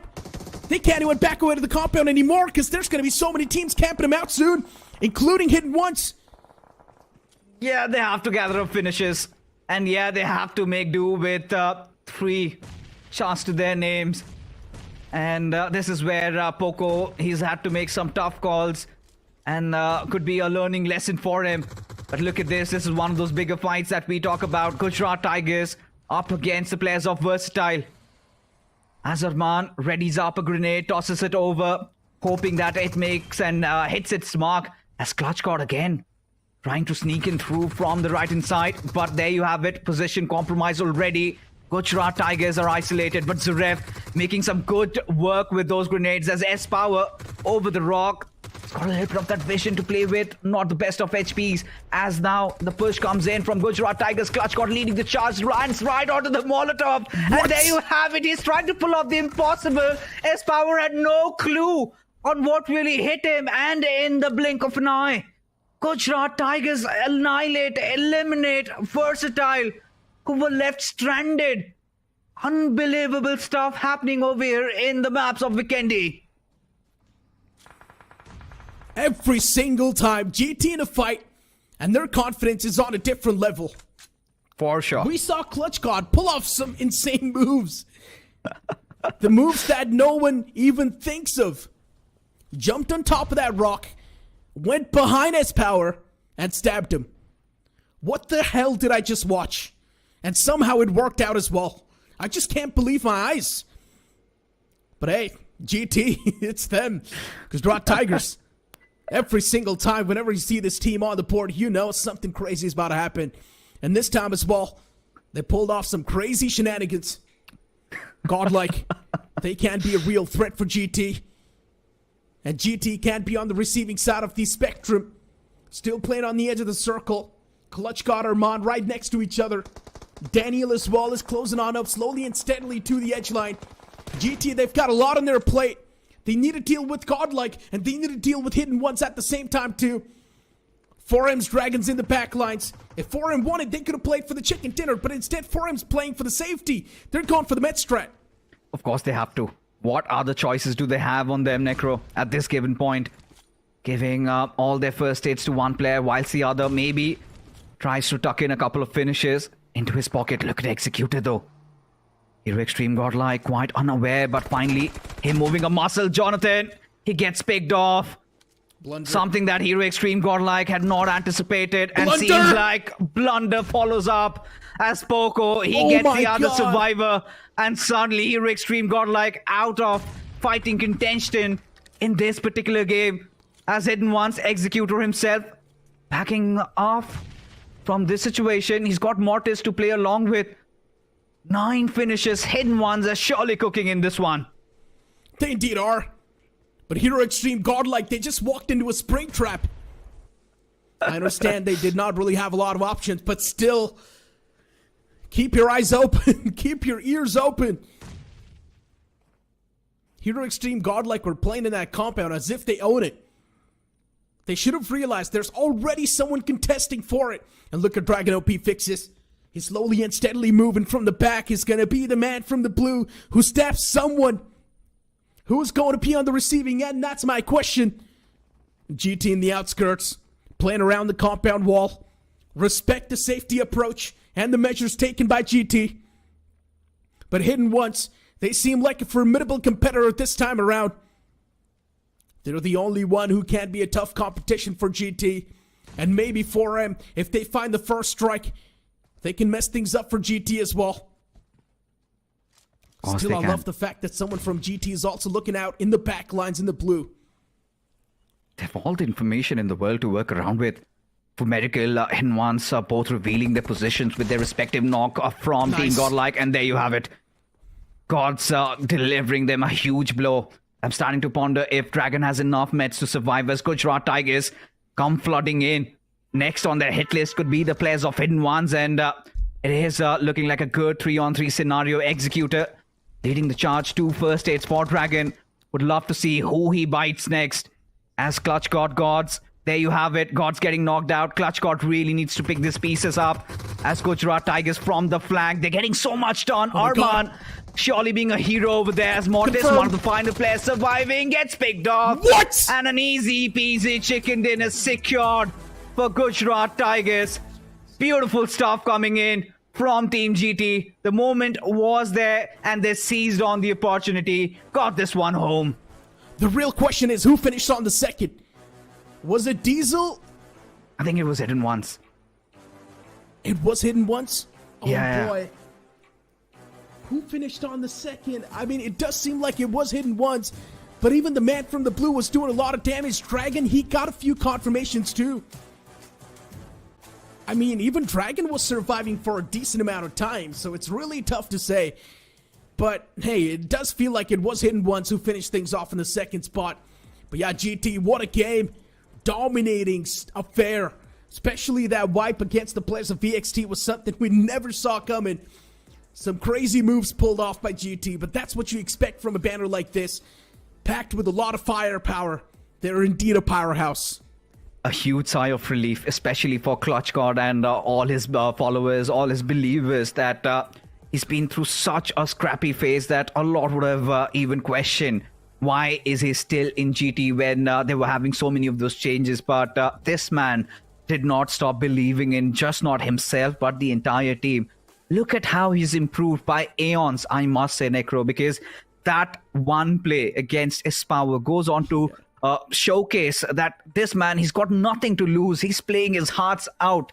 And this is what we as viewers, we as mere spectators want to witness. Ispower was left baffled. He had no clue that Ispower really, Clutch God just jumped over him. And it was just not a Clutch God show, right? God did his part towards the end, Arman being the MVP, but Hero Extreme Godlike. This was a beautiful fight nonetheless, but what followed up, can we really blame them? Everybody was silent, nobody was moving a muscle there. And this one, it was hilarious. I mean, especially Wild Fangs facing off against DOD as well. This was one of those fights that was definitely not needed. And we need to be a bit more concerned about Wild Fangs. They're not doing too good in the overall standings anyways, Fixes, and constantly dropping the ball every single game.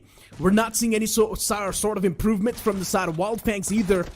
And that just really makes me concerned even more for Miracle's taking fight against the players of Team Tumulus. So many shots missed from both the ends, but in the end, it was Maxi to save the day for his team. Team Tumulus as well. We're not really seeing the same dominant force that we saw on day one. Yeah, day one not going their way. Day two has been equally bad, if not worse. But gotta give kudos. Credits to where it's deserved. I think Hidden Ones, 4M, really working that out very well. And Hero Extreme Godlike, I don't think they had enough information over there. But now we need to talk about For Miracle Esports and their decision in leaving that compound. Because just a couple of moments ago, Necro, you were emphasizing on the fact that Reaper is far off from his squad. And suddenly that really came to bite them back. Their horrors came true. Reaper almost had clutched it out. But then I could not really figure out what were For Miracle Esports thinking to go out and wipe out Team Tamilas when the entire compound was on them. Exactly. That's my same question that I pretty much brought up. And I think so. It's the IGLing, man. The calls are being really made in a lot of desperation. That's what it feels like. Even in the end, going for that med strat, it does feel like Dragon OP wants to do his part properly. But considering the last time he IGL'd was 3 years back, and now he's trying to IGL once again. And of course, 3 years back and now, there's a stark difference between the competition as well. So it makes a lot of sense why the man's struggling. But let's just hope in the future he's going to polish these callouts out, because that was a clear mistake on the IGL's part. I think mistakes are your biggest teachers. Surely Dragon now knows he's not supposed to do that again, has learned it in a bit of fashion, but it's not going to prove quite costly, at least as of now, still early phases of this tournament. But all right, I mean, we can give them that leeway.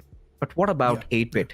What were they even thinking? Despite having such a commanding position in that fight against Hidden Ones, somehow it all went awry for them. I don't want to be on the rude side of things, but I will say this, okay? You know what? I'm going to say it out loud. It feels like 8-Bit and Wild Fangs, they pretty much are playing the same way. They're both lost. They don't exactly know what their main motto is inside of the game. They don't know how to play the game in general. They do not have a set pattern. They do not have a proper game plan. They do not know how to counter the teams. It feels like they're walking on blind canvas and they just do not know what exactly to do. Because they seem lost. You know, just to only emphasize, they've got two of the biggest minds.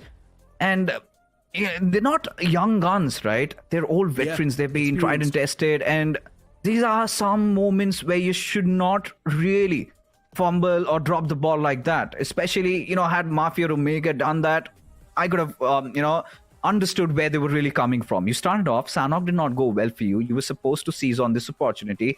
Wild Star Tigers, look at them. They got the chicken dinner. One of the first teams to get eliminated in the previous map. They recovered points. But for 8-bit, even for... I really cannot put 8-bit and Wild Fangs on the same pedestal considering the achievements both of them have. 8-bit certainly, for Team Forever. But definitely going to ask questions about the hunger or that sense of feeling quite settled. You've got now a good org, you've got good sponsors, everything. Right? In this community, everything can vanish just by in a click of our fingers. So I think a little bit of that understanding has to be there for 8-bit. So many mistakes made, but Gujarat Tigers did not make any of that, got this chicken dinner. This was, of course, the story of Vikendi. A lot more on the next side.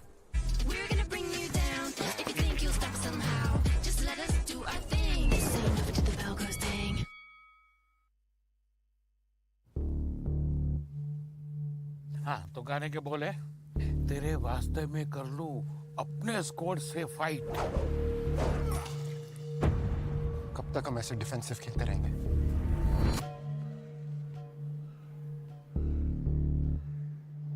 तो noob नहीं है। Noob नहीं? Time आ गया है, सीधा उनकी squad पे slam करेंगे। Next shot! हेडशॉट! हेडशॉट! तेरे वास्ते में कर लूं अपने स्क्वाड से फाइट। तेरे साथ मुझे करनी है कैंपिंग ऑल नाइट। डे हो या नाइट, इंडिया करे फाइट। डे हो या नाइट, इंडिया करे फाइट।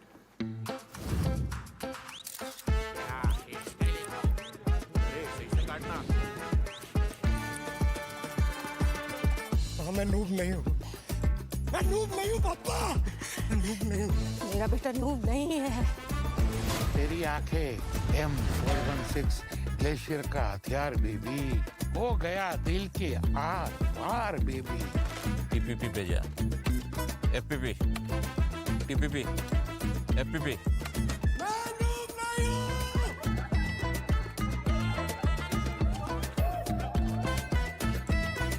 एक काम कर, टीपीपी पे जा। कौन? लूंड्री ना सर। Winner chicken dinner. कौन कहता है इंडिया फन को सीरियसली नहीं लेता है?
The Snapdragon Pro Series is brought to you by Snapdragon Elite Gaming. Monster Energy, and DHL.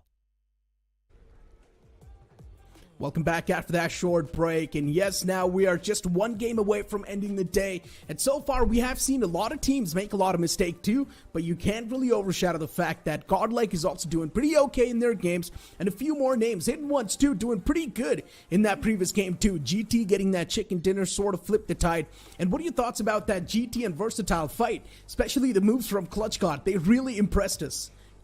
I think Clutch God is proving that how much experience he has and what all he can do with that experience. Yes, definitely pulling such sort of a performance against a team which has dominated yesterday. Versatile is not an easy job. That says a lot of things about Clutch God as well. That is definitely going to help boost the confidence of Gujarat Tigers. Every single time if you notice Gujarat Tigers, they find themselves in a comfortable spot. At least one good game every day is coming from the side of Gujarat Tigers. If that continues for the upcoming weeks, I think easily Gujarat Tigers can qualify for the challenge finals. And even Hidden Ones was doing so good, right? In that compound, playing so well. But a questionable decision made from their opponents. Dragon OP and his teammates were all the way in the back lines. They left that safety lines, and they decided to take a fight against the players of Team Tumulus. But doing so, they also gave up on such a solid positioning, which was available inside of the circle till the end. I'm not exactly sure what was going through the players of 4M. Maybe they wanted to be aggressive, they wanted to go for the finish points. We need to ask the players what really was going on there in their minds. But looking at the match ranking, we have the plus of Gujarat Tigers right in the top with 19 points. Hidden Ones on the second spot with a total of 15 points. Wild Fangs on the third spot with 15 points. Okay, there is some error, I'm sure, because it shows 0 placement points over there. Godlike on the fourth with a total of 12 points. Yeah, these standings are not exactly accurate, so we are pretty much going to get the updated standings soon. But the latter half of the board on the screen as well. And you got to see clearly DOD getting 0 points, Gen X FM with 0, and Team Legit 2 not doing that great. Metal Esports just getting 1 point. Now let's speak about the real signs of concern over here.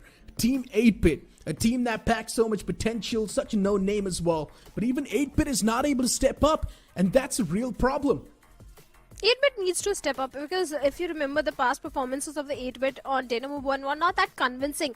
We can't say that 8-Bit have that safety cushion that they can go and experiment. One game goes bad, they can afford it. No, 8-Bit needs to amp up, because week number 1 we are already over with more than 50% of our games. And with only 3 games remaining for 8-Bit after today, I think it's a uphill task for them to be in the top 16. Still, they've got a lot more games to go, so 8-Bit, they can easily flip the odds. Anything can happen. But still, this is supposed to be the wake-up call. Week 1, if you're not going to have a good week at all, then keep this thing in mind. It's always going to fiddle with your minds in the future, too. And that's something the players of 8-Bit, they need to understand. Once you've got a good start, the ending's also going to be super good. But if the ending is not good, then you pretty much know you're going to miss out on the top 16. That means you're going to miss out on the land finale that we all are waiting for. Let's move on the conversation towards Wild Fangs. Even they were not able to secure a lot of points. Just like 8-Bit, even Wild Fangs seems lost. I agree 100%. Even I was saying the same thing to the Fixes as well, that Wild Fangs, they're not aware about their surroundings. If you look at the performance of yesterday's Erangel when the fight was happening in Milta Power, I think it was Team Jelly who did a third party onto the plus of Team Wild Fangs. So that's something which Wild Fangs is lacking, the information, the surrounding information.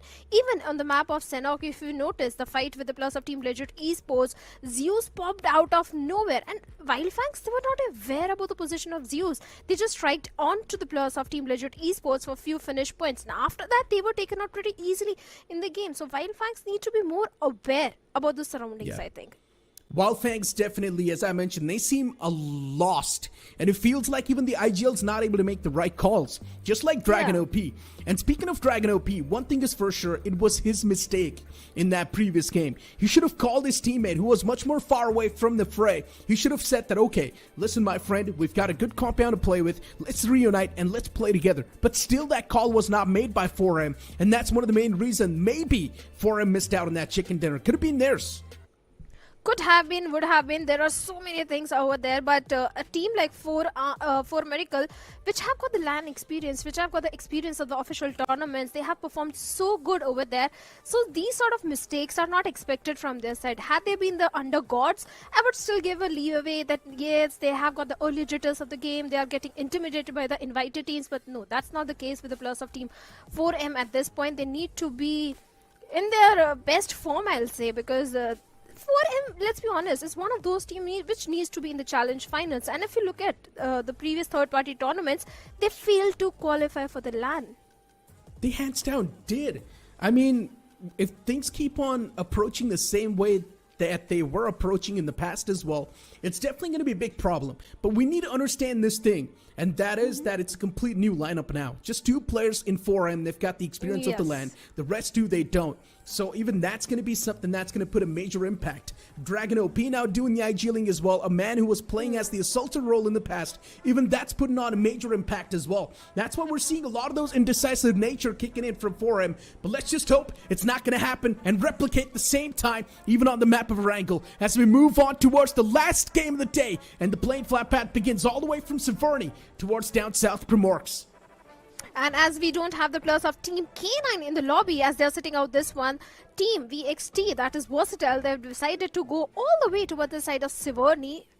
And Hidden Ones might be going to the North Georgia Pool. Hidden Ones, they have been playing, I think, decent, considering the performance in the previous map also. They had a decent outrun. So I think Hidden Ones are doing okay. Gujarat Tigers every day getting a chicken dinner. They're looking pretty comfortable in the overall standings as well. Godlike, if you talk about them, Hero Extreme Godlike, day 1, they came close to getting a chicken dinner. Day number 2, they got a chicken dinner. I think Godlike is also doing pretty much okay. But there are a few names which are still struggling, like the plus of Team Legit Esports. I mean, especially looking at Hero Extreme Godlike 2, dropping in towards that school vicinity. They're going to have a free sailing over there, considering IQ is not exactly in their lobby, so they can't drop over here in this area without any problem. Moving towards the right side of the map, which is Milta and Milta Power, it's definitely going to be quite a tough stretch. That's why we see Wild Fangs as well drop down south of Pachinki. Reckoning Esports, players out in the open, and they want to save the day for the man out in the open as well. Somehow they will too. Reckoning Esports, they might just get harm's way. Reckoning Esports, they are walking on a thin ice because it's not just only one team minus 40. Also the plus of Team Godlike are also in the close proximity. So they need to be a bit cautious. Reckoning, if we look at the performance of yesterday's Erangel, they were on a rampage. They were going for the finish point. Suddenly there is a change of pace from the side of Reckoning as well. But for now, we have got minus 40 on our screens. And they're heading over to the city of Yasna Polyana. A good option because this time Yasna is pretty much unoccupied, so they can have the entire city to their name. Minus 40 on the screen, and looking at this team moving towards Yasna Polyana, for them it seems like it's going to be smooth sailing. No one's there to contest him. Hero Extreme Godlike 2 moving towards that same vicinity, but I highly doubt they're going to move and extend towards Yasna Polyana, considering the circles popped up in quite a standard way, a little bit tilted on the left side. And speaking of minus 40 and their performance so far, even they've been super inconsistent. In some of the games you see a quick burst of energy, but that energy instantly dissolves. I agree that minus 40 as compared to open finals, the performance has taken a sudden dip. But maybe they are getting a little intimidated by the invited teams and they are just going for a slow approach. Maybe they'll be back in the form in week number 2. Few games they really do pop off in few of the fights, but suddenly there is a downfall and maybe they'll amp up the aggression. But for now, in the city of Yasna, I think they're going to take their sweet time because minus 40 is one of those teams which is known for their late rotation. There's one more team which I want to talk about, Do or Die. Day number 1, they were not having the best of the time. Day number 2, they're engaging in few of the good fights. Even the rotations of Do or Die have already improved. So I think Do or Die is also looking pretty solid at this point.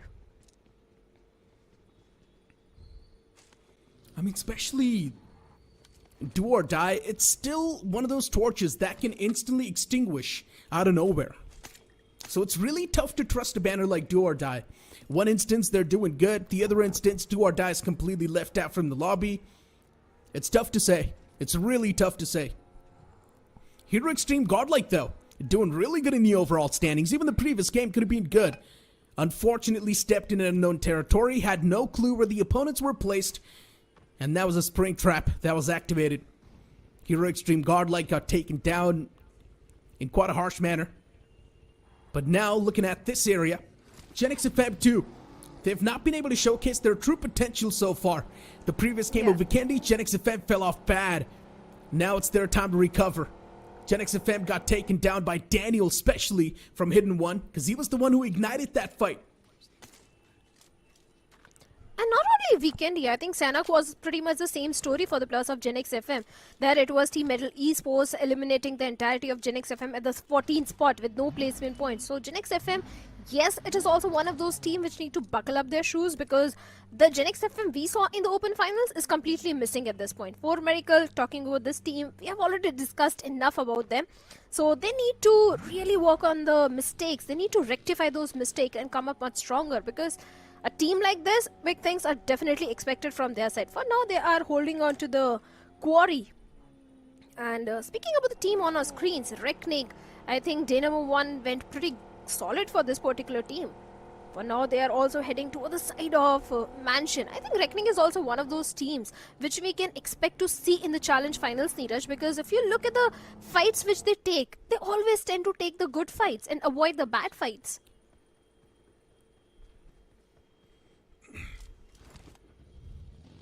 Talk about the bad fights.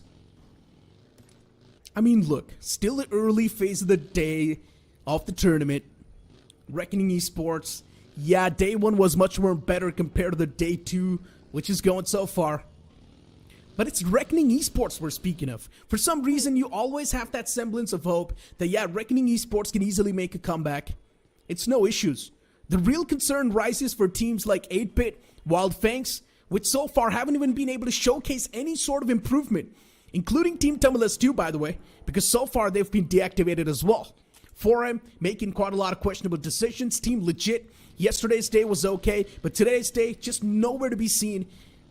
These teams really do pop up a big concern in my mind, including DOD. DOD, yes, I do agree. Even I do agree about 4M and 8-Bit. I think yesterday they had a decent run. It's only the map of Vikendi which proved to be a little problem for the players of Team 8-Bit, because they got only a single point. After that, in Erangel, they got 8 points. They did just okay-ish on day number 1 by getting those 14 total points. They need to do more than that. So 8-Bit is still one of those teams which I feel can pop off, considering Oves is the IGL of the team and he has got so much experience. So I think 8-Bit can pop off on week number 2, on week 2 maybe. So I don't have much complaints from the side of Team 8-Bit at this point. But I do have my concerns for DOD, because for DOD, qualifying for the challenge season itself was an uphill task. Yeah, DOD is, of course, a big concern, nothing taken away. They're quite the newer bunches, right? And especially making it till the late phase. Now facing off against some of the known bunch in the community. It is definitely going to be a tough pill to swallow for the players of DOD. But once again, going back to 8-Bit's conversation, the only reason why I'm a bit concerned is because, yes, even if you're taking the competition lightly, the mistakes that you're making, they seem genuine. They don't seem like the mistakes that are happening because you're taking the competition lightly. The mistakes that 8-Bit are making, 8-Bit just seems lost in the games for some reason. It's not like we are seeing an aggressive 8-Bit. We're still seeing quite a defensive 8-Bit. If 8-Bit was playing aggressive and making those mistakes, it is understandable. But 8-Bit's not playing aggressive and still making those mistakes.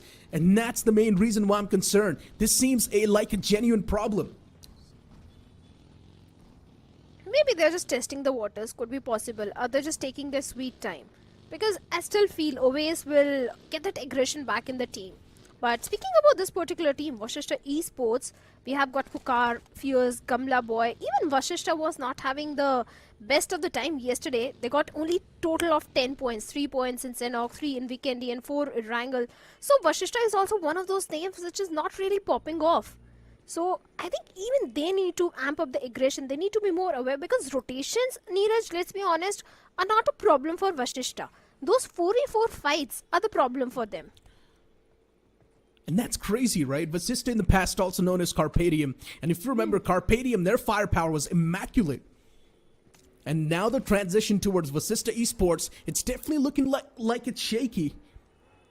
But still, for some reason, considering they've just won a third-party tournament, I've got the semblance of hope that maybe Vasista Esports, they're the ones who are really testing the waters.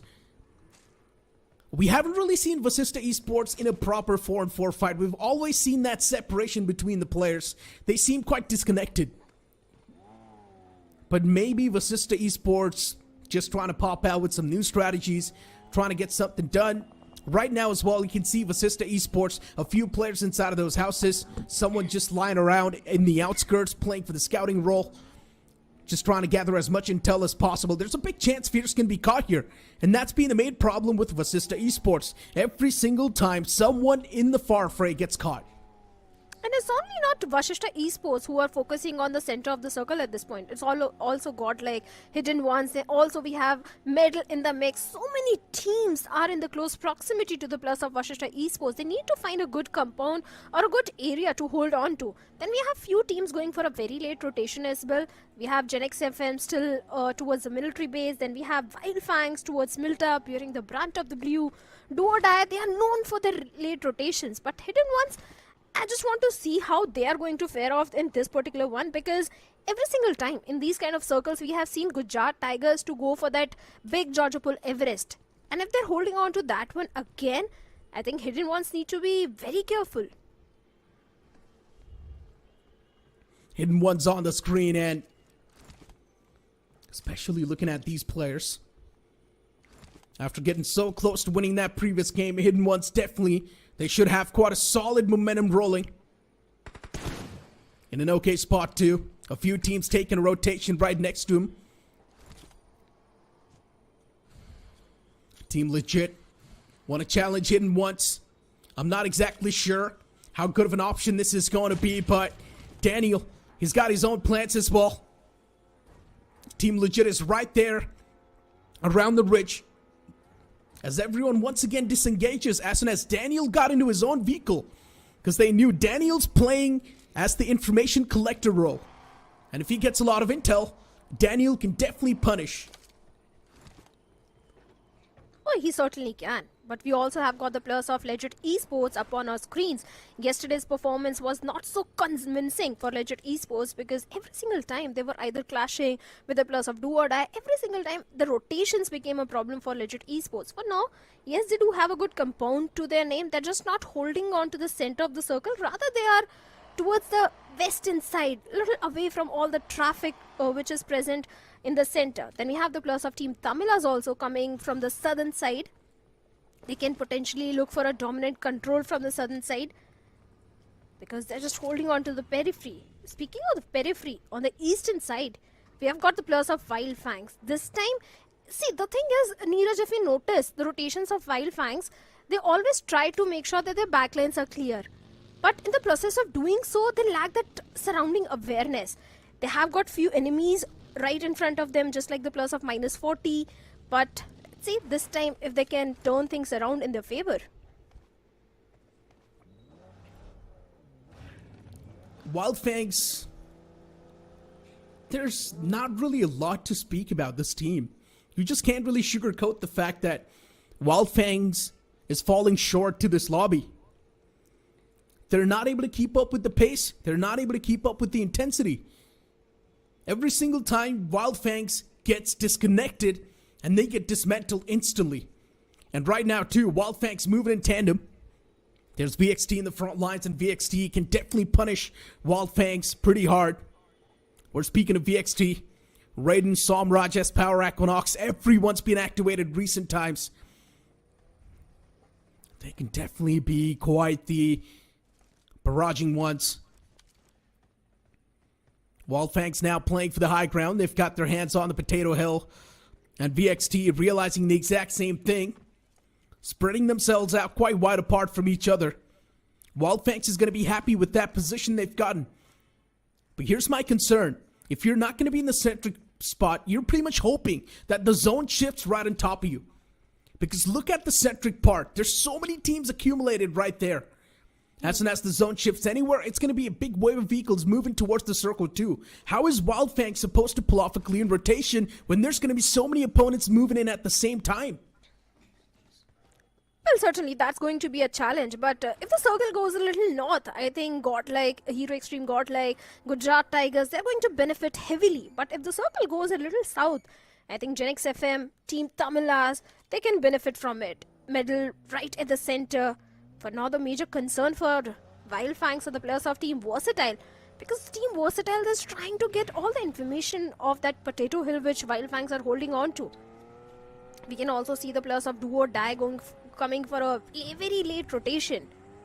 So the next circle shift is also going to determine how all these rotations are going to happen, because we still have pretty much all the teams alive still in the lobby. This is a pretty slow Erangel as compared to the first one. And there it is. The circle takes an eastern shift. And it is favoring the players of Gujarat Tigers and Team Versatile and Wildfangs. Even Wildfangs is on the lucky side of the bet tonight. They've got a decent position to play with. But look at what Versatile is doing. Calling all their players in one single spot. Versatile's getting ready for a war. Team Legit too. Taking a fight against the players of Hidden Ones. This standoff was happening for such a long time, and finally, the fire ignites.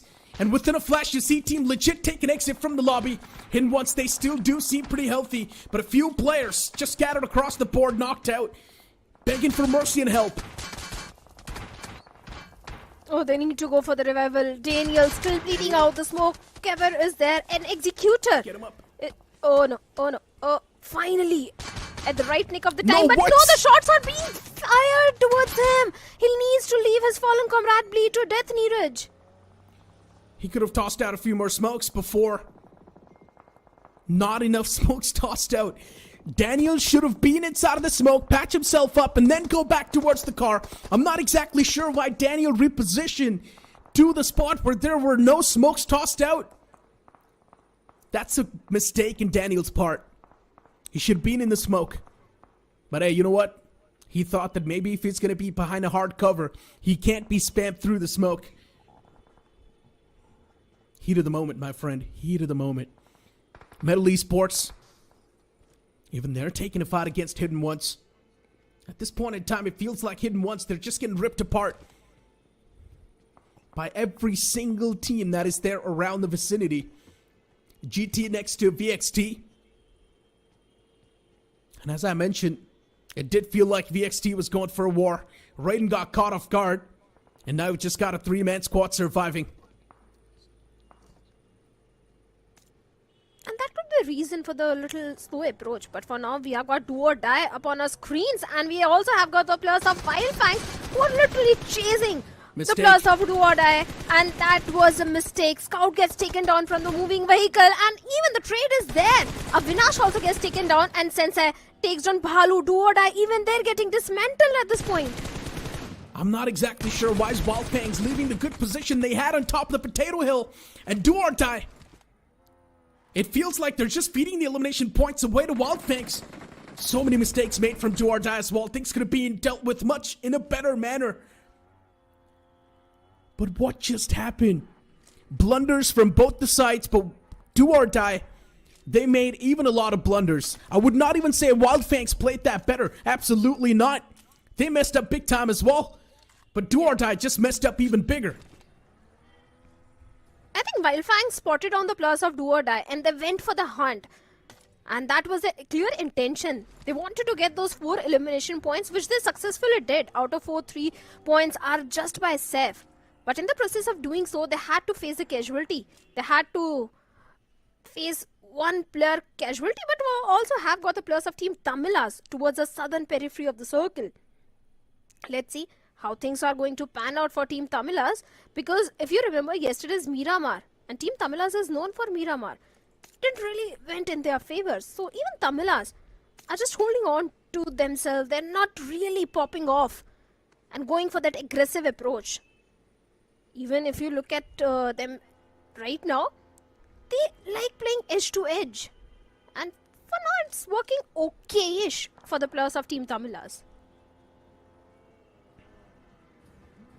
Look at the next circle shift.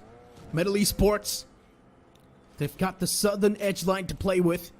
They can be the Guardian Angels, but Metal Esports too. They can see the future coming. And Metal Esports, they themselves know there's a big chance the circle can shift down south. Metal Esports, they should start paving a pathway right now to the southern side. If it's too late, things can be messed up easily. Metal Esports, they instantly take the city control, which can be a good option. Depends on the future. But there's going to be so many teams thinking the same way. A lot of these teams are going to go for the city itself. 4M is still in the outskirts. And 4M is taking such a passive approach. I'm pretty sure they're once again going to go for the Met strat. They're going to try to play that cheeky game, that safe game that 4M likes to do. Next zone popping up towards Pochinki is definitely caught a lot of teams off guard. Vasista Esports next to Hidden One's Alien. Metal Esports 2 in the fray. You've got Team Bunny, now known as RGC as well. Gujarat Tigers 2 still in that stalemate against VXT. And no one knows how to ignite that fire. No one knows how to initiate the battle. Metal Esports, and that has to rush towards the compound. Legit has been knocked out. Sarvit all by himself. He needs to go for the rescue mission, but on the other side, Sarvit finds Bunny of RGC, instantly knocks him down. We'll be looking for the confirmation. We have 3 teams in the city of Pochinki, where Reckoning, being the 4th team, is towards the church. If the circle, like you said, goes a little towards the south, I think the players of Team 8-Bit can benefit heavily from it, as they're holding on to the southern periphery of the circle. But Pukar spots down Kyoa of Team Reckoning, takes hefty HP out of him. But for now, Kyoa is safe and sound, fit as a fiddle. But there are few teams still outside of the safety of the circle, like Gujarat Tigers, Team Versatile, still in a very close proximity to each other. Maybe we can fight, see a fight brewing between these two teams. Maybe. Still a big if.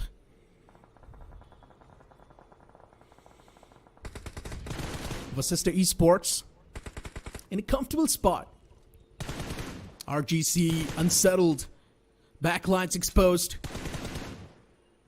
Not a big fan of the position the boys are in for now. But you never know. VXT, finally, the silence breaks out against GT.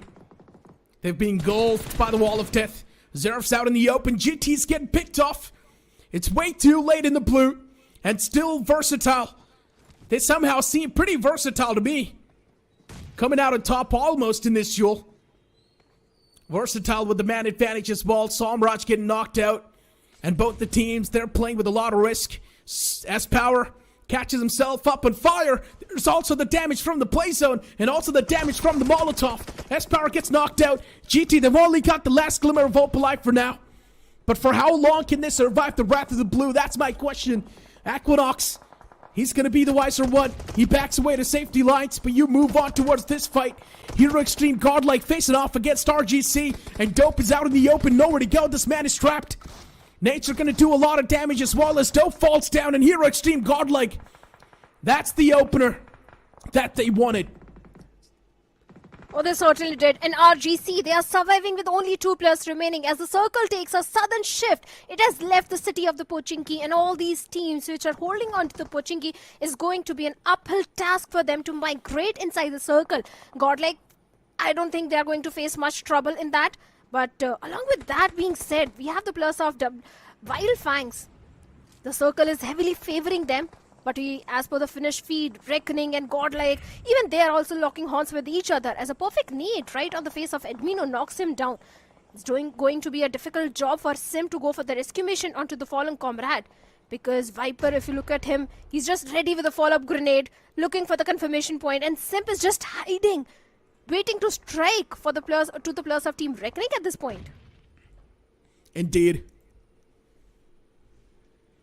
Especially looking at Edmino and Punk right next to each other. You've also got Simp too. Revival seems possible and easy. The nade was super close. If they toss one more nade in that same direction, might just do the deed. Hero Extreme Godlike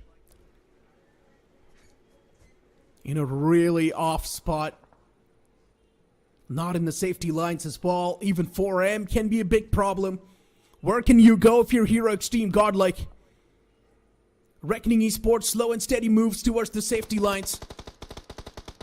But they need to face off and fight against RGC, which seems like a tough fight as well. RGC is taking shots against 4M too, by the way. Taking shots in quite the far fray. Godlike moves out in the open. Now they opt out to take a fight against 4M. I'm not sure how good of a decision this is going to be, but there's a man all the way back in the blue, and Reaper strikes. He seems like the Grim Reaper for Godlike in this scenario. Gives a big advantage to his own teammates. And Hero Extreme Godlike, they seem like they're in big shambles. Metal Esports too on the receiving side of things. They've taken too much damage. Vasista Esports in close quarters. Reckoning Esports, RGC too. Metal Esports, even they seem screwed. Where can they go? The circle's going to shift once again on the centric part. It shifts away from the city. A big mistake from the side of Cyrex. He knocks down his own teammate with a grenade. But for now, we have got Reckoning rushing onto the compounds of Team RGC and eliminates them. But we also have got 4 Miracle.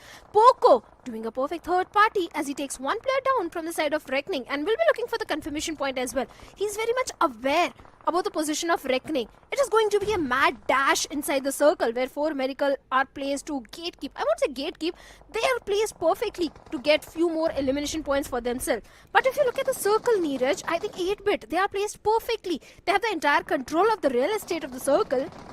Along with that, even the players of Team Wild Fangs, they are also prioritizing the circle at this point. But as per the finish feed, seems like I spoke too soon as Mafia and Omega have been knocked down by the players of Team Tamilas. See, that's the main problem that I'm speaking of. Every single time 8-bit, even though if they have a good position, they somehow give it away. And now it's the players of Genix FM marching. And this seems like a victory march against F40. Last man is there on the left lines, but the man had no clue. Through charged in blind. And where is the cover? The 2 players in the back don't even bother to push up and go for the trades. I'm not sure what Genix FM is doing. Where is the team play? That's my question. Genix FM so far back. Evil, he messed up big time. Even Shogun messed up big time. Everyone should have pushed up at the same time, but Genix FM, that disconnect, it costed them their lives in this game. It certainly did. It certainly did. The play zone is also playing its part. So many players are getting taken down by the play zone. Amidst all this, we have the players of Team Tamilas. They have got the entire southern control of the circle as Metal Esports Prince also bearing the brunt of the blue and going for the mid strat. Wild Fangs, Trace God. He has got a Wizard Tower to his name along with his teammate Sensi. Only 2 players remaining, but they also need to move inside the circle. Yes, they have got a buggy, but there's so many players around them. They have got the players of Reckoning, 4M, Reaper also going for the mid strat in the blue. Team Tamilas seems like this is their game to lose. They have got the numbers advantage also in their favor, and out in the open, Trace God spots one player down from Reckoning, instantly gets a confirmation point also. This seems like a Team Tamilas game. They've got a beautiful split going for themselves. They control so much area. Even the visual distance counts. Where can Wild Fangs go? They're trapped. They can't even travel anywhere. Trace God wants to get his hands on his own buggy, but he can't. Tossing out a few smokes to block out the line of sight of the players of Team Tamilas. Sensei's wall, creating a bit of that distraction. But taking down Team Tamilas at this point in time seems next to impossible. Reckoning Esports could have been a real threat. They possessed it. But as Reckoning Esports gets eliminated, there's no one to stop Team Tamilas anymore. It will be tough. Prince moving up, gets dealt with easily. Wild Fang's final 2 players standing. Sensei and Trey Scott, and not a lot of hopes from them, honestly. But still, getting a decent game in the hand really means a lot. Wild Fangs almost threw that game when 2 of the players got knocked out in the back lines. But luckily enough, Wild Fangs, they've still kept themselves alive for a decent amount of times. Last man gets dealt with by the blue, and that will be Team Tamilas securing the chicken dinner. Oh, they certainly did. Team Tamilas, from the very start of the game, they went for a complete southern rotation. Even in the final few moments, they had the southern periphery control of the circle. Along with that, it was only Team 8-bit, which could have been that ugly thorn in the path of Team Tamilas, but they dealt with them so beautiful. Team Tamilas coming on the top, coming victorious. And if I'm not wrong, they have got more than 10 finishes to their name, Neeraj. So all in all, a very good outing for the players of Team Tamilas. And not just Team Tamilas, I think a good game finally for the players of Team Wild Fangs as well. Indeed, indeed. I mean, you talk about Wild Fangs. I genuinely thought Wild Fangs could have been the one to contest and go for the chicken dinner, but a few mistakes were made in between. Two players got taken down in such an awkward manner to the point where it was just Sensei and Trey Scott in the end, but still they did a great job in making sure their banner would survive for a long time. Genix FM making rookie mistakes. Two players pushing up while the rest two were still in the back lines. I'm not exactly sure why there was that disconnect. All of the players should have pushed up at the same time, but Genix FM, they messed up big time. They gave that entire position away to the opponents. They had the upper edge against M40, but they still messed up. Team Tamilas, they were destined to win that game. Oh, they were. Team Tamilas, they had the control of the circle. They had the majority of the real estate control. Like I said, the only team which could have been the ugly thorn in the path of Team Tamilas was 8-bit. But 8-bit, they were dealt very early in the game. Had 8-bit survived a bit longer, even they would have been in the contestation of the southern control of the circle. And as we look at the highlights, the circle itself became a big problem for all these teams. Now, this is what is a real concern for me, right? I mean, yeah, the highlights going on, we're able to relive the moments, but once again, going back towards that 8-bit squad wipe. Now, I do understand there's still a lot more games to go in the future, but especially when you're in a winning position, teams usually take things serious by then on, because you've got the circle right on top of you. Of course, you would want to be the one to come through victorious and secure a few more points, considering you're not doing too good in the overall standings anyways. No matter how much lightly you're taking the game, still throwing such a good position away is something that you do not really expect from a banner like 8-bit, but they're crumbling. And you know, 8-bit were the first ones to have the control of the circle. Team Tamilas literally snatched that control from the hands of Team 8-bit. First, Mafia got taken down. After that, Omega was taken down. Like, 8-bit was just falling down like a pack of dominoes, one after other. And after that, it was Team Tamilas' show. But before that, for a second, to me personally, it felt like 8-bit can really step up in this particular game. But that didn't happen, obviously. For a moment, it felt like even Reckoning Esports could have been the one to stop the players of Team Tamilas, considering they were on the back lines of Team Tamilas, and Team Tamilas, the rest of the two players, had no clue that there's Reckoning Esports right next to him. But then Trey Scott shuts down one of the players. That gives Reckoning Esports his position away, and it really handicaps Reckoning Esports in a bad way. And that's why Reckoning Esports 2, they were not able to recover from that blow as they got taken down as well. Still, a few concerning names do arise. Now, Wild Fangs, yes, getting this chicken dinner good, but they still did not have a lot of elimination points to back it up. Yes, they don't have too many elimination points. It's all because of the initial fight which they had with the players of Do or Die. They lost two of their players, and after that the numbers advantage was not there for the players of Team Wild Fangs that they can go for the aggressive approach. So they decided to go for the placement points, and I think that worked in their favor, because if you look at the circle, it was an open circle. Wild Fangs were just waiting outside in the open, holding on to the wizard tab, that the moment all the teams will start coming out of Pochinki, then they'll strike. But they didn't get that opportunity as well. They only got, one finish onto the one of the player of Reckoning, and that's it. Nothing more than that. And even 4M's playing it super safe, right? Every single game we see 4M going for that med strat. This time it was Reaper surviving till the later phase, and once again going for the med strat all the way back in the blue towards Pochinki. But this is the main problem. Why is 4M playing so passive? Why are we not seeing the proper 4M, which possesses a lot of threat to the lobby, which possesses a lot of firepower? Because they definitely can possess a big threat to the lobby. But still, for some reason, we're not seeing that 4M being activated. They're just playing it super on the back foot. They're just playing it for the med strat. Match MVP is going to be Trey Scott from Wild Fangs. 4 finishes racked up and 57% finish contribution with the map impact of 8%. Well, Trey Scott definitely got 4 finishes. He was doing whatever was needed from his side. But speaking about 4 Miracle, I think if you notice the rotation, Neeraj, 2 of the players were engaging in a fight in the city of Pochinki. 2 of the players were taking a fight with the players of 8-bit inside the circle. This type of approach where little bit of the communication issue is clearly visible, I think that's the main reason that for Miracle is not able to pull off that sort of a dominating performance. They should pick their fights, either pick fights with the teams who are in the city of Pochinki or prioritize the circle. Because these seemed a little off. 2 players going for the circle, 2 players going for the aggressive approach in the city of Pochinki. That sort of placement, I don't understand. I mean, look, of course, a lot of the times the teams are coming up with a lot of the disconnects too. But even the zone played its big game, right? On top of that city, inside of the city, of course, everything's going to be super confusing. You do not exactly know which compound is being held by which team, which house is being held by who. So there's always going to be that anonymous factor that kicks into the city zones, and that can catch you off guard. So you can't really blame a lot of the teams that were playing inside of the city, especially even RGC, right? RGC was there in the outskirts of the city. They were trying their best to gather as much intel as possible, but then Reckoning Esports shoved their way and shut down the players of RGC. RGC just couldn't really do a lot. And not only Reckoning, I think it was Godlike also who reigned on the parade of RGC, because Godlike's one of the player took down one player of RGC. Then Reckoning striked in with that barrage of grenades coming in. So yeah, it was not just one team that was affecting the players of Team RGC. It was 2 teams, Godlike and Reckoning Esports. But I think Team Tamilas, along with that, minus 40 also. A little disappointment from their side, because yes, I do agree they were engaged in a fight, but they were coming from the eastern side of the circle. They had a good position. Hey, but you know what? We'll keep on going with the conversations after this match rankings, as we've got the match ranking popping up. And of course, TT with the most amount of points from that previous game, but Wildfangs getting 13 points. Not a bad performance at all, still keeping them in this marathon. You've got Metal Esports with 10 points, Reckoning Esports 9 points, consistent.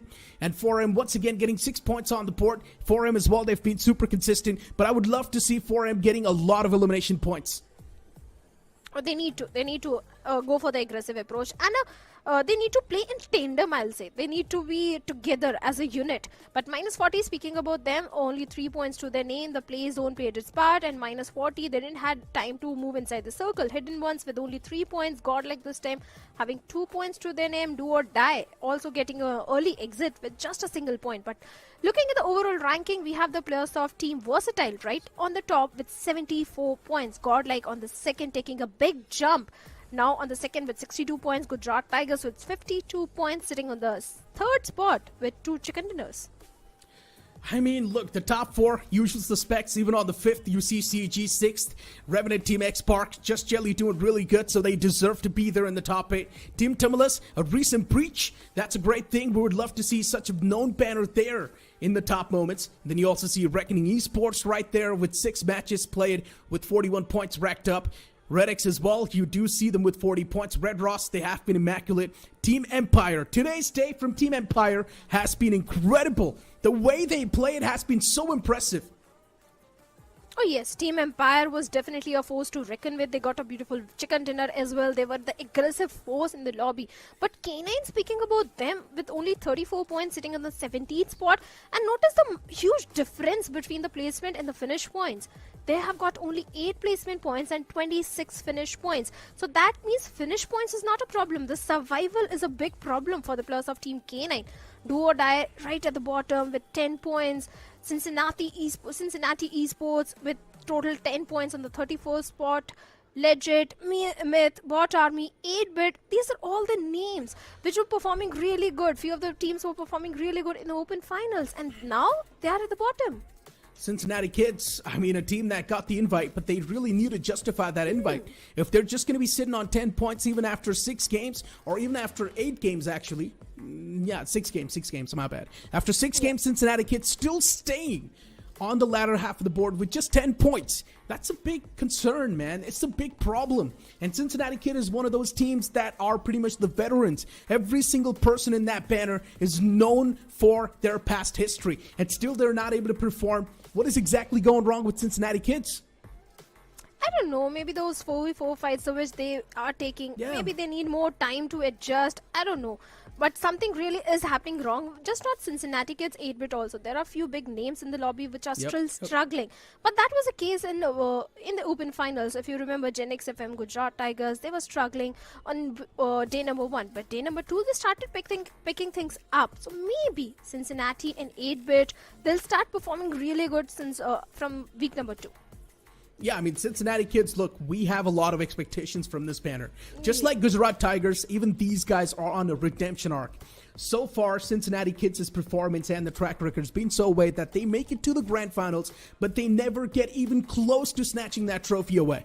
But this time around, we want to see a different phase of Cincinnati Kids, but instead we're just not seeing Cincinnati Kids anywhere. We wanted to see a different phase, but this time, Cincinnati Kids, it is different, but on a really bad note. Even yesterday also, if you notice, in the first game, they Yeah. got only 2 points. In the second game, they got only 6 points. And third game, cut to 0. Nothing. Nada. So this sort of a performance is not expected from their side. So I'm sure they're going to go back to the drawing board and think what's really happening between the team, what's really happening wrong, and rectify all those mistakes and come back much stronger. I don't want them to wait for the next week. I want them to start performing from day number 3 itself. Another big problem is also from Myth officials. It is one of those Yes. banners that perform so well in the open finals, but now in the challenge season, they've been struggling too much. And you know what? Speaking of Myth Official, let's bring one of their players on board. We're having an interview lined up with Oxen from Myth Official. Welcome, Oxen, on the board. How's the experience been so far with the Snapdragon Pro Series? Hello, thanks for having me. It's been quite a wonderful experience in this tournament. Yeah, so far. Oxen, look, Oxen, look, you guys started off in quite a great note in the open finals. You guys were doing so good, but then that transition towards the challenge season, not so smooth, huh? We ended up throwing games a lot, and our strategies and what we had worked, it's not going as we planned. Yeah. But Shadow, you got something to ask? Yeah, speaking about the performance, yesterday you got only 1 point. What really changed between yesterday and today? Because in the first 2 games today, you guys still seemed a little better as compared to today, yesterday. So what really changed in these 24 hours? When you see this challenge week, there are totally 32 teams, which has 4 different groups. When you see that, you have many what do you say? You play different groups every day. So yesterday we didn't have any proper drops. We changed our drops, so we ended up throwing games. And today we tried other drops. We played quite decent today. Yeah, you guys definitely did pretty good. And if you want to change one thing between your team, what would that thing be? I would say strategy and our drops. We usually don't go to our drops because other teams are there. We are trying to change our drops, so that gives a big challenge to us to play. Yeah, and I've noticed one thing as well. Myth officials, you guys like to play super passive off the rip, right? In the early phases, you guys don't really go for a lot of fights. And then in the late game, if someone wants to challenge a fight against you, that's when you sort of engage in a fight. Would you want to change that approach in the upcoming days and go aggressive off the rip? Yeah, we would try that, but we don't have a lot of information. Like every teams do change their drops and rotations, so we are planning to do that. And in the open finals, you guys were in the top 6. So which team, according to you, has impressed you the most, which has qualified from the open finals? GenFXM. Okay. Yeah, Gen XFM is definitely quite a good name. But hey, Oxen, thank you so much for joining for this interview. Really means a lot. And we hope the best for your team, Myth Officials. We would love to see you in the LAN finale in the upcoming days. Thank you so much for having me. Let's see, hope for the best. Yep, we Good hope for luck. the best for your team as well. But you know what? That was Myth. That was Oxen from Myth Officials. A nice guy, of course, some choice words as well being said. And he clearly mentioned this fact as well, that the strategies that they were cooking in the open finals not exactly working out in the challenge season because of different teams. And mainly because of the drop location, because like I said, all the drop locations are already occupied by some other teams. So they're trying to figure out where exactly to drop, how to carve their path inside the circle. So they're struggling a little bit. So maybe in week number 2, when they have a proper plan, when they have a proper drop location, maybe we can see the same with officials which we saw in the open finals. Exactly. I mean, Myth Official is definitely quite a remarkable banner. We would love to see them back in their Open finals form once again. A few more names still, they decide to concern us, including 8-Bit and a few more couple of known names right next to Reckoning Esports as well, because today's day for Reckoning Esports too was a bit concerning. Will tomorrow be something else? We might just see these names dominate. But hey, for now, the day comes to an end. Day 2 comes to an end. I'm going to be your host, Castro Necro, signing off right next to Shadow. We'll see you guys on the day 3 of the week 1. So we're just gonna do our thing. Ain't never to the bell goes ding. We're gonna bring you down. If you think you'll stop us somehow, just let us do our thing. Ain't never to the bell goes ding.